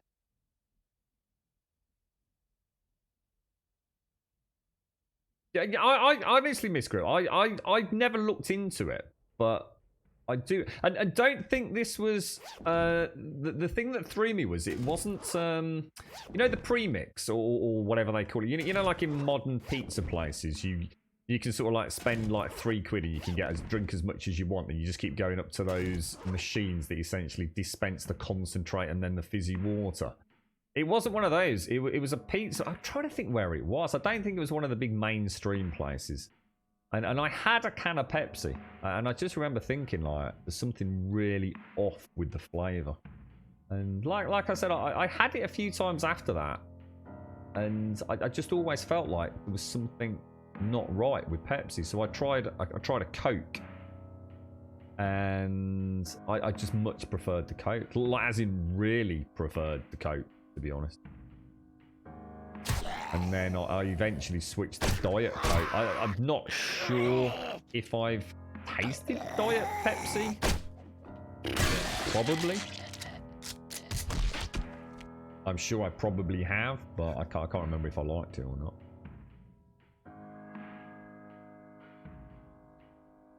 not. Probably Firestorm, yeah. Yeah. But I don't think any of the loot has changed in these. So yeah, your old little sneaky places are still there. That dead dude over there. Very dead, he's not got a head. Dr Pepper, Parma Violet. Yeah, I remember you saying that last time. Dr Pepper's weird. I don't even know what Dr Pepper is. So I've got no idea what goes into it. I guess in the same way that I've got... Oh, did you ever watch that YouTube video of the bloke that tried to make his own Coke?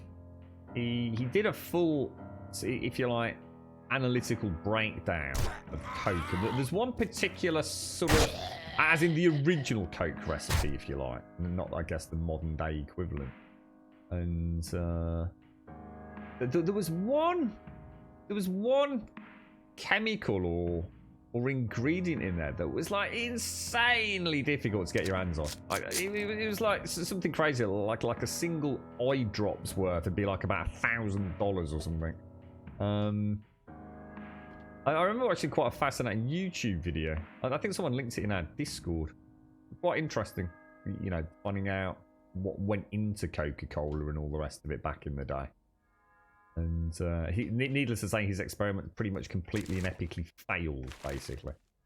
Yeah, it did not taste anything like, you know, what Coke's supposed to taste like. But you see, you remember it, though? It was quite interesting, wasn't it? I found it quite educational, the sort of like all the weird and wonderful things that go into these drinks. That, you know, kids grow up just knowing the McDonald's arches and the Coca-Cola brand, don't they? It's the power of advertising is just insane, but the actual makeup, the concoction that goes into Coke is like really weird, really strange. Yeah, Parma Violets, yeah. You can still get those, because I know I had some... we spoke about them last year, didn't we, Jags? But I know my mom at Christmas, she normally gets like all these like little Haribo sweets and things out. And she actually had some Parma Violets this Christmas. She put them all out on this big... So it was like, it's only about an inch deep. It's like a big plastic heart. And it's probably about, I don't know, 12, 18 inches in diameter. And she just fills it full of like Haribos and like little mini chocolates. And there was some Parma Violets in there. Some Chupa Chup lollipops. She got some of those. You remember the flying saucers? She got them all from Aldi in like a big bag. Yeah, you remember the flying saucers? That's what I used to call them. That had like the sherbet inside. It was like an instantly dissolving. I don't know what it's made out of. It's sort of like paper almost, but in the shape of like a little flying saucer. And you put it on your tongue and it sort of dissolves. Then you get the burst of the sherbet on your tongue. There's a couple of other things in there, like cola cubes, which are the horrible old cola cubes, not the nice cola cube. There was the Haribos, the Tangfastics. It wasn't a Haribo mix. So she'd obviously added Haribo to some of Aldi's ye olde fashioned sweeties. His partner also tried the homemade stuff, and if I remember correctly, they wrote it off as just an experiment. Yeah, it was pretty much an epic. Didn't work. Yeah. One did a limited edition Parma Violets wine. Oh my god. Sugar and raspberry, is that what it is? Yeah, I used to love those things. The little bags of sherbet. Was it called sherbet? Is that what we called it? You used to get in a paper bag. You'd sort of stick your finger in your gob, give it a lick, and then shove it in the bag and lick it out.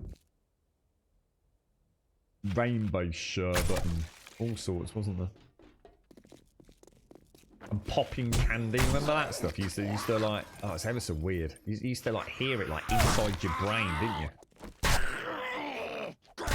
I actually don't like that stuff. It used to freak me out a little bit. Do you know what I mean? Did you ever have that? You can still get it, but they do it in like like anything these days. They have to go one step even more stupid, don't they? So now it's like ultra sour or something like that, and it's basically some sort of popping candy. It looks like little rocks of like methamphetamine, or how I'd imagine methamphetamine look. But like little actual granules, crystals, and you pop it on your tongue. You close your mouth, and you can actually it starts popping, but it's like the noise isn't coming as audio. It's like you hear it inside your brain. It's really weird. Sarsaparilla. You know what? I know the name, but I think I only know it from like Hollywood. What is sarsaparilla? I don't think I know anything about that, dude.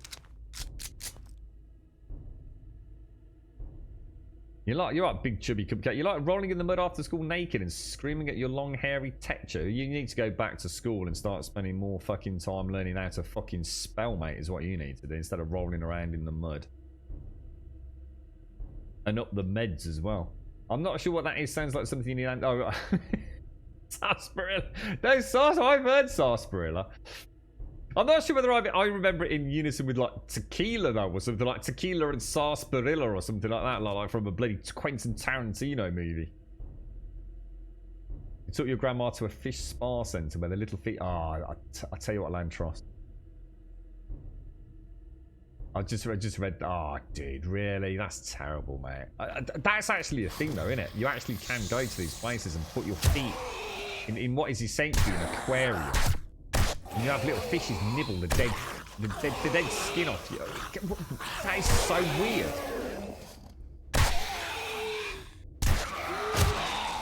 I remember we were in. I'm just trying to think where it was. I think it was Lanzarote. Well, definitely in Lanzarote, but I'm sure plenty of other places. And you actually see them. It's basically just like they just have them outside of a shop. And it's basically just a seat with an aquarium on the floor with these little fish. And you just like pay them X amount of euros. You just sit in the seat, put your feet in the tank, and the fish nibble all your. Oh, Jesus, mate. I don't think I'd ever want to participate in that. I'm not sure why. I don't know why it gives me the heebly-jeeblies, but it's not like they're fucking piranha fish or anything, you know what I mean? You're not going to dangle your toes in and suddenly end up with like 3 less toes than you started with. But I don't know, there's something weird about it to me.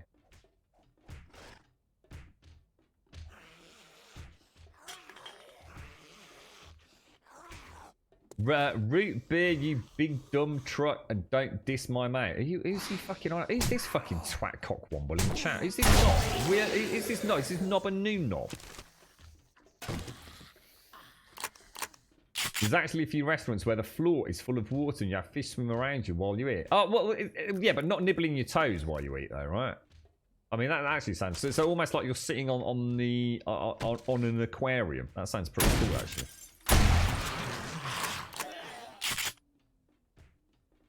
But really? So it actually feels like, yeah, I can imagine it's quite tickly, isn't it? I suppose it depends on how gammy your feet are. You've probably got people like folds of flesh hanging off them because they've never bathed or something. Poor little fish sitting there going, oh my God, mate, I'm still hungry. You know, oh, Jesus, this is terrible. Can I just be good to you? No, I'm gonna ban you because you're already doing my fucking fruit and nutting. Yeah, feel free to fuck the fuck off, mate. There you go. That solves that fucking problem, doesn't it? Right, let's... he thinks we're one of those channels that gives a fuck. Let's go and see who else we got out here. Yeah, I want to get that one that's right up on the top as well. Always there. There he is. Hello, my little cheeky devil. Lovely jubbly. Yeah, sarsaparilla. Sarsaparilla. Yeah, I don't know what that is, mate. I don't know what that is. But I'm pretty sure I've heard of it from films. It's I swear there's another. Ah, look, there is another. Ah, so there is a second vulture. So where's that one then? Maybe we know where that one is and I just forgot.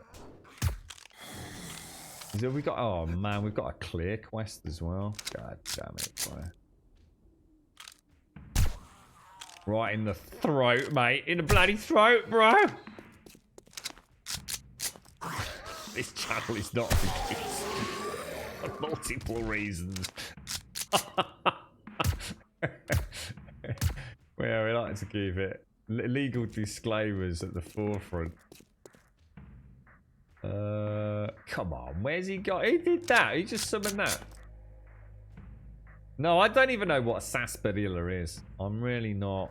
I just don't know. Don't know. Sarsaparilla. All I know is it sounds awesome. Sarsaparilla. It's not an alcoholic drink, is it?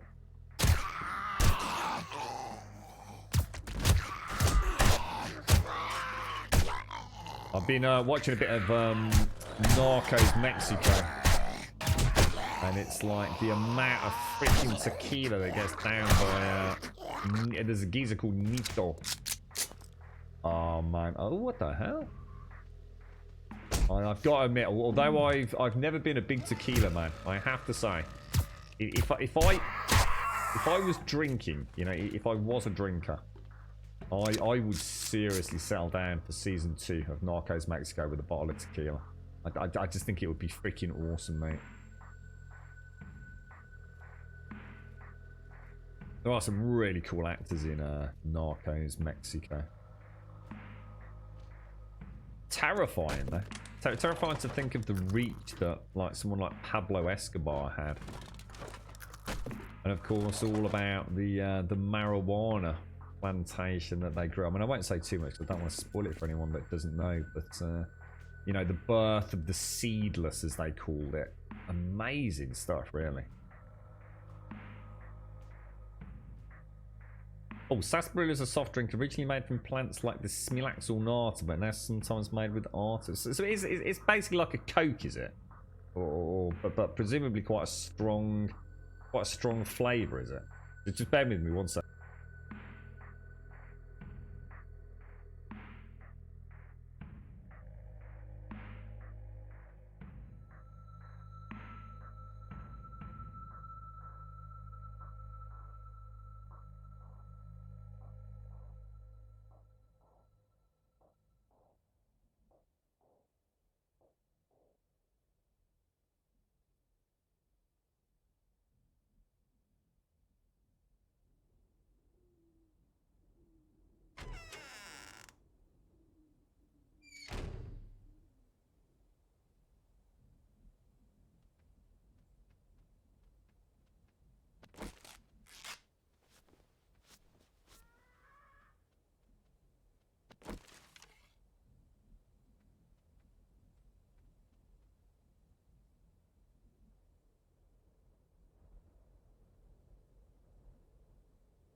Alright.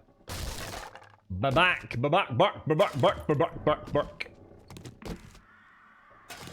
We'll grab this sham as well.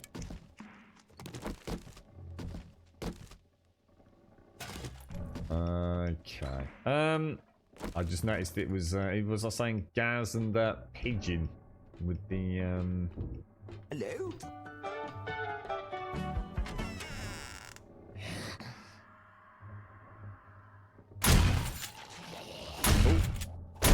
Oh my god.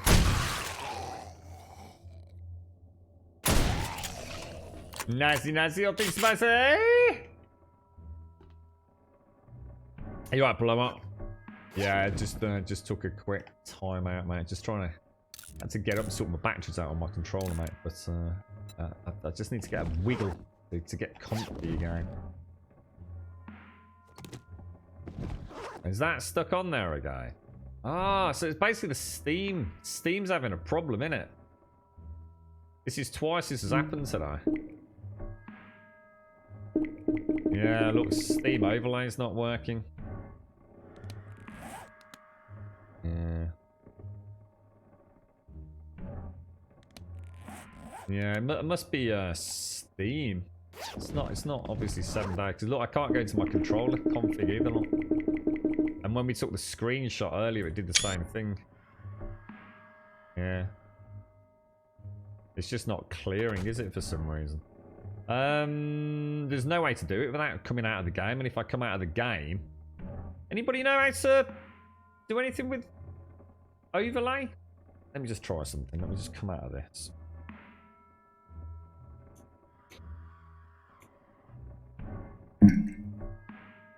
Not that. Yeah, there's no way of getting rid of it. On the hour, every hour if we can, Lady Elvira.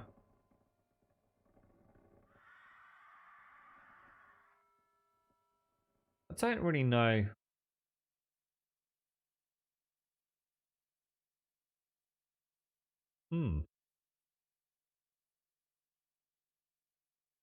Let me try. Oh, because the problem with doing all of this is it can mess up my reshade.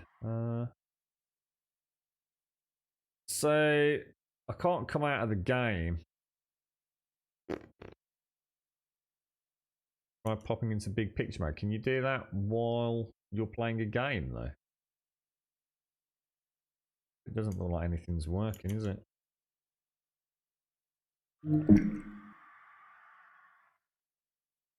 No, it doesn't seem to. I don't exit game. I know something's wrong with Steam because look, I can't access my controller configuration. Don't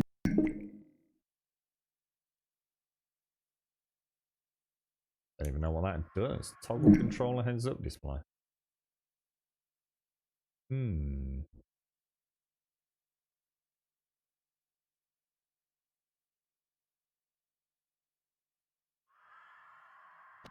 Don't know, guys. Wonder why it's doing it today. Has there been an update to Steam? That is because Steam sometimes does update and starts doing stupid things, doesn't it? I notice so sometimes I have to turn off all my in-game notifications, otherwise I get a bleep whenever one of 30,000 fucking people comes online. So I'm not sure. But yeah, there's no way. Clearly glitched out, hasn't it? Kind of weird because it's happened twice.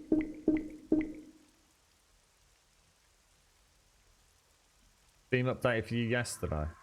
Right. Yeah, I took a screenshot earlier today, didn't I? Which we do regularly. And we got the screenshot notification stayed. Oh, Jesus.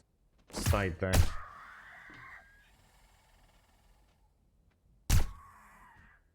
Annoying as hell, my friends. As annoying as hell. Right, we want to go back up the stairway then.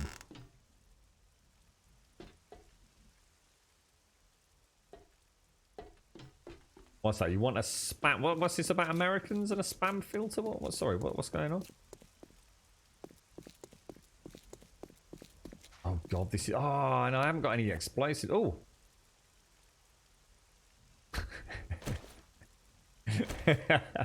We've got one Molotov.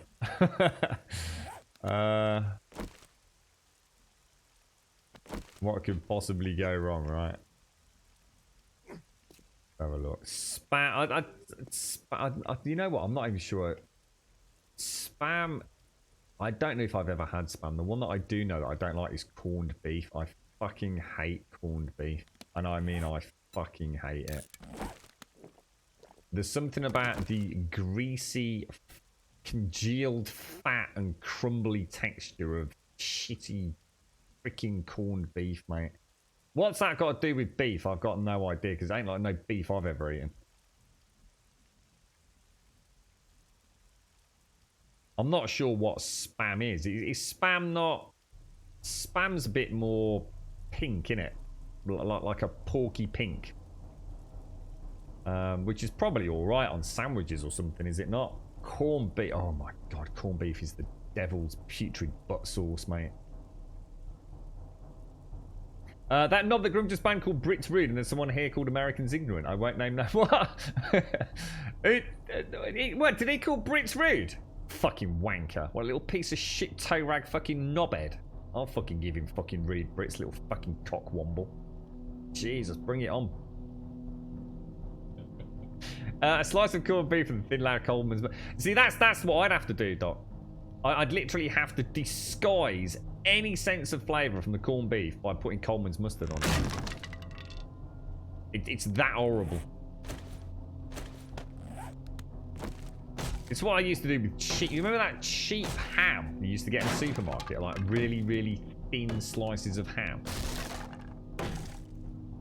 Mainly water and slightly pink in nature and about half a molecule thick. I used to put a bit of Coleman's mustard on that just to add a bit of flavour to it.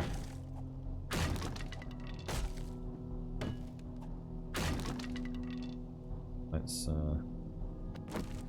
what we can take out. First time we've ever got in here without actually waking a load up, you know. Not a bad little start, that.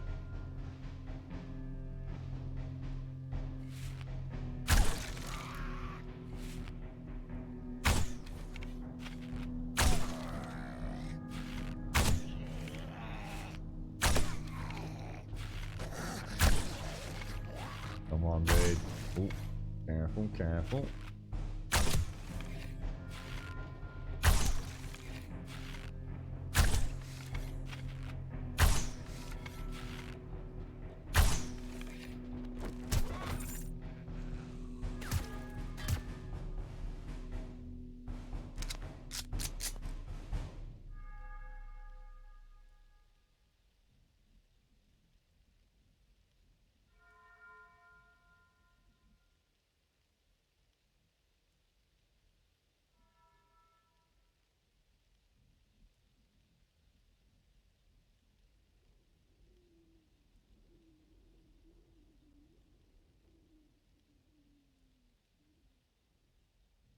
I'm back. Sorry.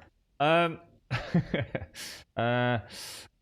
pork pie. Yeah, my bro's like, what's that? Is it the Melton Mowbray pork pie, Jags? They sometimes buy one in for Christmas. Melton Mowbray pork pie with is it the Coleman's mustard, like Doc says? You can't really go wrong with that, can you? There seems to be a lot of red down there. I'm gonna see if we can get in through here, because we know that's a weak point, don't we?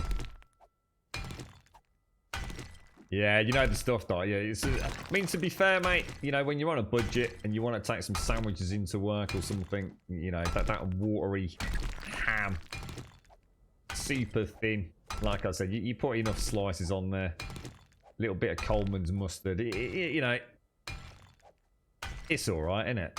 You know, if needs must. It's better than a bloody pot noodle, right?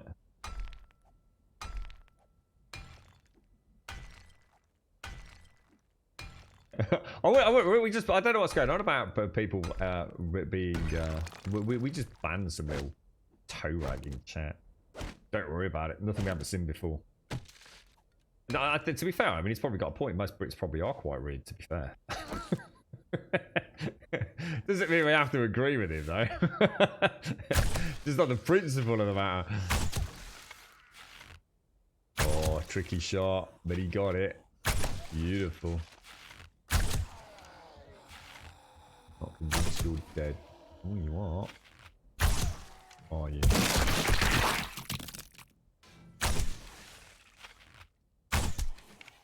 Yeah, we're like a wrecking machine in here today, aren't we, eh? Oh, what a shot, dude.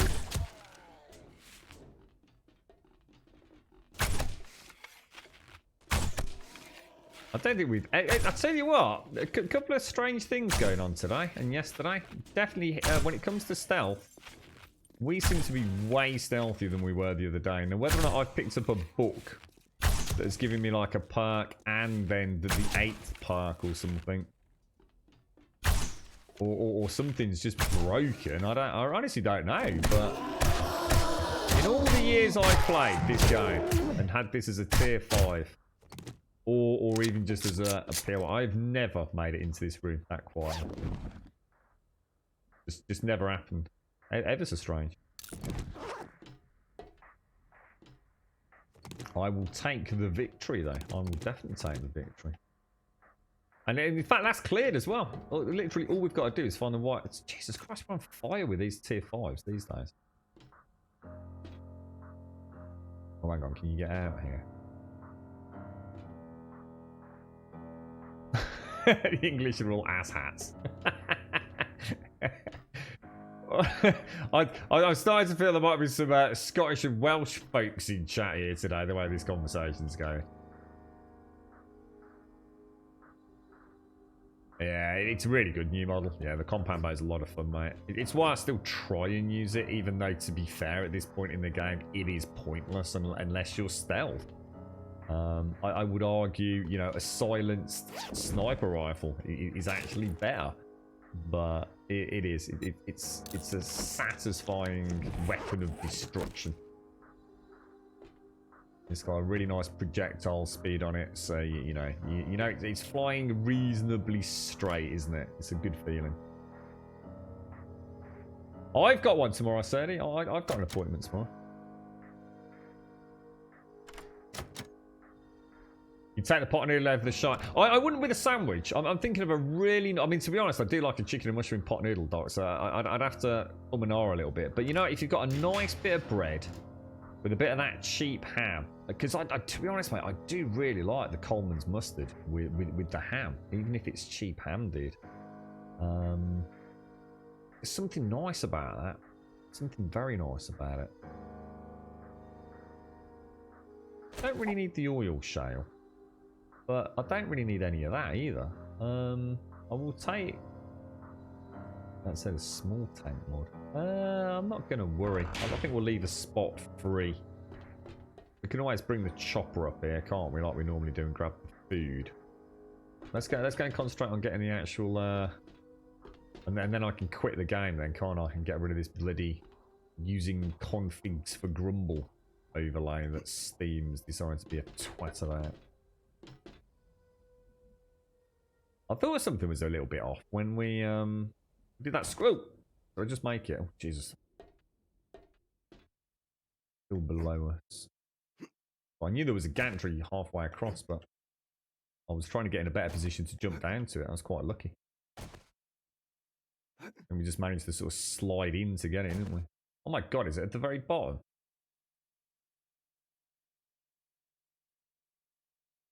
In here somewhere.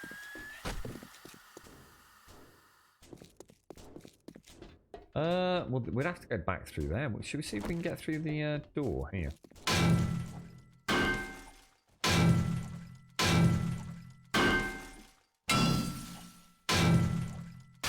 Wouldn't let it bother you, Bob. Don't be too sensitive about such things, mate. I get it all day. We've already had these stereotypes. Apparently, all the English do is drink tea and muffins, mate. There's bigger things to worry about in life, bro.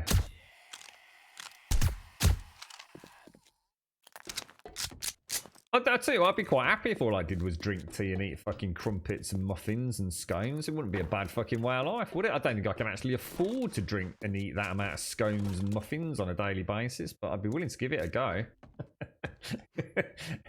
You know, in a desperate effort to conform to the global stereotypical ideology of what an Englishman is. If anyone wants to buy me fresh scones and fresh cream on a daily basis, you know, deliver it over here, I'll give it a shot. Where the hell is it? It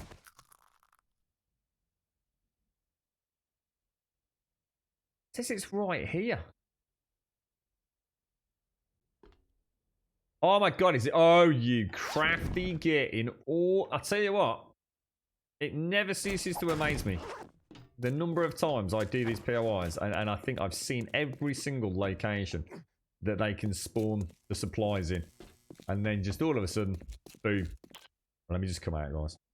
Get rid of that. It's even here, look. I have to come out of the game.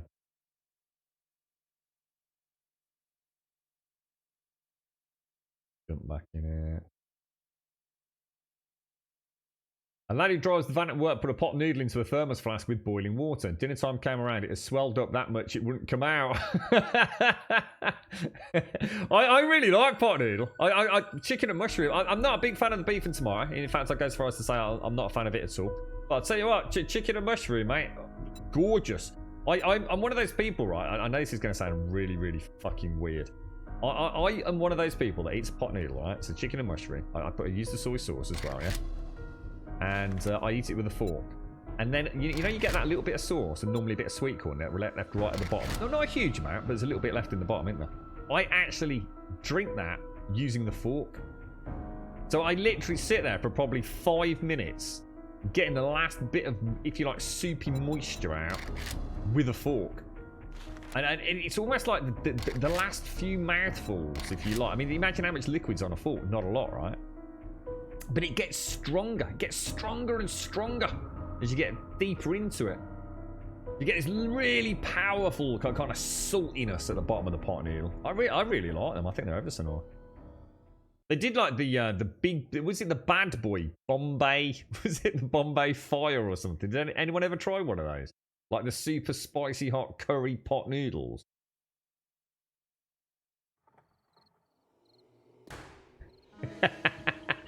The thing is, I'm English. I've lived in Wales for 25 years. Can confirm the Welsh are cool and the English are definitely asshats. Do you speak that fucking weird gobbledygook Welsh, do you, Wookie? Where do you live? How are you going outside? I'm going to flick Martin. I fucking love Wales. Wales is fucking the place to go, mate. I just suddenly clicked, actually, Wookie. That means you... Oh, I tell you what, no wonder you do so much mountain biking, mate. I've just suddenly clicked. I think I knew you were in Wales, but I've only just... Oh, mate, I bet you've got some cracking places to go, ain't you, at the weekends? You jammy, yeah.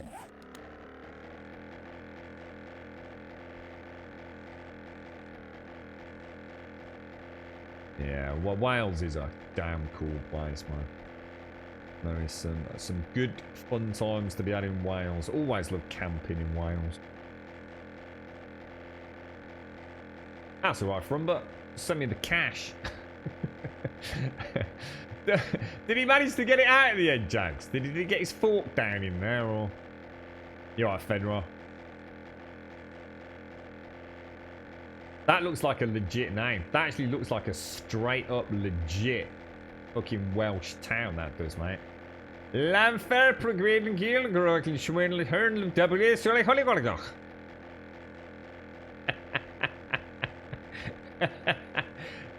Did you just Google that, Joe? Because that sounds legit. I bet that's literally the street that Wookie lives on, mate. Number 63.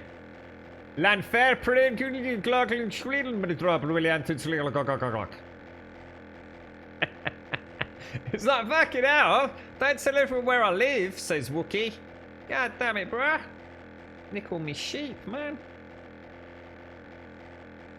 It is a legit name, is it really? I thought it looked too legit. It did look too legit.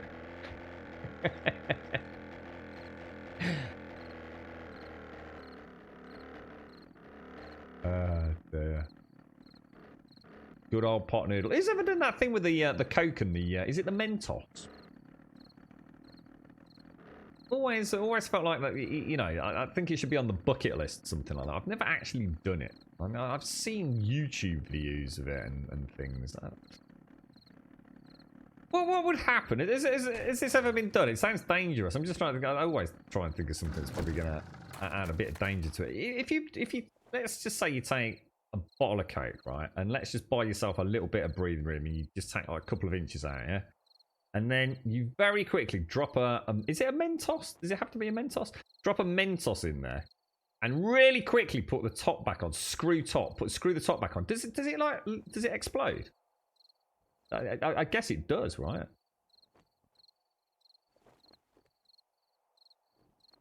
The eruption of what? Age of Jalera Shuckle. There's one place in the world I want to live because of the name is perfect. Fucking Austria. Yes, it's what? It's actually a place called fucking Austria. Yeah, I've seen it on YouTube, it's great. You know, one of those evenings where you start off looking at something completely legitimate, you know, like a review of The Outer Worlds or something, and before you know it, you're watching people drop Mentos freaking sweeties into bottles of Coke.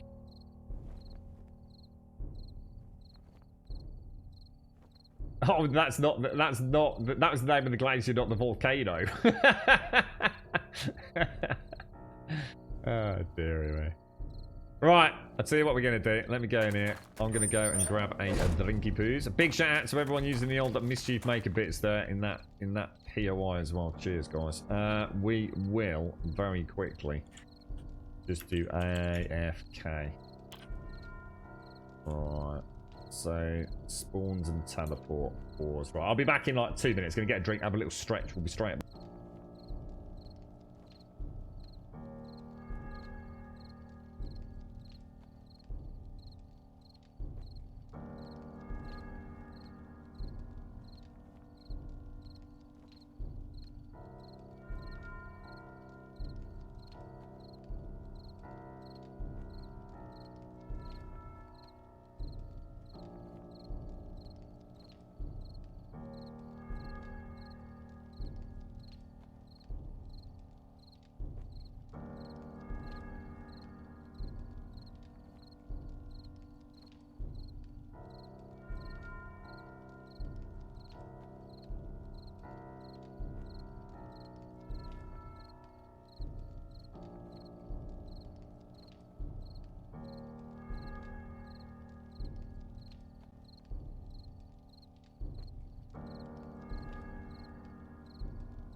Oh, dearie me. Right, back. What were we doing? Why am I even at the trader? We need to drop some stuff off. Is that actually where it, is that actually the place? Is it a nice place? I should imagine with a place in Wales with a name like that is a lovely, tranquil, idyllic village. Nestled between the lofty heights of two beautiful Welsh mountains. What do you reckon?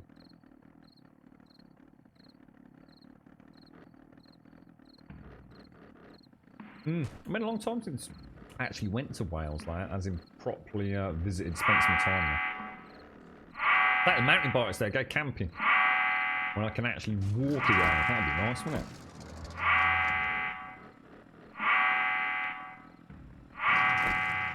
Okay. What else have we got on here? Leave that. So I'll tell you what, let's just get rid of that turret ammo. Suppose I could have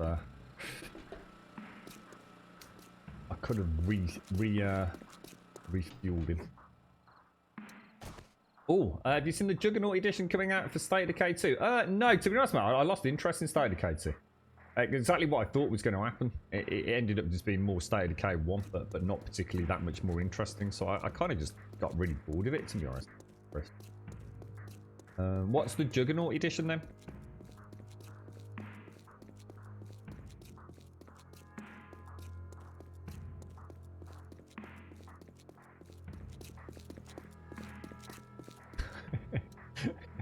We've got tags called Monkey's Eyebrow, Possum Trot, Rabbit Hash, Thai Wapiti, and Oddville. I mean, they're not too bad. I mean, Monkey's Eyebrow is one that I do really have to wonder what the fuck they were thinking there. I mean, that's got to have been a piss take that was just ended up being taken seriously, right? Monkey's Eyebrow. That is very strange. It's a new map, updated textures. Well, Jesus Christ, that's a matter of time. New weapons, new cosmetics. That bundled all the DLC into one game purchase. If you already own the game, you get it for free. It could be worth that. Could be worth having a look, Christopher. I'm gonna be honest, mate. I think if I was to play State of Decay again, it would have to be multiplayer. And all I ever heard about it, even though we played it a long time after it released, was that multiplayer was still a broken piece of shit. I'll look into it, dude. I'll look into it, mate. Cheers, Chris. Nice one. We'll have a ganders.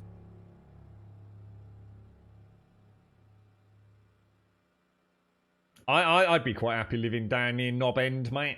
Where'd you live? Knob End, mate. I think that'd be perfect. In fact, I should move there just on principle, to be honest. Oh yeah, cheers, Christopher. Thank you. Yeah, I look forward to that, mate. Yeah, I knew nothing about that, dude. To be honest, I didn't even know there was any DLC for it. I mean, is it DLC in the sense of like, oh, here's a new flag to put outside your outpost, or was it actual, stuff to? Because I don't think another map is going to make any difference. In fact, why did we stop playing State of Decay 2? Was it just because I got bored? I can't remember. We were playing it, weren't we? I think we just moved to another outpost. Can't really remember why my interest waned with it. I think one of the big issues in hindsight, whether or not it was the reason that I was using, I guess, to justify it in my own head at the time, but in hindsight, looking back on State of Decay 2, as much as it was a fun game, and I did enjoy it in the same way that I did really enjoy State of Decay 1, fantastic game. But I was just getting annoyed that they'd done so little with it. It was kind of like waiting for that game that you've always enjoyed, or the next installment in your favourite franchise, and just finding out I haven't really done anything to it. That they've just kind of added a new map, made the game look a little bit more modern, and hey ho presto, that's all I got. And I think it was annoying me. All the things that I used to say during my State of Decay playthrough, my first State of Decay playthrough, such as, oh, wouldn't it be great if you could do this, if you could do that? And actually, none of that was in State of Decay 2. It just felt like I was still playing State of Decay 1, with a new lick of paint, really. We'll have a look, dude. We'll have a look. Paprika! Thank you very much for the bits, my friend. Thank you very, very much indeed, sir. Cheers, mate. Thank you. Destro, thank you for the follow as well. There's quite a lot of bric-a-brac there, isn't there? Used to live in a place called Blue Ball. There's a Birmingham in Alabama, right? Birmingham, Alabama? Is that a thing? Is it known for anything? Or is it just a shithole or something? What's Birmingham, Alabama like in America? Obviously, I come from Birmingham in England. Right, that's all organic, so that can go in there, can't it? Oh, we were putting mouldy bread somewhere else. I'm bugged if I can remember where.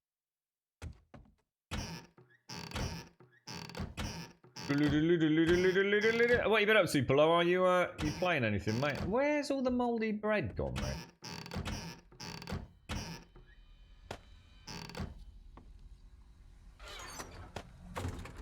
Is that right? So that, oh no, they're all bought. Oh, it's because Timmy the turret's there, look. So it would not. Well, hang on, hang on. What have I got missing here, guys? It's kind of like that, isn't it, normally? Oh, and the beakers. You put out Birmingham. Oh, you said Birmingham, Alabama, not Birmingham. Birmingham. Birmingham. God damn. Birmingham, Alabama. Birmingham, Alabama. Nothing special. It's not just another place in America. You know, it doesn't make like, you know, particularly good chili or anything, anything like that. Just a run-of-the-mill American American city, presumably. Alabama's a state, is it? Alabama is a state. Birmingham is a city in Alabama. Is that right? Or come educate me, my American friends.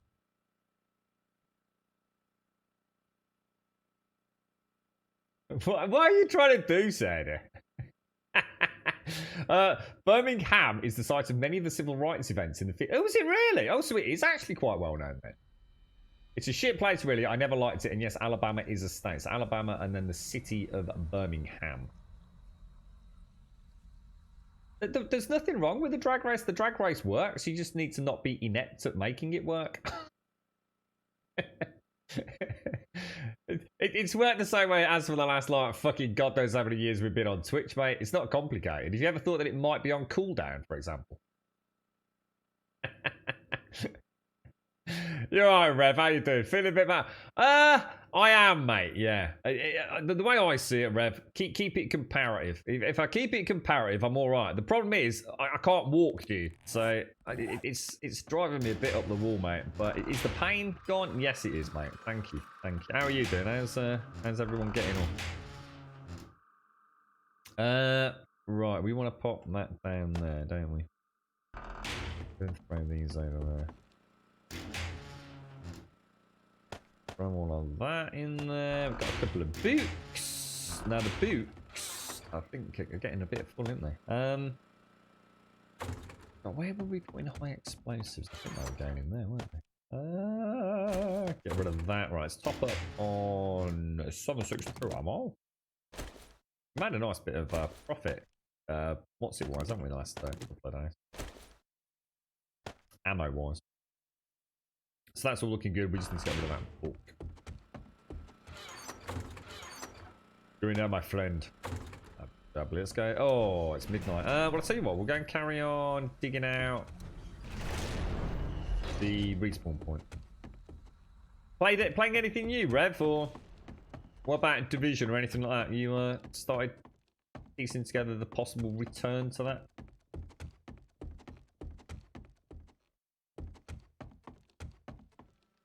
We used to have the little drag race overlay come up, didn't we, on the AFK screen? I don't think I ever got that reinstalled after all that internet issues.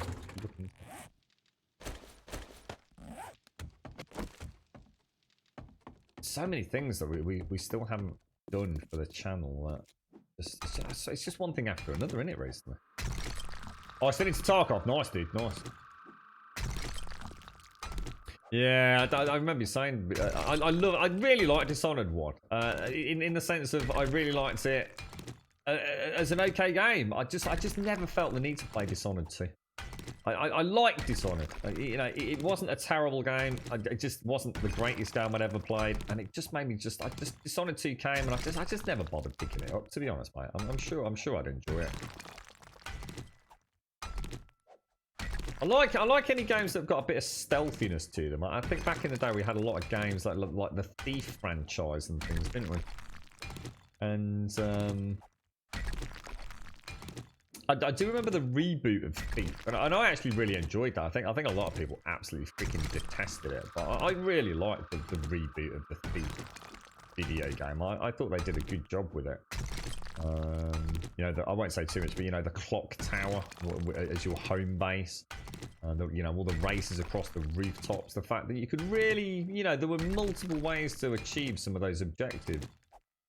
And of course, Dishonored, you know, I think by the time you've got some nice skills in Dishonored, I do remember, you know, some pretty cool stuff. Some really nice combos, thinking outside of the box mechanics. I just felt, it wasn't, like I said, it wasn't even that I was underwhelmed. I just never fancied picking up Dishonored 2. It just never tickled my pickle. I should imagine you could pick it up for quite cheap as well, couldn't you, know? Are you going like for a full scavenge, look into every corner, are you, Rev?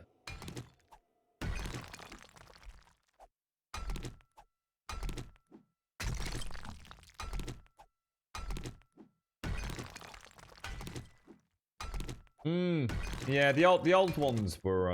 I think we managed to get at least 2 of those up and running in the end. Getting all the floppies from car boots and stuff. You can probably get them on good old games or something these days, can't you? In fact, I think most of them are available on Steam, if I remember correctly. There's a couple of community. I mean, obviously they don't hold up well in this day and age, but they were certainly food for thought back then. You know, the idea of using like water arrows to extinguish a torch, you know, in a castle corridor, so you could get past the guard and things. It was all pretty fancy stuff, really. €5.40. Is that what you paid for it? It's kind of weird because we were talking about Bioshock Infinite yesterday, weren't we, on stream? And I actually spoke to a friend of mine yesterday evening who was just checking how I was, and he just happened to mention that he just started playing Bioshock Infinite again. So he's trying to do the platinum. Is it the PlayStation Platinum for it, or whatever it's called?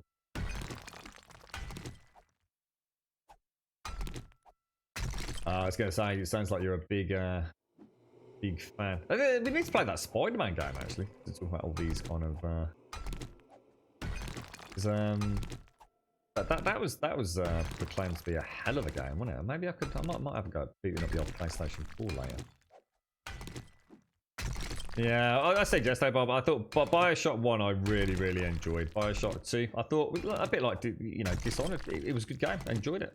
You know, nothing wrong with it at all. Thoroughly enjoyed the experience. But Bioshock 1, I really like Bioshock 1. And then Bioshock Infinite came out, and I just can't get into it. I've tried so many times to enjoy Bioshock 1, and you know, yeah, sometimes you're just not in the mood.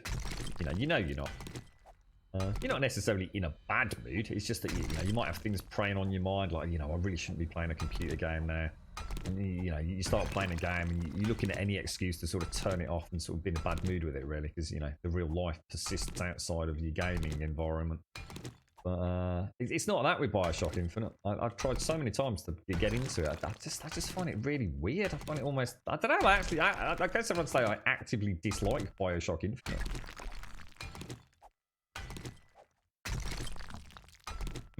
Yeah, sounds good. Did you ever buy Outer Worlds, Rev? We were talking about that earlier. So someone was saying it was on, some quite said it was on a super discount on the Epic Store. But, I mean, you could get it on the Xbox Game Pass for peanuts if you wanted to. I wonder if that's the kind of thing that you'd enjoy.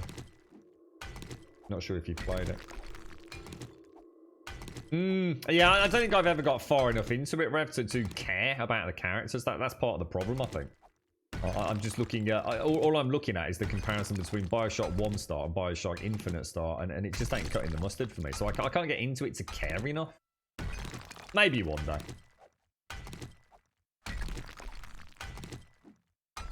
Four years and 3. So we're going to be waiting a while, are we, Sadie? Is that the official time span for development of this game? Yeah, that's pretty much what I was saying earlier, Rev, about how people's opinions changed. It was unfortunately the victim of being used rather deviously in order to hate on Bethesda rather than actually, you know, taking the game on its own merits. And like you said, it was a good game. That's perfectly playable. Just, you know, don't go in there expecting Fallout 7, you know what I mean?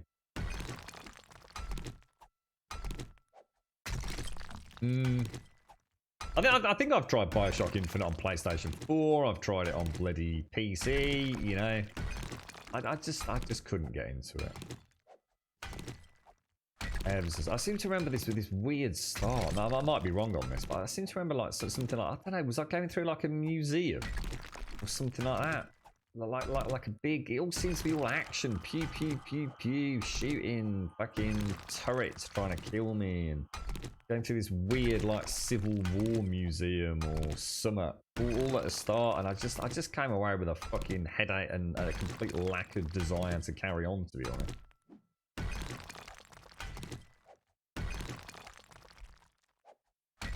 Is that what it was? The carnival, was it? Okay. Yeah, another one that they announced too early, basically, Sadie, I should imagine. It's like...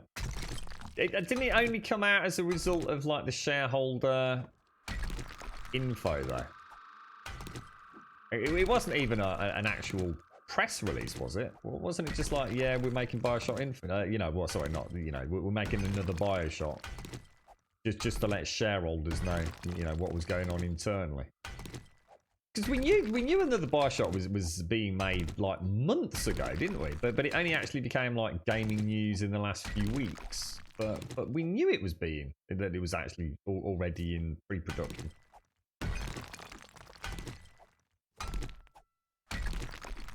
Driver San Francisco. I don't think I've ever played any of the Driver games, dude. Driver. No, I don't think I've ever played them, mate.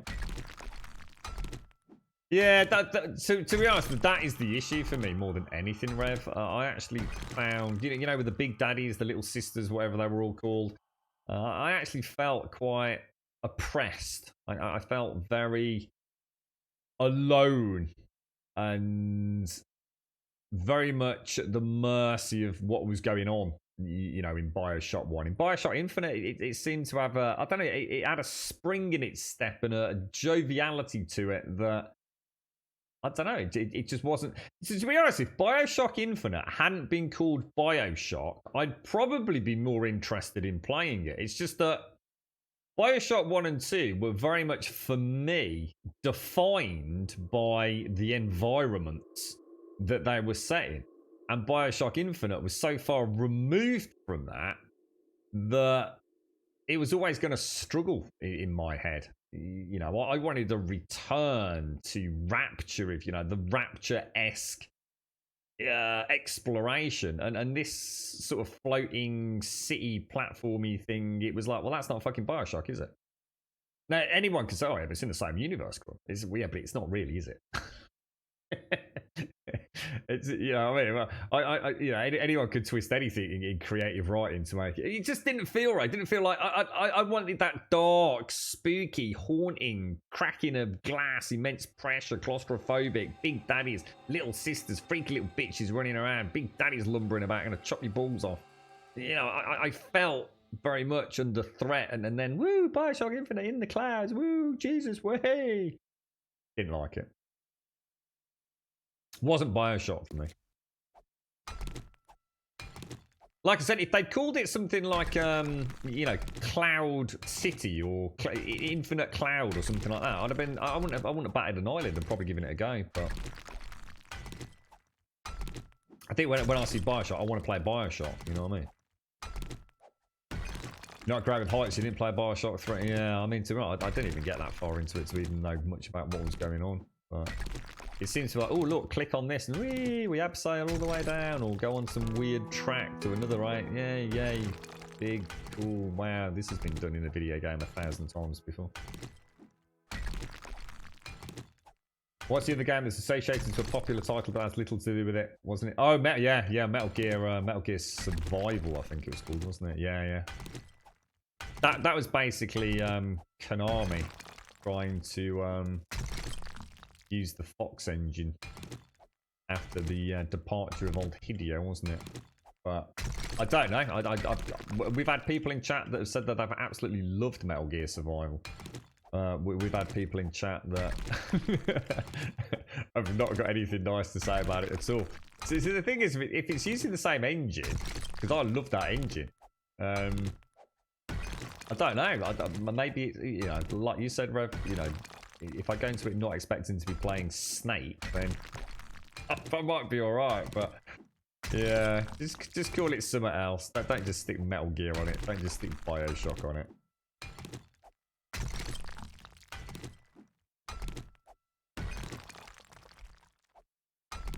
What's that? You did give it a go. You're on a beach in the sky. I don't remember a beach. Are you talking about Bioshock Infinite? Can't even remember how it started. Tier 5 blunderbuss? No, I'm not doing blunderbuss only challenges. That's just fucking stupid, mate. The day I start doing blunderbuss only challenges, it's time to fucking admit defeat and go and play another fucking game, mate. There's only so much fucking blood you can eke out of a stone. So many fucking things wrong with what I just said, but there was a beach, really. What's the game that starts with you meeting? I'll keep it kind of a little bit spoiler free, but I've got to tell you a certain amount. So you start, I'm sure it's like, is it not Dishonored or one of the Dishonors or possibly even Bioshock? There's a big meeting going on, blah blah blah blah blah. I think you're playing with like some young child that you've obviously, you're not a paternal figure, but the child knows you. There's a lady in a garden, like in a pagoda. You go and have a chat with her. She's got some suspicions about something, and then some fucking murderers, some murderers or assassins appear. They kill her, and essentially, I'm trying to keep it a little bit vague. It all happens in the very beginning of the game, though, so don't worry. And then you kind of get... Basically, you've been set up. Essentially, you are the person that killed this... A figure of royalty, or at least of considerable influential power within the hierarchy of that culture or society. What is that one? Oh, it is Dishonored. That is the start of Dishonored, is it? And the little girl is your daughter. Oh, right. Is that a major spoiler there, Rev? It is Dishonored, right? Got you. Yeah, I seem to remember. It's like I said. Dishonored. It was all right, mate. It was. I like the skill where I think I could turn into like bats or some I don't know, ethereal, ghostly goo or something. And I remember like having a lot of fun, like sort of thinking, well, I could go through the electric fence, doing weird things, or I could just like fly into the sky like Batman and go onto the balcony and then creep about inside. It was quite good. Tetris, brilliant, sir. Yeah, that's exactly how the start of Tetris goes. Yeah, I can't believe we got that confused with Dishonored. For fuck's sake, go and drink some fucking Iron Brew, bro. It's not really, is it not? I can't, I can't even remember. I do remember a wicked bit, a wicked part of Dishonored, which is down on, it was like a dock, a pier. I don't know, like fisherman's place. It was very ambient. It was a wonderful little section. I got really into it. Almost like it reminded me of like a lighthouse keeper or something. It was very, very well. The narrative was very good on it, and the whole plot around that area was very well thought out. And I do remember moments like that being very, very memorable. You actually referred Dishonored 2, did you? Yeah, maybe it's a bit like Dishonored and Borderlands, mate. I could still argue that Borderlands 1 is superior to Borderlands 2 in many ways. But, as a package, technical improvements, optimizations, streamlining of mechanics. It'd be hard to say... my gut feeling might be that I did prefer Borderlands 1 over 2, but as an actual game as a whole, Borderlands 2 just, I felt, played better.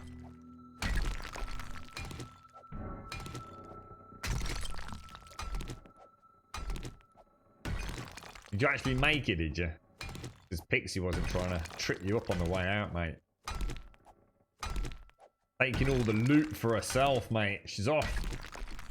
She's off down M&S. Look at that. Looking good, mate. Right, so let's grab one of those. All this for a bloody respawn point. You couldn't make it up, could you? There was a Tetris game that had a story in it. Are you sure, Sadie? Are you sure, Sadie? Let's be honest. Plot in video games is not your strong point, is it? Are you sure you're not getting confused, my little Scottish friend?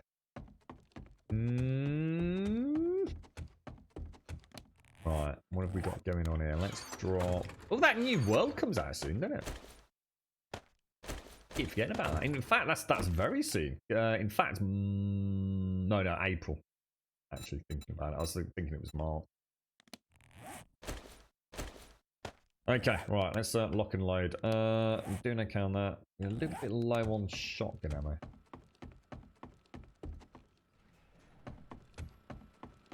It's like Randy Pitt. Yeah, I don't like that. I gotta admit, I have to say, completely overwhelmed with Borderlands 3 though. I really thought I'd just, yeah, I thought, you know, I'm going to enjoy it. I've always said I'm going to enjoy it when I get to play it. And I thought, you know, I've heard people try and convince me that it's significant improvement over the others, but never really been able to tell me why.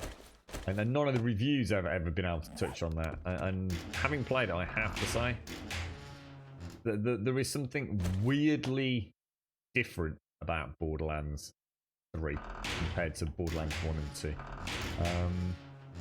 There is a almost clinical precision to both the movement and the actual basic gunplay mechanics. That was something that I always used to talk about Borderlands having. That kind of... I used to sort of talk about it in that kind of wishy-washy way, that it always felt like, you know, it's a bit more spray and pray. You know, you're not having to be, you know, pixel accurate when you're playing Borderlands. And it's not because the game hasn't got the tech behind it, or the hitboxes aren't right. It's just that the guns, the variety of the guns, the style of the guns, they're not there for, you know, a one-shot kill kind of PUBG, you know, shoot him in the earlobe kind of gameplay. You know, it's meant to be fairly high-octane, fast-paced. A little bit almost like Gears of War is compared to, say, The Division. Completely different games. You know, it's almost like one is an arcade shooter, and one, you know, with the right build going against the right mobs, is much more tactical. You know, you're really trying to hit weak points. But Borderlands 3, there's something about what they've changed. I know it's not just about slide to cover. I mean, slide to cover is an obvious thing to talk about. You know, every game for years has had that, apart from fucking Borderlands. So, you know, that's a really nice addition to the game. But the mantling adds something to the game that is done really well. I've only found one area so far where that's completely broken, but there's a crispness to everything with Borderlands. It's I don't know. I need to play more to really try and define what it is, but it's something I never read about in reviews. But I know they were trying to say something about it. They were trying to say, you know, there is something here. There is a bit of a magic sauce dash on this that is going to surprise you when you come to play it.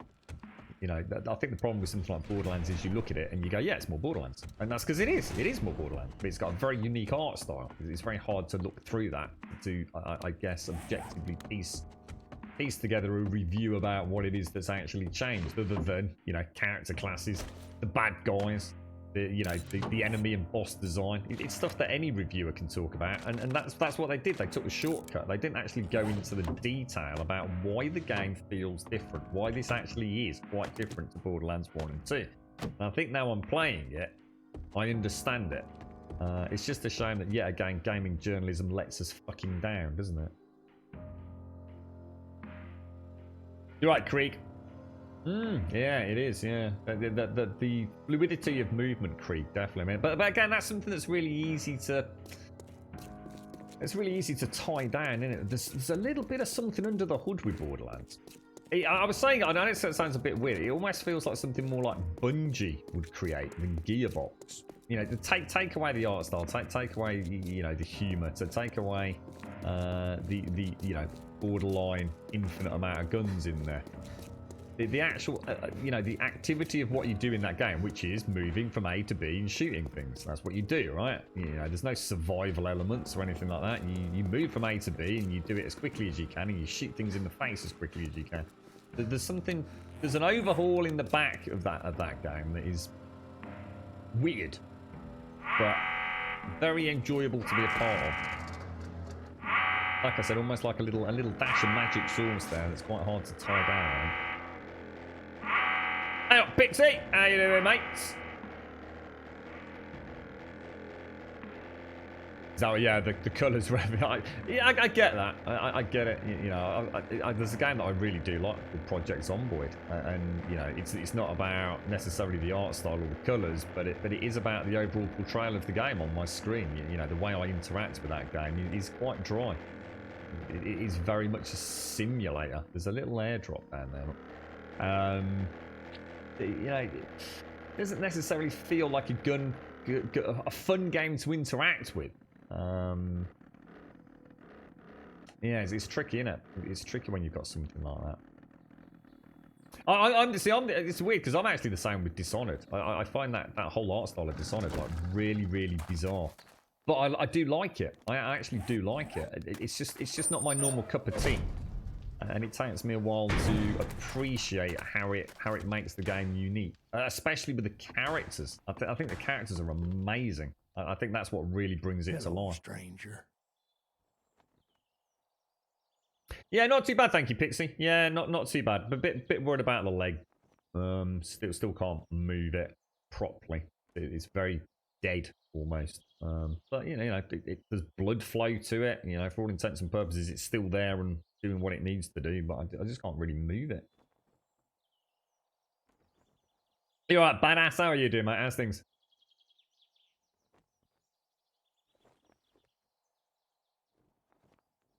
Yeah. Well, it's not that I don't like cyberpunk style. The problem with cyberpunk is it's so open to interpretation, isn't it? And I quite often, it's a bit like saying sci-fi in general. You know, anyone can create an alien and a spacecraft. But yeah, I mean, you're right. It's cyberpunk. I've got an idea in my head of what cyberpunk needs to look like, and anything that deviates from that, I struggle with. It's the same with sci-fi and spaceships and things. Now, I appreciate one universe is going to have a very different design to another, but I need to have an element of believability to it. You know, I quite often see these kind of sci-fi shows where, you know, the humans still look like humans. Fair enough. You know, no reason why they shouldn't.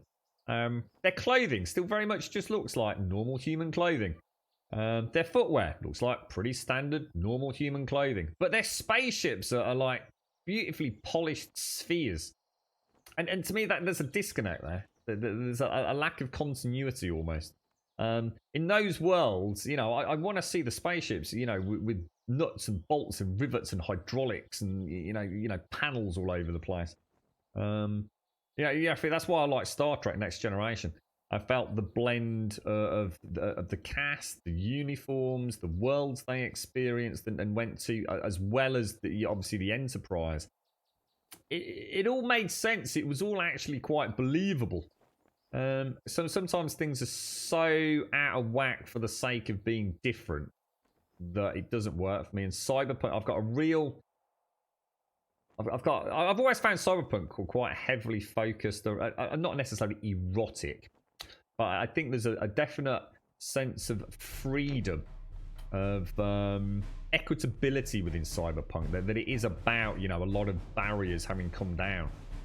Within societal norms, as well as that then balanced against huge prejudice as well.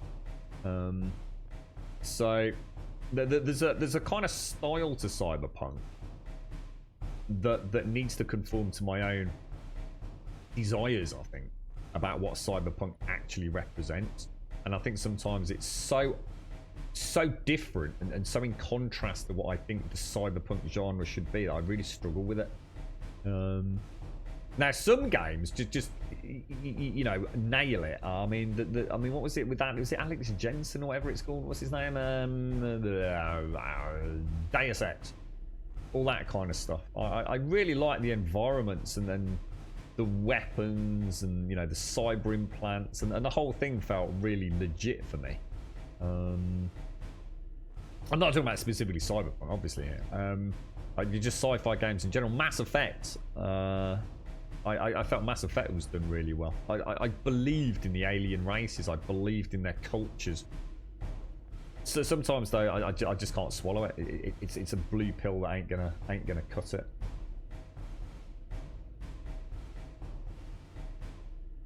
Yeah, exactly. Yeah, don't worry about it. Specifically Cyberpunk or something. Yeah, that's what I'm saying. You know, whatever. I could talk about more fantasy, like Tolkien-esque fantasy. You know, so the example I always use. You know, elves look like elves. I know what an elf is supposed to look like. But when a fantasy world has elves looking like something completely different, it's like, well, why are you calling them elves then? I know why they are. You know, I get the idea behind creative content, but if you're going to create a fantasy and you've got some long pointy-eared dudes with long hair that live in like the forests, and then you've got some little short squat dudes with a Scottish accent that live in the fucking tunnels, but you call them Effilies and Wobblies, it's like, just call them elves and fucking dwarves, dude. You know exactly what the fuck you're doing. Why don't you just call them elves and fucking dwarves? But then at the same time, you'll get someone that will take a goblin, and instead of being a short, squat, green dude with pointy ears, they're going to make him blue and 7 foot tall. Well, he's not a fucking goblin then, is he? So why are you calling him a fucking goblin? It annoys the shit out of me, stuff like that. Oh, I was in the tech demo for Project Lambda. I haven't, no, mate, no.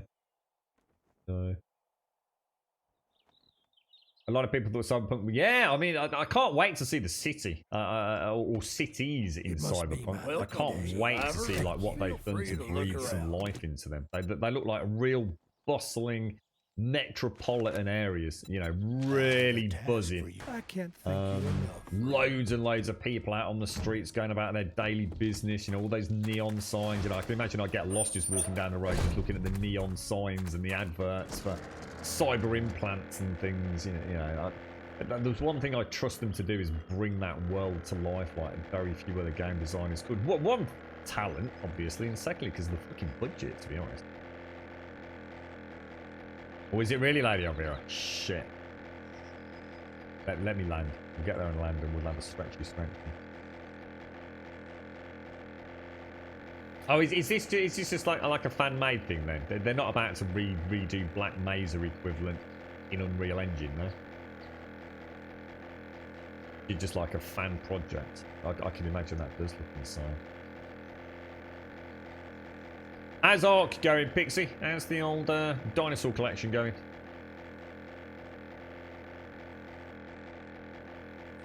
Oh, you've been playing Call of Duty, Sadie, in Mischief. How are you getting on with it?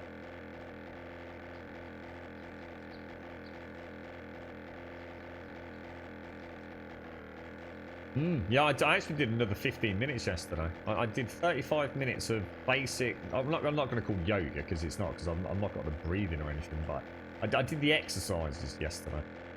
So I did 10 minutes in the morning. I did 10 minutes, sort of almost straight after the stream, and then I did like an extended 15-minute one. Yeah, fucking wow. Didn't realise just how bad it is. There's a lot of positions where my leg is it's having none of it, mate. And that's with it being numb. It's ever so weird. I really am fucking hoping I'll start getting some sensation back in it soon. Very worrying. It's very stressful, which is why I'm not talking about it. Just been flying around annoying the lads. That's what your job is, Pixie. Drop some Argent turds off for a quick Pixie Argent turd delivery. Back down there. Is this the? Oh, it's the dance one, isn't it? I can't see. Oh, there it is.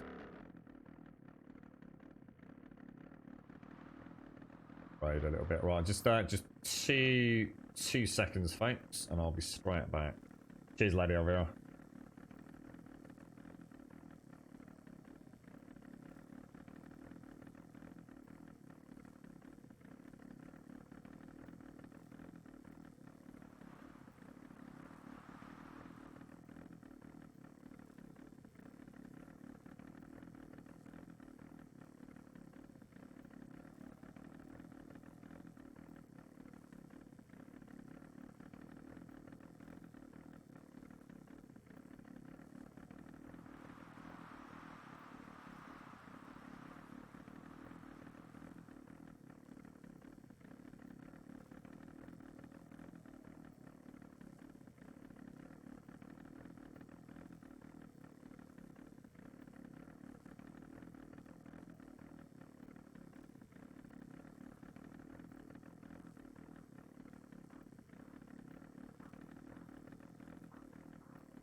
Feels good, bruh. Feels good. Right. Ooh. Ooh, we got a little... do we need you? I should have sold... I'll tell you what I'm going to do. I'm just going to pop that and that on there. Because we need to remember to sell those two, don't I? Let's get some of this tea down us as well.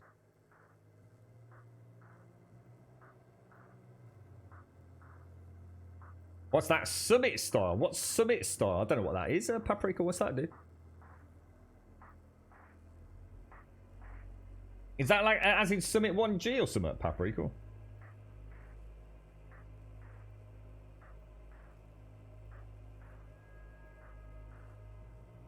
Right, let's head back in. Oh.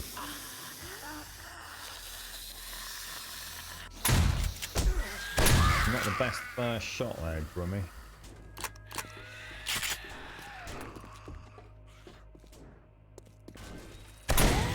Yeah, we were talking about Genesis comes out. I think the is it the 25th, Pixie? Is it the? I know Yeti linked the what's it called? The oh Jesus! Trailer for it. You know, the new Genesis. Is it a new Genesis map, or is it actually? Is it a bit more to it than that?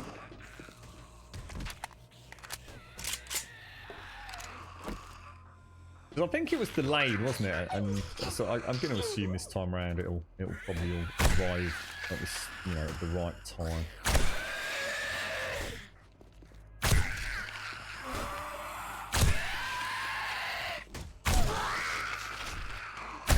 Struggling to get through there, ain't they? Jesus. God damn it! Ooh, ooh, ooh, ooh, ooh, ooh, ooh, ooh.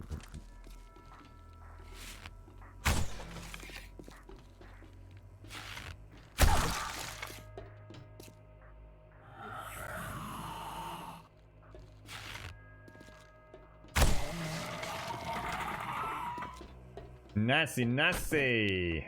Alright, okay. Definitely, see, this is the one that surprises me, because you could argue this is actually, well, I suppose maybe this should be the baseline for tier 4s. But there's some tier 4s that are nothing like this one in terms of complexity.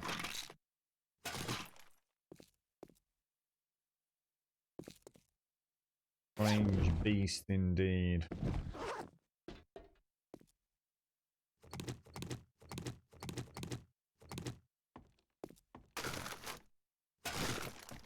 Damn cornmeal. Get out of there! No one needs no... Well, technically, actually, I could take it, because it's for... That's the cast, isn't it? You alright, chicks? How are you, mate? How's the family doing, bro?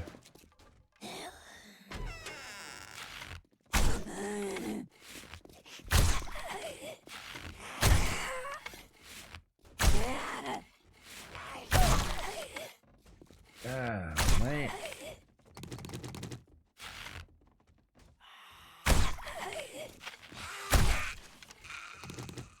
Jesus! I mean, I know the first three probably were classed as body shots. I mean, in my own defense, I do felt like I was aiming at the head. But we could clearly see the arrows kind of sticking out of the neck or upper chest area, couldn't we?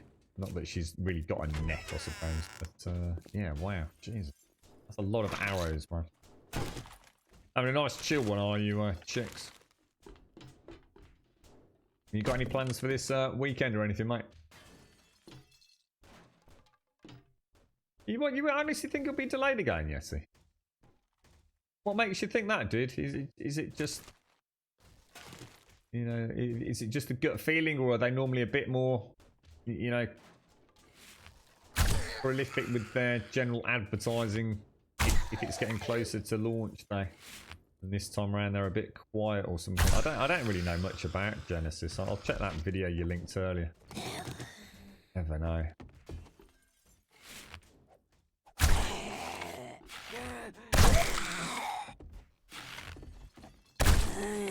Jesus.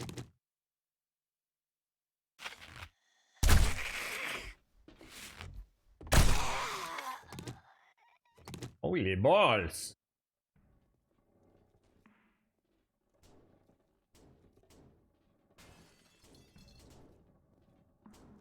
Oh no, what happened, dude? What have you, did you make an oopsie, chicks, or just not happy with it, bro?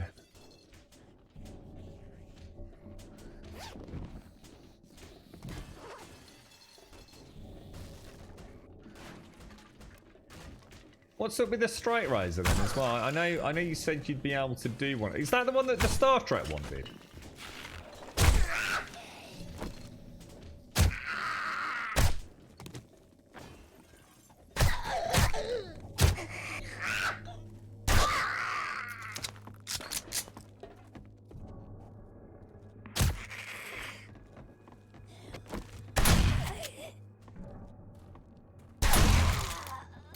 I have a feeling we've definitely got something coming up those stairs, haven't we?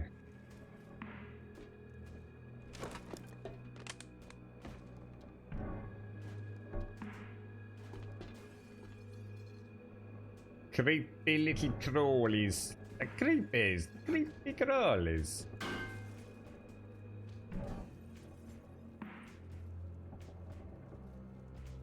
Oh, really, chicks? Ah, right, got you. Lessons learned though, dude. You know, did you? I suppose with a craft like that, even if it does go belly up, and you know, let's be honest, you know, you wouldn't have wanted that to happen. Is it something that you've kind of, you know, learnt from? So it's unlikely that that will happen again. And I'd always like to think with an art like that, it is, you know. So sometimes you almost have to get things wrong, don't you? To see how and why. But it's not always a bad thing, is it? I mean, obviously, I'm sure you... What the fuck just happened?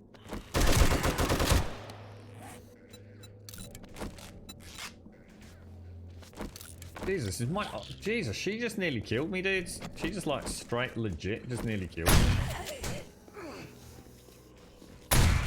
How did she hit that hard? Fucking hell.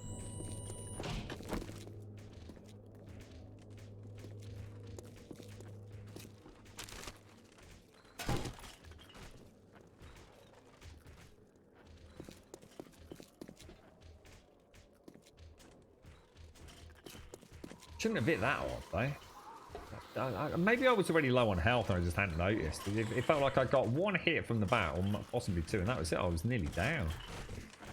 Jeez. What's that about a chef? What do you mean?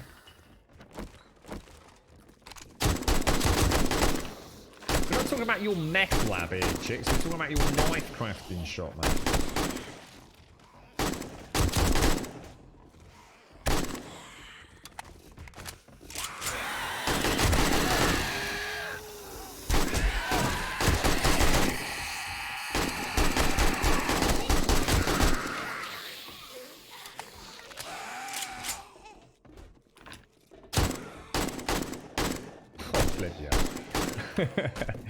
Panic firing.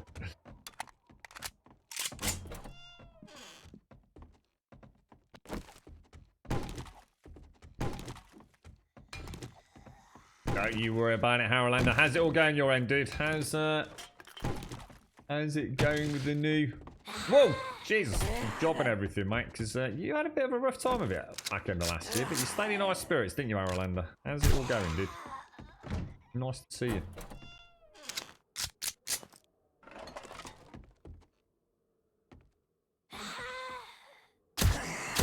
Yeah, there's no way this should be classed as a tier 4 in comparison to some of the other tier 4s. It is very inconsistent, isn't it? I mean, it's actually, I mean, this is, you know, you could almost argue tier 5 quality here. I mean, we are getting some unlucky spawns, but this is not something I would ever think of doing. If I just unlocked tier 4s, this would be at the bottom of my list. I would not want to be coming in here that early in the game. You know, assuming I'd push through to get the unlocks. To be getting a huge amount of irradiated, don't we?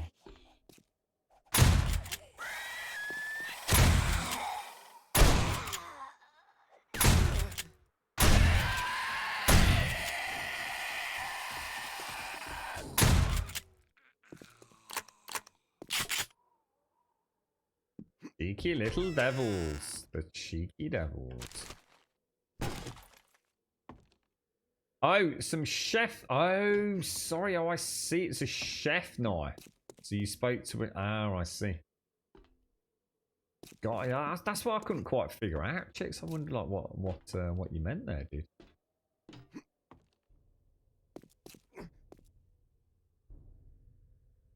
Oh, that sounds. Is that a possible promotion then, Harolander as well? Sounds like a nice bit of extra responsibility, mate. So presumably, it'll set you up reasonably well, yeah. Oh, congratulations, dude.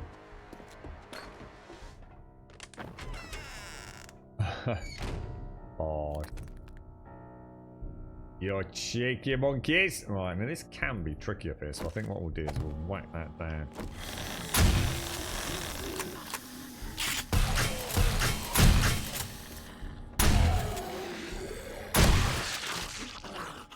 Gotta be more than two, sure. Did Timmy take, Tommy, sorry, take that one out? He must have done. Jeez.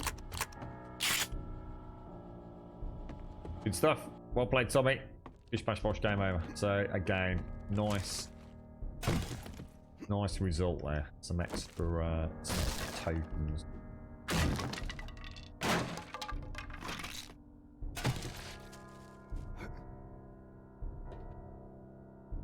Going to give you a nice fat pay rise, Harolander, while you're doing all the cover. So were you actually trying to do the work of like 2 chefs in the single kitchen, dude?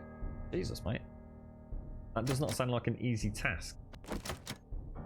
I've been watching a lot of old Gordon Ramsay recently. Gordon Ramsay, sorry, Harolander, recently. In his kitchen nightmares. It's, oh, Jesus. I tell you, it never ceases to amaze me. I was watching one with, like a... I mean, I suppose you could say that they were trying to be an Indian restaurant. But they had all sorts on the menu, to be honest. But the whole restaurant was full of flies, dude. People were sitting down, and there's literally flies buzzing around everywhere. And I'm not just talking like 1 or 2 flies. You know, the whole place, like flies buzzing everywhere. And they went down into the basement and stuff where all the food's kind of kept. And oh, mate, it was something else. It really was something else. Like rats and cockroaches, and it's just like, oh my god. And mate, these people actually serve food on a daily basis. You know, you've just got no idea, have you? You know, if the front, I mean, the front of house wasn't nice, as I say, you know, bloody flies everywhere. But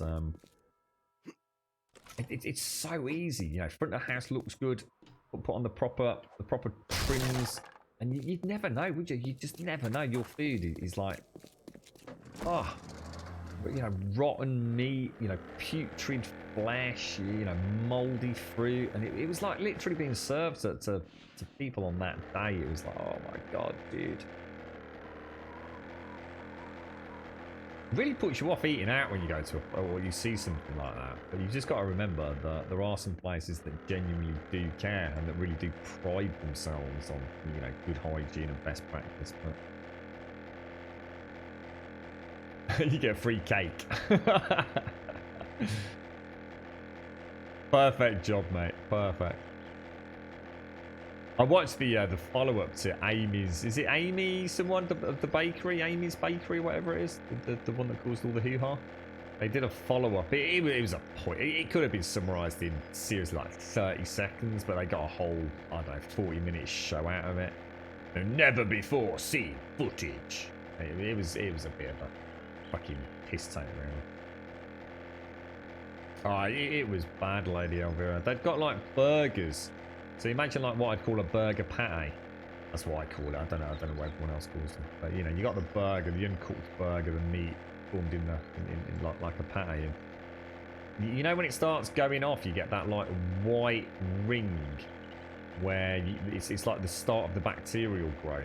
And they've got burgers with that actually. Look at all these airdrops. I've just passed 2 there. There's another one down there.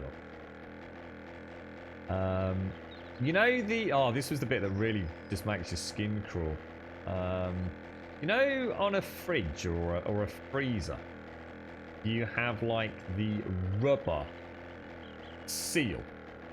You typically have like a slightly flexible rubber seal, don't you, that then connects with the metallic edge of the main unit. And as you know, I'm sure over the years, wear and tear, I've certainly moved into houses that have got fridges already installed, you know, pre-fitted. Then, you know, that rubber wears away and it starts splitting and peeling away, doesn't it? And Gordon Ramsay starts digging his fingers into this seal. And as he pulls the seal apart, cockroaches start coming out of it. So the cockroaches are like basically living in the rubber seal. And then, of course, as soon as the door's closed, they're just pouring all over the food inside there. I mean, honestly, it does make you wonder just how legit it is, because it is so horrific to watch. They've got like you know, like chicken. Is it? You must have had it. I know I used to do this. It used to happen regularly because I used to buy that much chicken before I started freezing it. But you'd have that last bit of chicken, that last pack that you forgot or something like that, and then you're emptying it out at the end of the week when you got a new fresh shopping. And you can see like they normally come in like a sealed pack, don't they, with some the equivalent of like a cling film over the top. And you know it's gone off because it's bulging. You know, the putrid sort of gases are filling up the packet. And you also know with chicken, you get that kind of almost, it's almost like an oily residue as it starts to rot and decompose, isn't there? And they would got these like chicken wings in these like plastic containers, and like Gordon Ramsay's like pouring out this almost like syrupy, putrid chicken water, and it's like, oh my god, and that's actually being cooked in that restaurant. It was like holding a tomato and pushing his like finger into it, and like you can literally see the black mold in the oh my god, it was something else, mate. It was something else. That's what I thought, Lady Elvira. That's exactly what I thought. If I walked into a restaurant and I'd literally got flies landing on my food and on my cutlery while I'm sitting there, I'd have just got up and fucking walked out. I mean, I know flies exist, but in a restaurant, there's plenty of ways to make sure flies ain't around. And it doesn't exactly involve a huge amount of effort. I mean, they were everywhere. They were like, oh, it's unbelievable. Are you enjoying that chicken, Plower? A nice chicken tandoori masala with some broccoli. That sounds gorgeous, mate. That sounds really nice. Did you make that yourself, Plower? Did I? Oh no. Return to the trader. Talk to the trader. Was it just... Oh, was it a clear quest? I was going to say, I can't seem to see my... Get rid of those. I don't seem to see my package. Yeah, and that was just on one episode, man. I mean, honestly, it can't even get... It's crazy, mate. Do you have any job? What else have you I have got? a dilemma. Well, over this job, I have a task for you, friend. Well, alrighty then. Oh, actually, I should have checked the hospital. I'll tell you what we will do.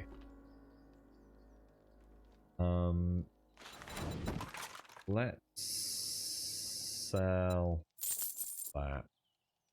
You don't get a lot of cash for it, do you? Peace be with you, my Then friend. take the club. Sell the club. Yeah, wait, you Much don't get a huge obliged, amount for stranger. weapons, do you?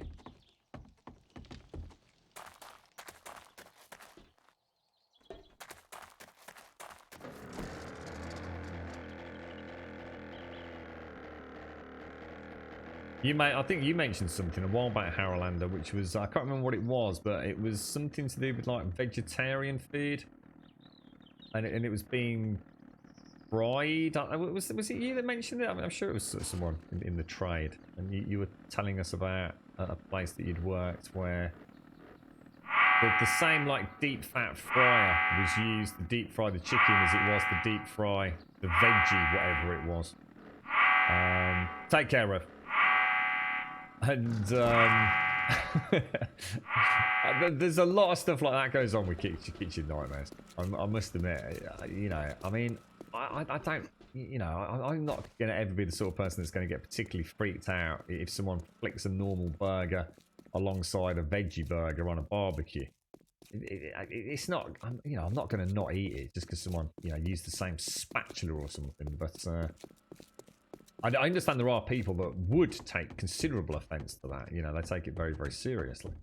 And you know, quite rightly so if you believe in that. And you know, that, especially if you go into a restaurant and you're paying for it, you don't expect it to have cross-contamination, do you? But it's insane the amount of they literally almost taking out, like, so say you'll get, I mean, it is one where they had, like, weirdly enough, talking about curry with plow there, where they got like a chicken, I'm trying to think what it was. It wasn't a masala, whatever it was, a chicken jalfrezi. I think chicken Rogan Josh, I think it was. And they didn't separately make the vegetable version. So what they did was they got this big cauldron, essentially, of like the chicken jalfrezi, whatever it is. And what they did was they took the sauce. So you've got the chicken's in there, so the sauce is in there, ready to serve up. What they do is they get some vegetables, and they've got some sort of semi-marinated vegetables that they then sort of cook up very quickly.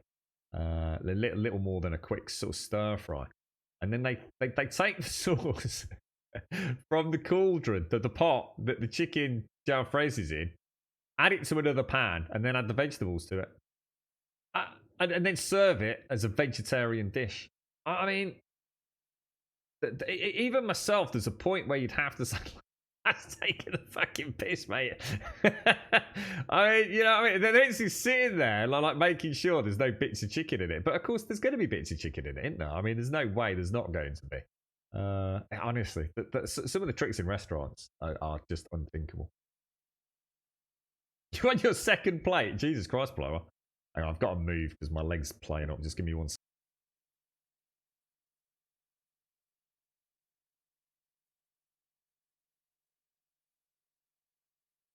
There we go. They sued Burger King because they used a veggie burger on the same grill as the other burgers and won. Well, I suppose, I guess if you're serving it up, you know, legit, as not, well, yeah, I mean, it shouldn't be done, should it? I mean, it shouldn't be done. Like I said, I'm not a sort of person that's going to be overly concerned. You know, if I'm at a barbecue at a friend's, and then, you know, they're flicking one burger and then flicking another burger, I'm not gonna fucking kick up a stink about it. You know, it is what it is. But I think if you go into a restaurant, and whether or not, you know, it's only Burger King, you know, I guess the way I see it is, it's not about whether or not you've got an issue with eating meat. It's the potential for cross contamination at a whole multitude of levels. Like, for example, you can actually be allergic to something, couldn't you? So when I go into a restaurant, if I've got a peanut allergy and they're telling me that this particular food has got no traces of peanut in it, I'm going to trust them. In the same way that I'm going to eat a veggie burger and assume that there's no cross-contamination with meat. I mean, if you're going to sell it as something, you need to make sure you adhere to it, don't you? But don't sort of try and pretend it's sort of vegetarian. It's a bit naughty, isn't it? You know, when you're a paying customer. But yeah, you were checking the VODs and you saw we played Dead Frontier 2. Never heard of it. Dead Frontier 2. I don't know what that is, dude. But I'll take your word for it if you've seen me playing it on VOD. What is it exactly, dude? The only game I can think of, Dead Frontier, was kind of like, because I don't think I own it. Maybe I do then. It was like a sort of turn-based survival game where you sort of take a trip into town, wouldn't you? God, maybe I do remember playing that. Was that something? I can't remember, Haralander. You got a link to my VOD of it? Just so I can remind myself, or you think the clip will be okay to post as long as it's identified as a knife with a use? What was that? Veggie burgers are the devil's way to get to your soul. Don't fall for it. Stay strong. God created meat, so eat real meat. Eat the 80% pea protein, which tastes better than the fucking meat burgers. I still can't get over that. I still think this. I still don't believe it. I still don't believe that there's no meat in it. It tastes better than a meat burger. I was shocked. Absolutely shocked. And never did I think I'd have food that tasted, artificial food that tasted better than the real deal. Very strange. More meaty than meat. And I suppose that's what happens when you try to create something with a concept in focus, right? It's got to be the pea protein though, because I've tried all sorts of things before. I didn't realize how readily these pea proteins were substituted for a lot of stuff. Must be a fascinating industry.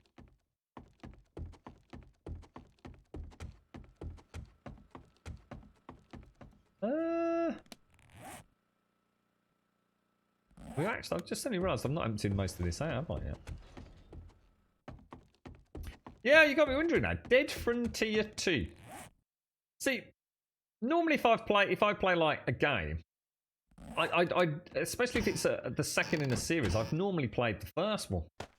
And I can't for the life of me think of Dead Frontier or Dead Frontier 2. And I certainly don't remember streaming it. Which has got me really quite worried, all things considered, with everything else that's going on. Like I said, I'll tell you, you've obviously seen it, so we obviously have done, but I'm buggered if I recall it. Yeah, it's, the armor's completely shot it. Alright, what have we got going on here? So, let's drop...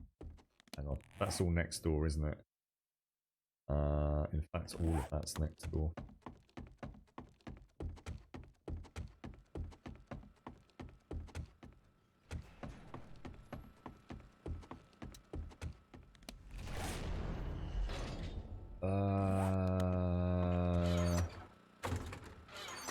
Brains. So presumably we've still got quite a lot of room for those, haven't we? It's going to be the books. I'll tell you what, let's start trying to see if we can. This is where that mod that Wookiee did for Ravenhurst would be handy. But for duplicates and things, wouldn't it? Well, we've definitely managed to make back the Dukes today. So that's pretty cool. I'm pretty chuffed with that. We'll drop that back down. Oil shale. We are keeping oil shale, aren't we?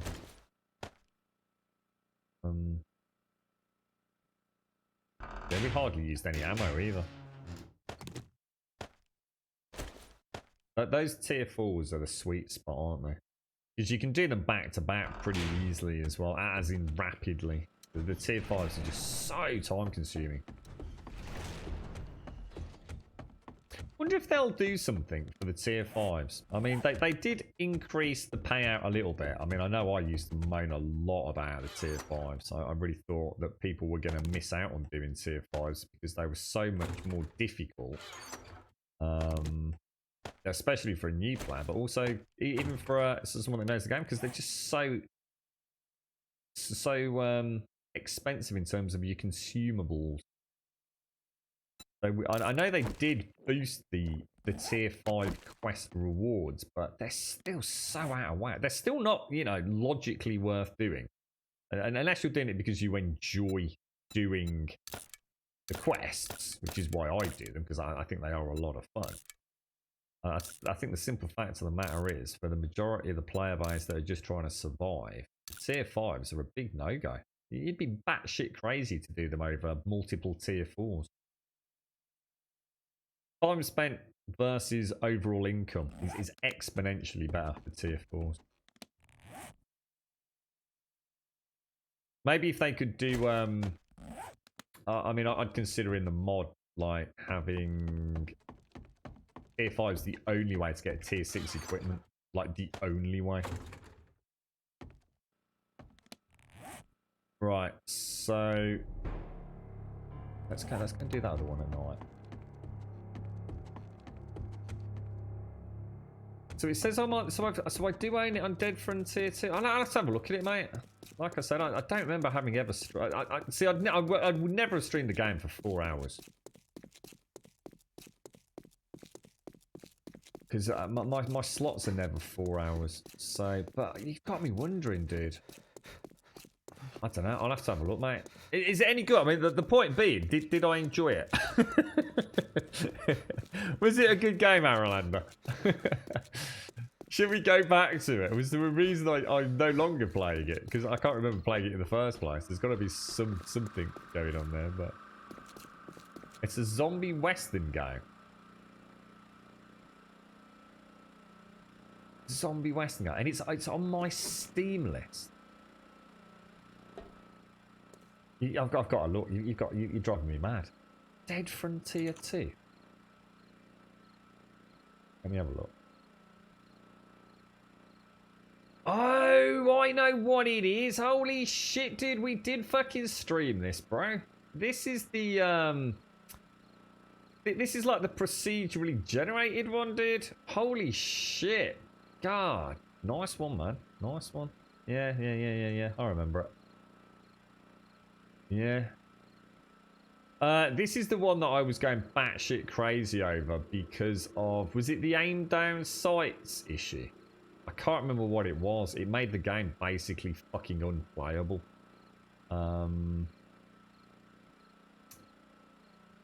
Yeah, it's almost like... it was like a multiplayer, almost like sneaky Resident Evil kind of vibe, wasn't it? It actually looked quite good, but then again, it wasn't exactly doing a lot. It was just like dark rooms and kitchen areas and things like that, and you kind of go in there and get loot, wouldn't you? It was kind of like Resident Evil, just sort of turned into basically a little more than a compartmentalized sort of co-op based game. But I think there was an overarching. It was almost like a light MMO, wasn't it? I'm probably stretching that a little bit, but yeah, nice one, dude. When you said Dead Frontier 2, I'm thinking, I don't... Was it called something else when it came out? I'm really not sure what's going on there. Oh, dude, that is a blast from the past, that is. A real blast from the past. I think the devs sent us a code, didn't they? Yeah, it's not Western. Yeah. It was alright. It was like playing like a really weird kind of Resident Evil shoot 'em up. It was okay. I mean, it was a playable passing of a few hours on stream. I think what happened there? I'll tell you what, mate. You've got me really wondering. Sorry, Harolander, about what that day was all about, because we played 2 games that day, and we kind of split it nearly 50-50, didn't we? And I can't for the life of me remember. You're right, Dayhawk. Your ISP got bought by a new company. I was paying $96. What is that just for the internet? $96 a month for 6 meg down and 1 up, and now you get 25 meg down and 3 up with no extra cost. Well, that's freaking amazing, mate. Jesus, that's well expensive, bro. Even for the UK, that's expensive. Is that like with a TV and you know, a TV package and an internet package and a phone package, Dayhawk, or is that just for internet access, dude? Unlimited access, yeah. See that kind of goes without saying in this day and age in the UK. We don't have caps on anything over here, or unless you specifically go on a budget service. Very few of our main providers now limit you to download, but not to say that there aren't some that still will, and there are definitely some that will still traffic manage Dayhawk. That's just the internet. Fucking hell, Dayhawk. Did you like live somewhere that is it like, do you live in a completely normal American city and you like live on that one road that just never got connected or something, or is this just, you know, is this just what it's like over there? I mean, there are places in the UK where, like, Virgin Media laid the cables and then just didn't do the other road. It's unthinkable, mate. You know, it literally would have taken them another 10 minutes to, like, lay an extra, like, 100-foot of cable, you know what I mean? But for whatever reasons, they weren't allowed, or they didn't have the, you know, permission to do so and things. So it's kind of weird. In some areas, you can literally have, like, one house on one side of the road that's stuck on kind of like the old network, and then somebody else on the other side of the road that's got full-blown, you know, 500 up, or rather 500 down and 50 up or something. It's very weird in the UK, dude. So the only other options are satellite. Yeah, got you. So that's really good then, dude. That's fantastic news then, mate. I mean, that must make a hell of a difference. I mean, I guess you can now at least watch, like, Netflix and things or whatever without any buffering. And 3-up's not, you know, if the 3-up's pretty decent and pretty robust and stable, that's, you know, that's pretty good, dude. Don't forget, back in the day, Dayhawk, we could only stream on Twitch, really, as affiliate and non-partner. And even partner, I think, were capped at 3, weren't they? 2,500 kilobits per second. So, you know, it wasn't that long ago that, you know, 720p streams at normally around 30 frames per second, you know, a max of 3,000 kilobits per second were what we all watched, dude. You know, it's easy to forget that was not that long ago at all, only a few years back. You can watch 720p. Wow, dude. Well, congrats. Nice to know you didn't have to pay through the nose for it as well. So you did get a little bit, so you do have a little bit of traffic management by the sounds of it. Yeah, it's still quite commonplace in the UK. A lot of people don't realise they're being traffic managed. It's all very craftily and very cleverly hidden behind small print these days. But I'm very lucky. I account for a huge amount of this area's traffic outbound. But we are so underutilised where I am. It's one of the greatest fucking things living where I am. We've got pretty decent connection with Virgin Media. The only thing we don't have is the access to the 500 down at the minute, which I don't need and I don't want. But it is massively underutilised. But it doesn't mean to say that things don't go wrong, as we discovered more recently, didn't we? But hopefully that's all fixed now. I'm still getting the we're still back to having the old issues now with Twitch. So it's still got the issues with Twitch. It's just that we never would have noticed it before because basically the internet was so dire my end. But remember, it all started off with me knowing that there were issues with Twitch because I run a lot of diagnostics on the ingest servers. Even things like the Rich's Twitch analyzer, which is I think pretty much everyone that streams uses that basic piece of, well, I say basic, it's actually very useful, but a bit of software just to monitor those ingest servers. But you know, I quite often check. What am I? I'm currently working with London, Amsterdam, and where have I switched to? Frankfurt servers. Well, I normally do a couple of 3 tests outside of the stream on those, just so I know if anything weird's acting up.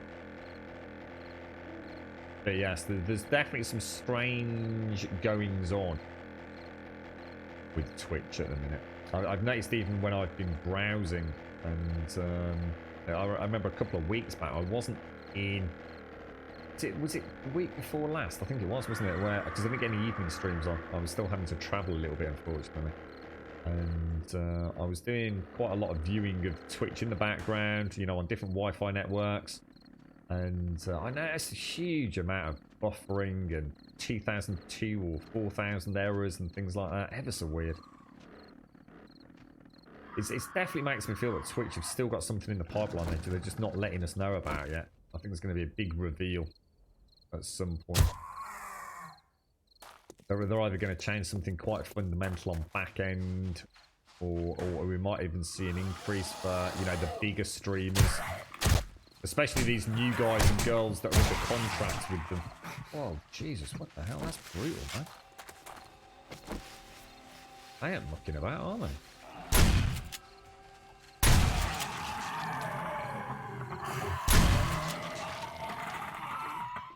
Holy shit balls.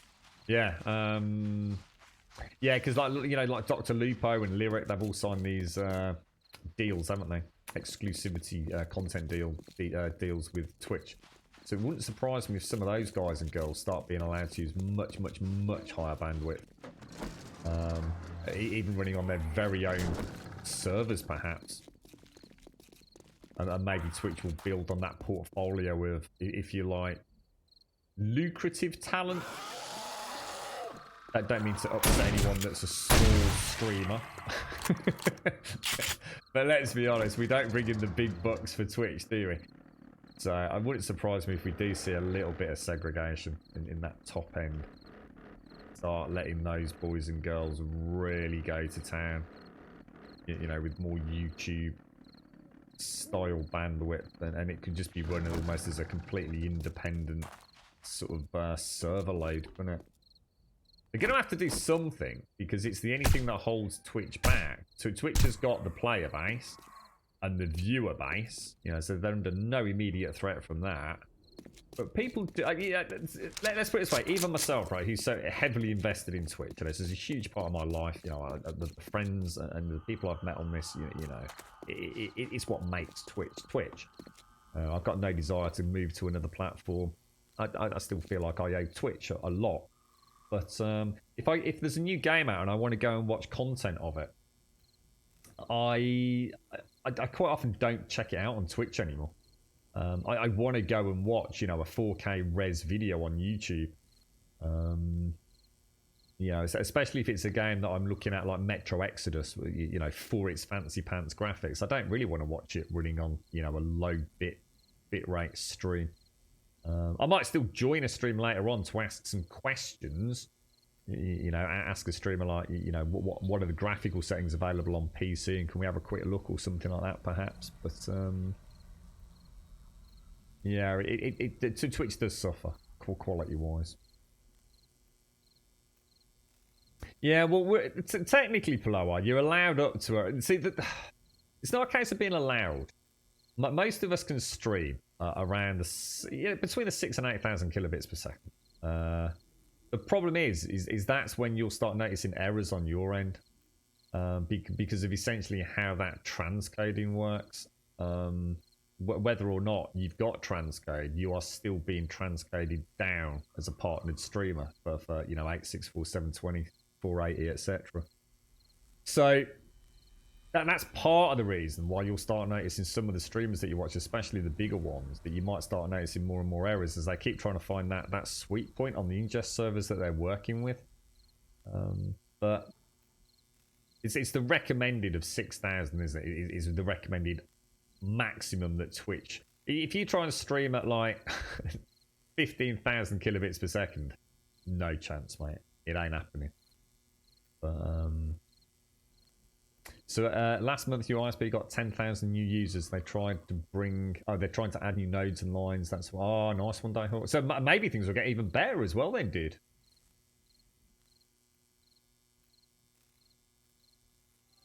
I still have a forge, and there's 9 blocks of underground. Oh, I keep it there, Howlander. Yeah, I always keep that there. Oh, hang on, a forge on 9 blocks of unupgraded wood. Where do you mean, dude? I would never have a forge on non-upgraded wood. Where's that, mate? I'm confused. I've still got a forge on the cobblestone back at base camp where the original entrance was, but I always keep that. So somewhere I've got a campfire on some cobblestone blocks near the alternate entrance to the main camp. A forge on. Oh, you mean in my main base? You mean down under? You mean underground? Did you mean in my main base? Yeah, don't worry about that, dude. Nothing's getting down there, mate. You're talking about my main forges? Yeah, you don't need to worry about that. Fucking hell. You can see her mold now. I do need to activate the quest by the looks of it, Brian. Transcoded kills some of your viewers, since I don't always get the options for viewers to watch anything except 720. Well, that's because you're not getting transcode. That's why, though, isn't it? Because affiliate is still not guaranteed transcode, is it, during the peak times? What you want, you actually want transcode, don't you? The lack of transcode. Is it really that bad? I mean, I must admit, I've always been quite surprised at how many people can't watch it. So it goes to show why Twitch have been so adamant. I mean, they still recommend 3,000 kilobits per second, don't they? Regularly. I think this is another glitched one, guys. Another glitched one, isn't it?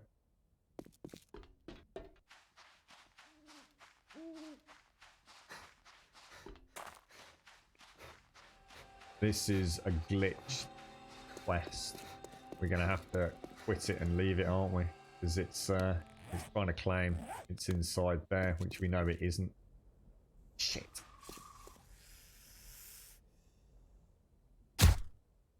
Oh, even seen one of those little devils out legitimately, is it? It's normally been spawning by MM, unless it has been spawning by MM and just remained an active spawn. Well, in that case, we might as well go back, then. Shit. I thought I did piranha. That's what I thought. I legit did think I saw the sort of translucent exclamation mark, but it's definitely not there now, is it? It's done a bloody runner. Are you going to play, when you play Genesis, yeah? Are you playing on a server, dude? Or do you set your own, like hosting server up, like, on your own computer? Because presumably you'll be playing with YOLO, won't you? I'm just wondering if you use Bluefang or anybody like that for it. Nah, it's mullered piranha. Well, when this happens, the only way to do it is to just drop the quest and grab another one, mate. We tested it yesterday. We tried turning the server on and off. We tried logging in, logging back out, and then back in again. Server on, server off, client on, client off. It just doesn't fix it, dude. So we'll have to ditch it.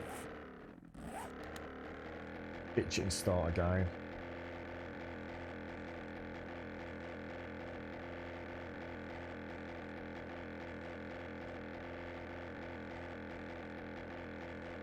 To be honest, most people in the States don't have access to the good internet, so streaming higher than 720 without transcoding is sort of hurting you.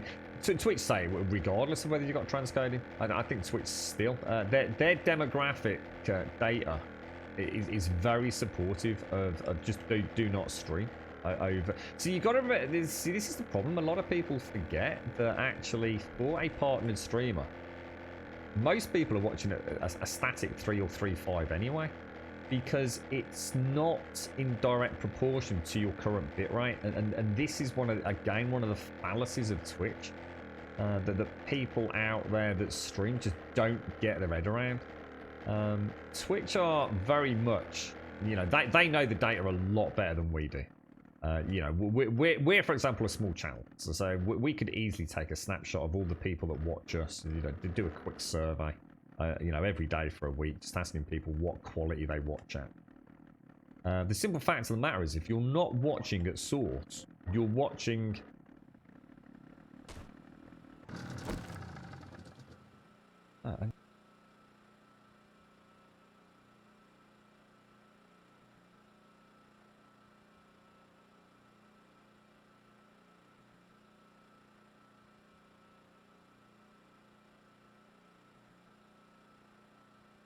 Sorry, back. Yeah, if you're not watching at source, you're watching it at exactly the same bitrate as every other channel when you drop to 720.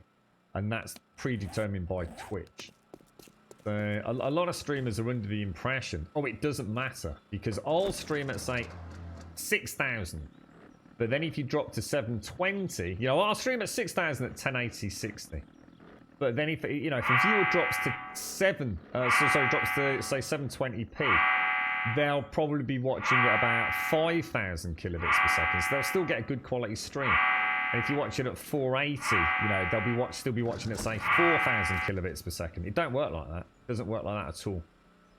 The streamer can only determine bitrate against source as soon as transcode hits, because of how transcode works. So no surprise there. It is predetermined at a set and static bitrate. And I can't remember exactly what it is, but for example, if you do not watch at source and you drop to 720, you are watching it exactly the same bitrate on every single channel on YouTube. And I think it's 3,000 kilobits per second, or it might be 3,500. I can't remember now. And the same when you drop to 480, it might be something like 2,000 kilobits per second. It doesn't matter what the streamer's broadcasting at. The only variable is set against source from one stream to another.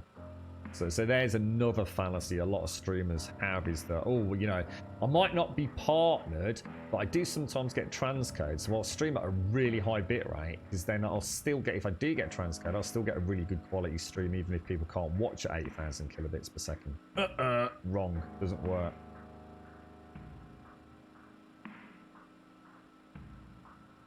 The hell is GBP? The Great British Pound. Just like the USD is the United States dollar, I do believe. You alright, Hopkins? How you doing, mate? What do you stream at these days, chicks? can't remember what you actually stream at. Yeah, I think all Twitch really needs to do is just push it so we can actually have a decent 1080-60. And if they can push that to anywhere between the 12, I mean, I would say 12 to 15,000. But straight away, that's double what we can have access to now. If you look at 6,000 as the hard cap, which it's not, it's normally about 8,000.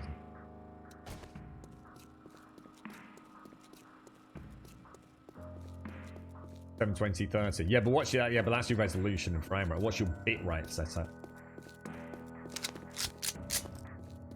How you doing, Hopkins? How's life your end, bro? I just suddenly thought we're going to the trader, aren't we? Sorry, my bad. Going the wrong bloody way.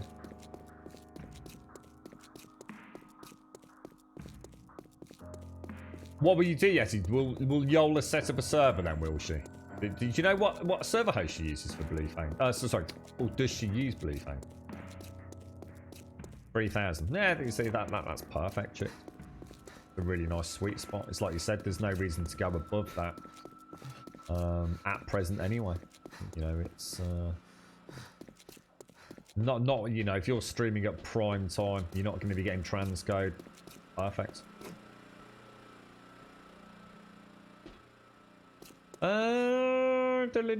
Yeah, let's leave that actually. Let's go and grab another one.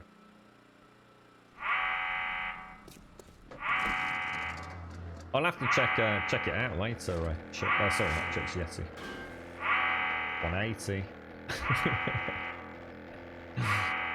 I'd say about 50% of the time I do that completely by accident, and I'd say probably about 80% of the times that I try to do it deliberately, I epically fail.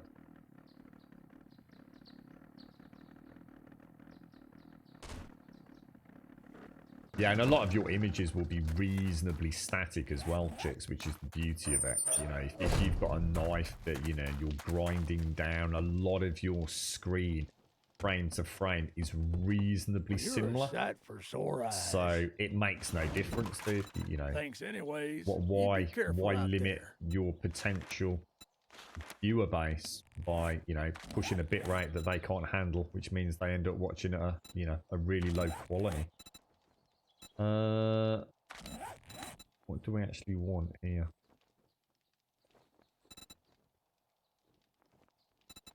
Tier 5 clear. So if we remove that quest, Friend, I'm in trouble. Brilliant. just out of hospital. Don't seem to have that many issues for that one. Only glitched out once, I think. All deny, Hopkins. Is it a time to chill now? Is it, mate? The coast stream from yesterday. Oh, I missed that. Oh, is he done another? Oh, fantastic. Is it actually gameplay, or is it just in chinwaggy? Again, looks into what they've been working on. Raid area and the zone code. Ooh, nice, dude. Nice. I shall look forward to that, sir. I was only asking about that the other day as well, wasn't I, Dayhawk? Fantastic. Yeah, I'll look forward to that one.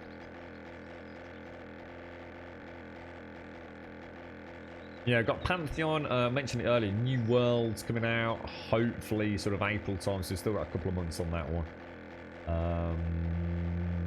I'm trying to think what else is. Have you noticed Scribbles in Discord? I think he's a dev on an upcoming MMO. In fact, is that the guy that you put me in touch with, Dayhawk, ages ago? I can't remember. There's a guy called Scribbles that popped up on our Discord who's posted his, I think he's working alongside a team of people. I can't remember the name of the game now. It made us chuckle because I think someone got confused with Survive the Night. Can't remember what it's called now. But yeah, I keep meaning to go and check that out and see if there's any... I know it's only internal testing at the minute, isn't it? So not like we're going to get to see any major footage. But interesting to see how they're getting on. Defend the Night, that's the one. Defend the Night. No, Fear the Night is yet another one, isn't it? And they're going to have to be careful with these names because they are all starting to get very samey, aren't they? And then therein lies the danger. You know, you could be a dev and, you know, oh, I'm working on a game called Defend the Night. And someone says, oh, I've heard of that. It's a sack of shit. It's this dude on fucking Twitch called Nobber Grum. He's always banging on about how shit, you know, that game is, but it's actually survived the nights.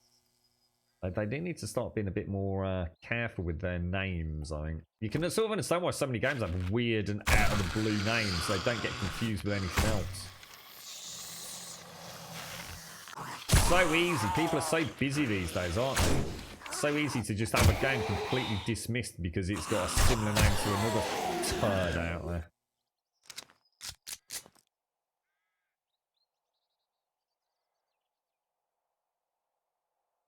Well, you don't need to worry about the mic boom arm. All you actually need is the shock mount chicks. The boom arm won't necessarily reduce any noise. You're still going to get all the vibration through an arm. But if you buy yourself a shock mount, then that would massively reduce noise from vibration and knocking, dude. But you'd be hard pushed to have a setup where you didn't need both, really, mate.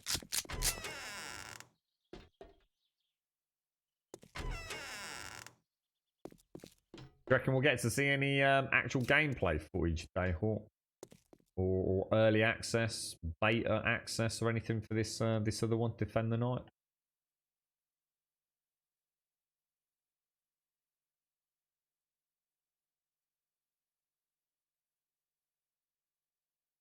No way for you to do like something ceiling mounted microphone wise with a shock mount, chicks.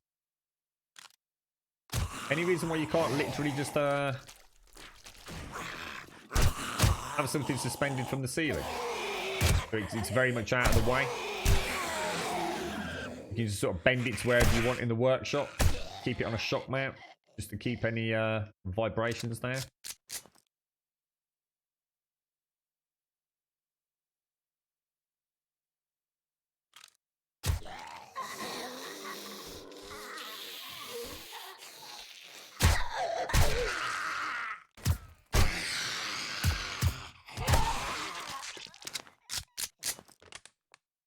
You little devils. Oh, my headset's bleeping.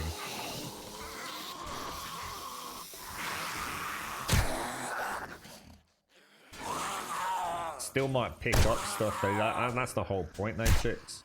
You know, even something like a fan in your PC.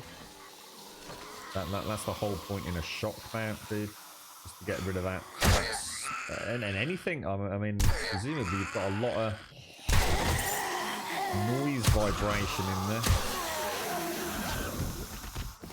I mean, you can get a shock mount for about £3, dude. You don't have to buy any of these. And basically, it's just a fucking lackey band, isn't it? Yeah, I mean, you could go buy a Yeti one for like, you know, £50 because it's Yeti or whatever it is, blue, should I say, branded. Or you could get one on like Amazon for like £3 probably with a better build quality.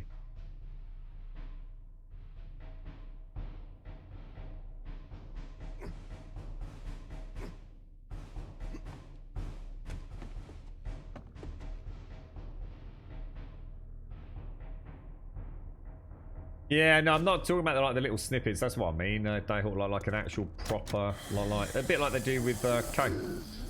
You know, sit down with someone, play the game with them, talk them through it, rather than them sort of cherry picking stuff out. I mean, is it, you know, is it a game that's like planning? You know, is it planned for this year? Is it, you know, a 5-year project or? I don't really know much about it, to be honest with you.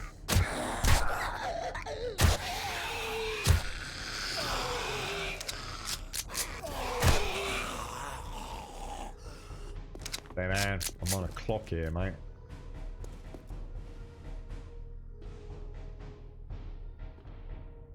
Yeah, I should imagine you have a nightmare with levels, chicks.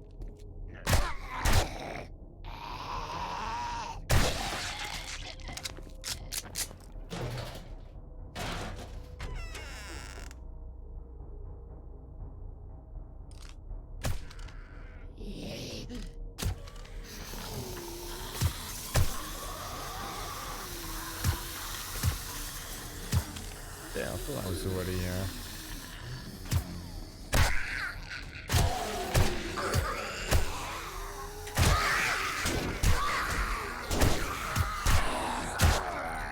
4 rounds left for me.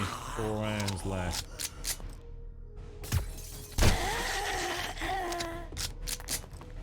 Holy balls. Holy balls, sir!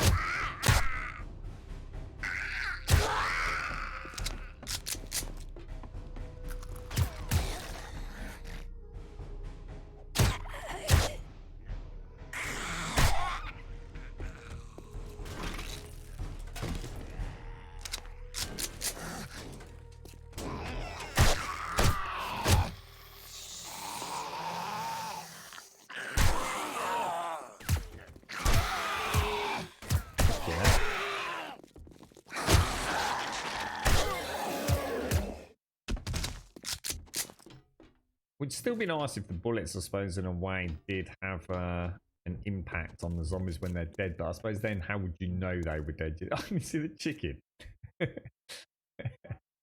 We've still got one of the spawned chickens in here from Mischief Maker.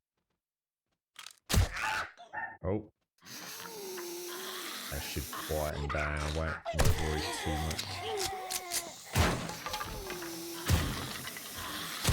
Yeah, there's a stag there, look.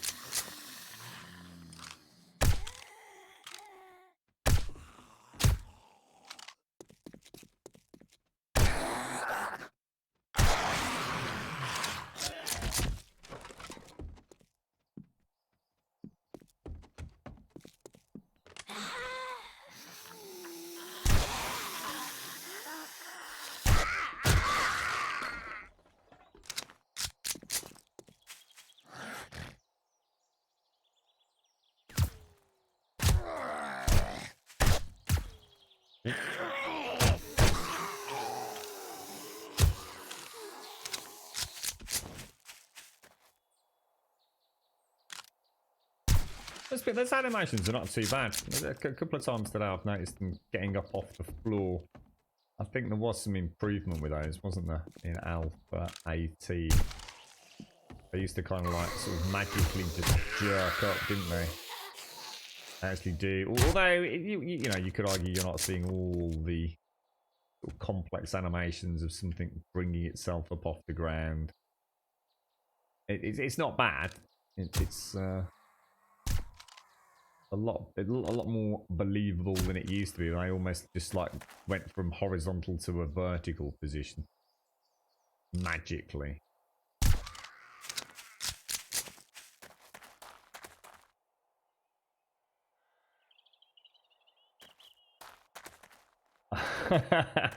They're co-carnage. Might have to tone it down a bit, mate. Yeah, we'll have to I must admit, I've just been I've just not had a chance to watch any like current footage of it, to be honest, Dayhawk. And thank you, I appreciate it, dude. It's always nice to see a game during those production stages. To be honest, mate, when we spoke, I thought it was a survival game, not an MMO. That's why I was so confused when it was mentioned by Scribbles in the Discord. I was like, I actually had no idea it was an upcoming sort of MMO style game. I don't even know how many people are working on it, to be honest.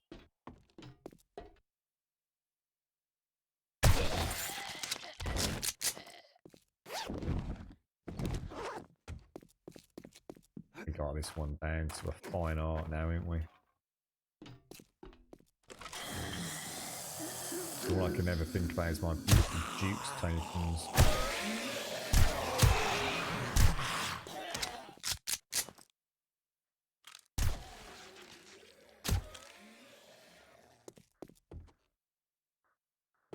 No one there. Strange. I quite fancy playing a little bit of Stalker.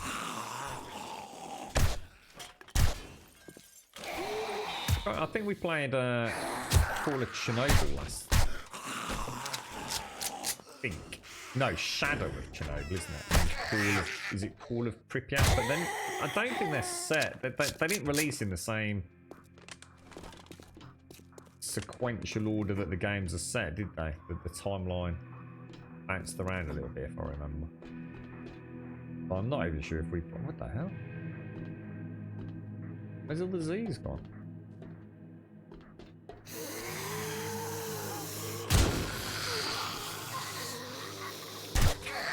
Ooh.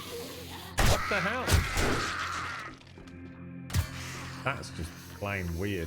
Were they not there a minute ago? They just like magically spawned in.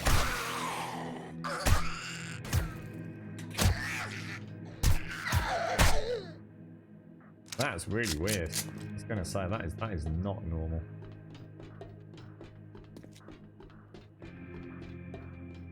Oh yeah, Chernobylite. Someone mentioned that game the other day. I can't remember what made me not pick that up, but I really like the look of that. And I can't remember why I didn't pick it up, to be honest.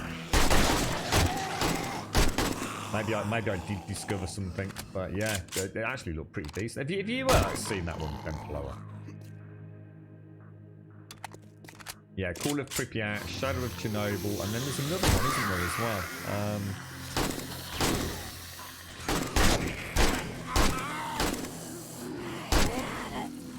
Because Pripyat was the place, yeah? Pripyat is like the area, yeah?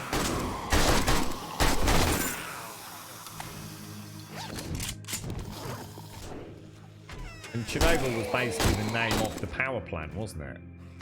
I think I always thought of Chernobyl as being the town set in the area of Pripyat, but that's not right, is it? Pripyat was the town. It's a bit like having, you know, I guess the town of Grumbodia, which would be, well, no, because that wouldn't be right, but you just were with me. I suppose it's a bit like having Birmingham, but the Brummy coal mine. And Pripyat was the area, that's where everyone lived, wasn't it? That Pripyat was essentially the town that, for pretty much all intents and purposes, was where everybody that worked at the Chernobyl power plant actually lived, wasn't it? I always thought of Pripyat as being an area and Chernobyl being the town, and therefore you had the Chernobyl power plant, but that's not actually, strictly speaking, true in any sense.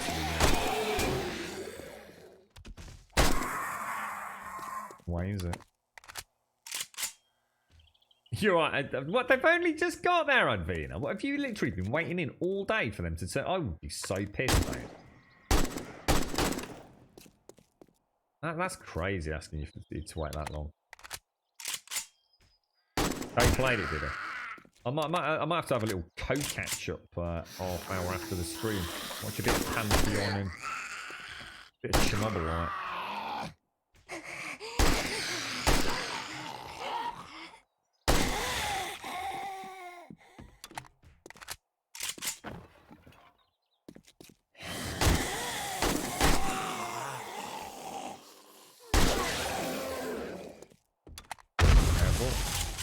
enough to boom it.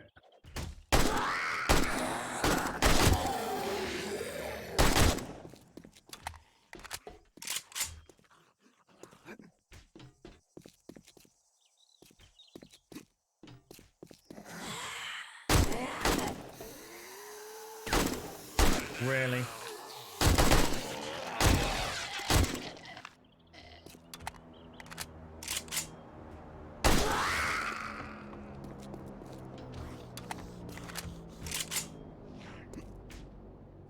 Right.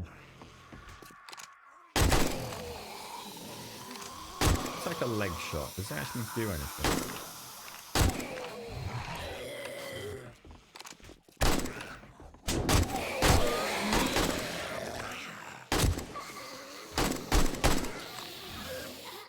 Oh shit, that's pretty cool actually.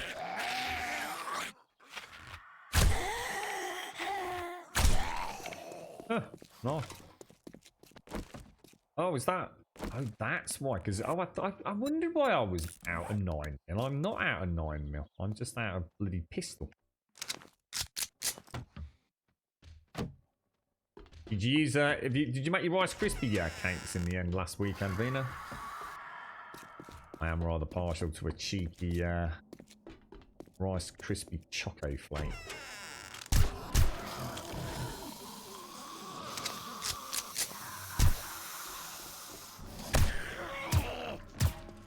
I wasn't sure which one to go for, so I went in the middle. Does it work like that, Grum?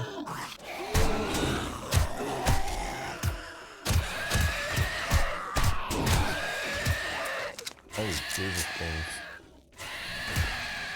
Yeah, man, a real novice. God, I hate those things. I hate those things so much it doesn't even just bear thinking about.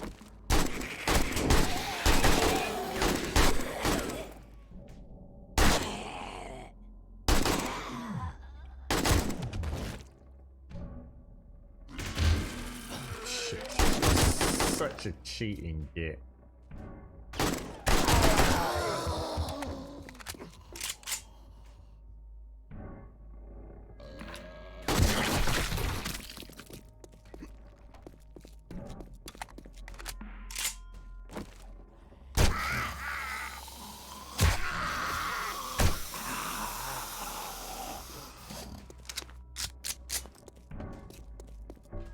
Close, close, close. Very close.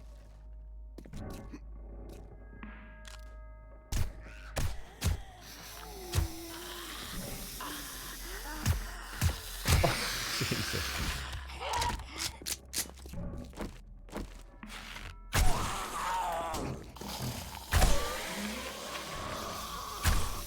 Headshot grunt.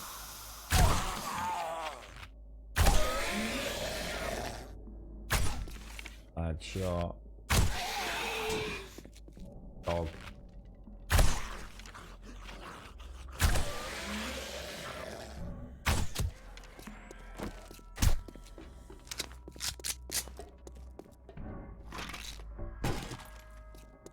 Chernobyl TV series. Is that a BBC One or something? Is it doc or like an actual documentary? I do remember watching a. It was a very heavily. Oh, I'm trying to think now. It was one of the Chinese plants. I can't remember exactly what happened. It was something that was linked to us on Discord a while back. Sort of like a, oh Jesus, a bit of a behind the scenes. A pretty epic failure on the Chinese government's behalf with one of their power plants, and the people that went out of their way to try and minimise, you know, the unimaginable destruction that occurred. I can't remember the details, to be honest. I know it was very obviously a completely subbed one. It was how long it took for them to actually deal with it. It was quite scary. But I think the same thing could be said about the Chernobyl incident as well. Yeah, right, Matsuri, how are you doing, my friend? How's things?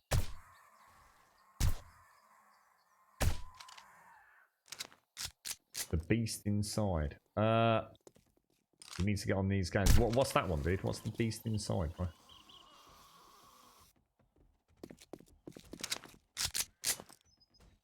Yeah, I'd love to do something like that, Doc. I really would. I think it kind of brings home just how fucking delicate this planet is that we fucking live on. You know, so some of the things that we do are truly frightening, aren't they? To see that, it's something I've always liked about my video games. I think it's the haunting eeriness of an area that was so heavily and so densely populated that has just been abandoned. It's been literally abandoned by our species. And how often does our species ever abandon anything? We are, you know, without coining a phrase too much from the Matrix, we do seem to be a bit like a virus that spreads across this planet, don't we? You can sort of see the similarities between what old Agent Smith was saying and the reality of the current world we live in. And for something like Chernobyl to have happened, and you know, the fact that it was just left, wasn't it? There was no packing up and, you know, clearing things away and packing the furniture up and getting it in a van. It was kind of like one day it was there and another day it just simply wasn't. And I think it would be it'd be a very quiet, very thought-provoking and very life-changing experience to walk around that area.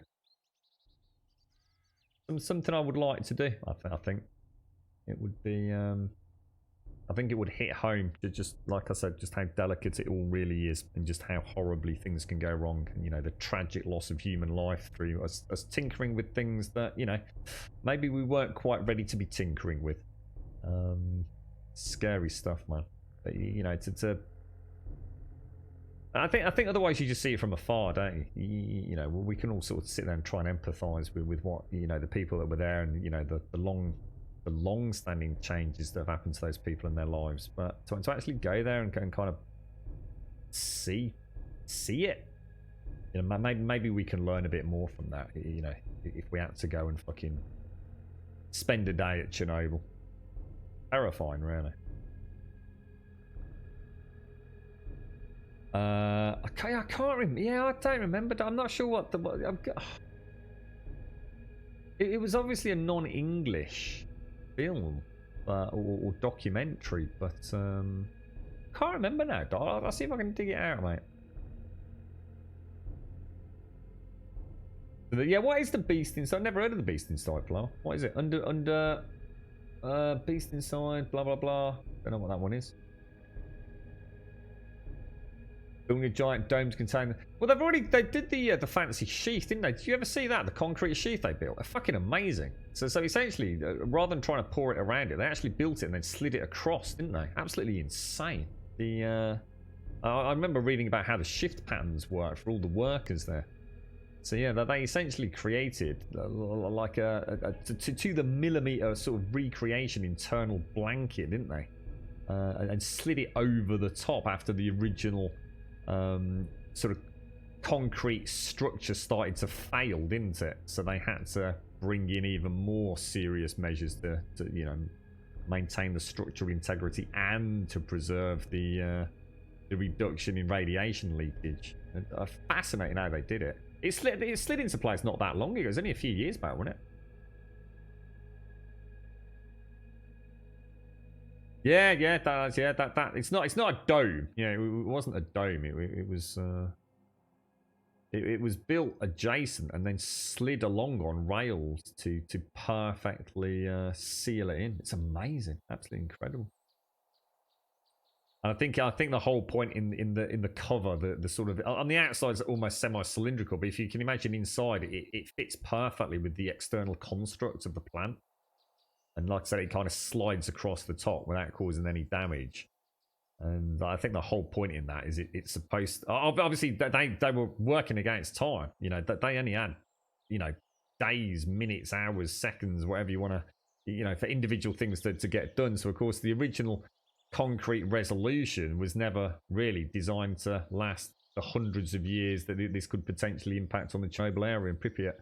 But from what I understand, the version that's gone over the top now has been designed to last, you know, a good chunk of time. Oh, I've just seen Doc saying 100 years. Yeah. What was that, Russ? Curse, claustrophobia deluxe. What's this one? Is this someone just mentioned a submarine? Was it, Serdi? Have you got a link to that or? You watched I remember reading about the elephant's foot down in the Chernobyl reactor. That's terrifying. That is the concentration, the radiation density and concentration at what they call the elephant's foot it boggles the mind, mate. You watched the video of an urban explorer who got permission to go and explore the area of Chernobyl and showed the room where the clothes were piled up from the men who tried to steal with the meltdown. They couldn't go in due to the radiation level in the room still. Yeah, it's the elephant's foot is where it all, basically where the core essentially just melted through the construct of the main plant, didn't it? And I don't know what the statistics are, and to be honest, I don't want to try and pretend that I can remember either. But you know, it's kind of like you've only got to get within a meter of this thing, and that's you're fucked. It's fucking pretty much dead within hours. It's I have actually, Hopkins. Yeah, we've done a lot of stretching today, again, mate. Yeah. Not as well as I'd like. I really do need to set an alarm up, to be honest. And the thing is, it's a bit number today than it was yesterday. So, and because of that, I'm kind of not been thinking about it. But that's a bad thing. I'm gonna go do some stretchy yoga things after the stream, and then I'll have to have a think about what we're gonna hit up tomorrow, I think.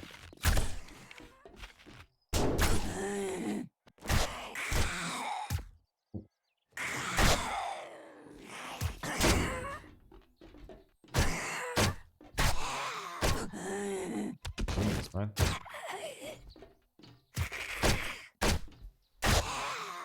Don't muck about, do they? They are serious bullet sponges. These two dudes dead here? Are they still going as well? Oh my god.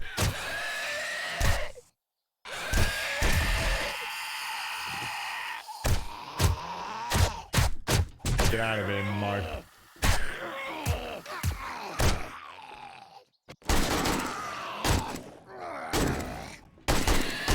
How many blocks away is he standing there? Look at him in there. Fucking crazy. Oh, really? Oh, really, sir? We've still got clear areas, but...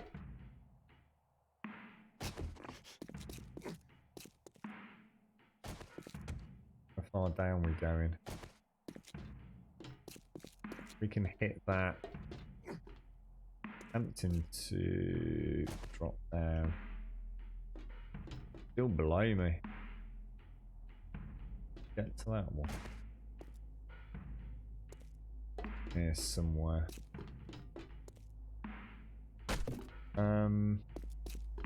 We missed coming through here.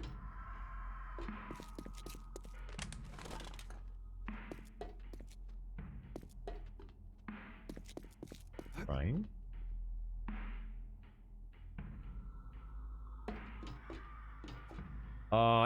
This area glitched out. This is what I was saying to Gaz about how some of them don't spawn. Remember when I came through? I said that's really weird that they're not here. So we had the ones around there spawning after we came. It's very similar to the way it works in the Shamway as well. The Shamway has the two guys with the Shamway boxes that do exactly the same thing. They just don't always come in.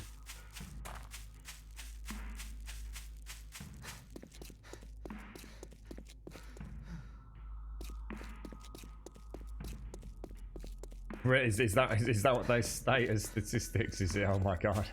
Do you remember the panic? As they were talking about the winds shifting and all the fallout travelling across Europe and everything. It was pretty big news, wasn't it? I seem to recall.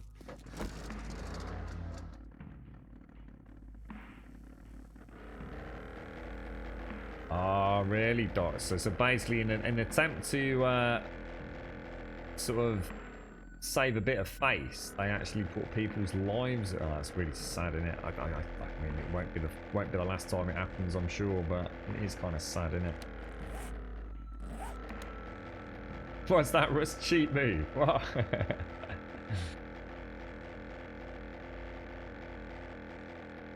Yeah, that's it. Isn't it? It was a death sentence, wasn't it? Like literally a fucking death sentence. Yeah. And it's not like it's a nice fucking death either, Serdy. You know what I mean? Let's be honest about this. This wasn't like fucking, you know, go in there and you're not coming back out. This is go in there, come back out and die a fucking unbelievably horrific death. Jesus, mate.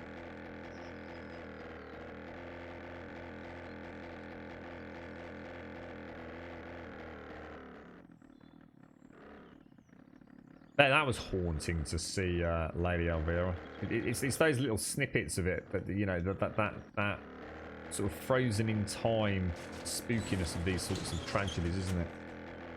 Like I was saying, it's not like there was a concerted effort to move things. It was like seal it off. I remember reading about the routines and the rotors and everything that the guys and gals working on that sleeve that went over the reactor, and they could only work so many hours, couldn't they? And certain shifts and certain areas were even more stringent. It was like, oh Jesus, man. Yeah, if you got any links to that sort of stuff, I'd like, you know, I must admit, it's the kind of thing that I like to watch outside of like watching the normal Netflix stuff. It's always quite fascinating to get into the dirty details of these horrendous incidents.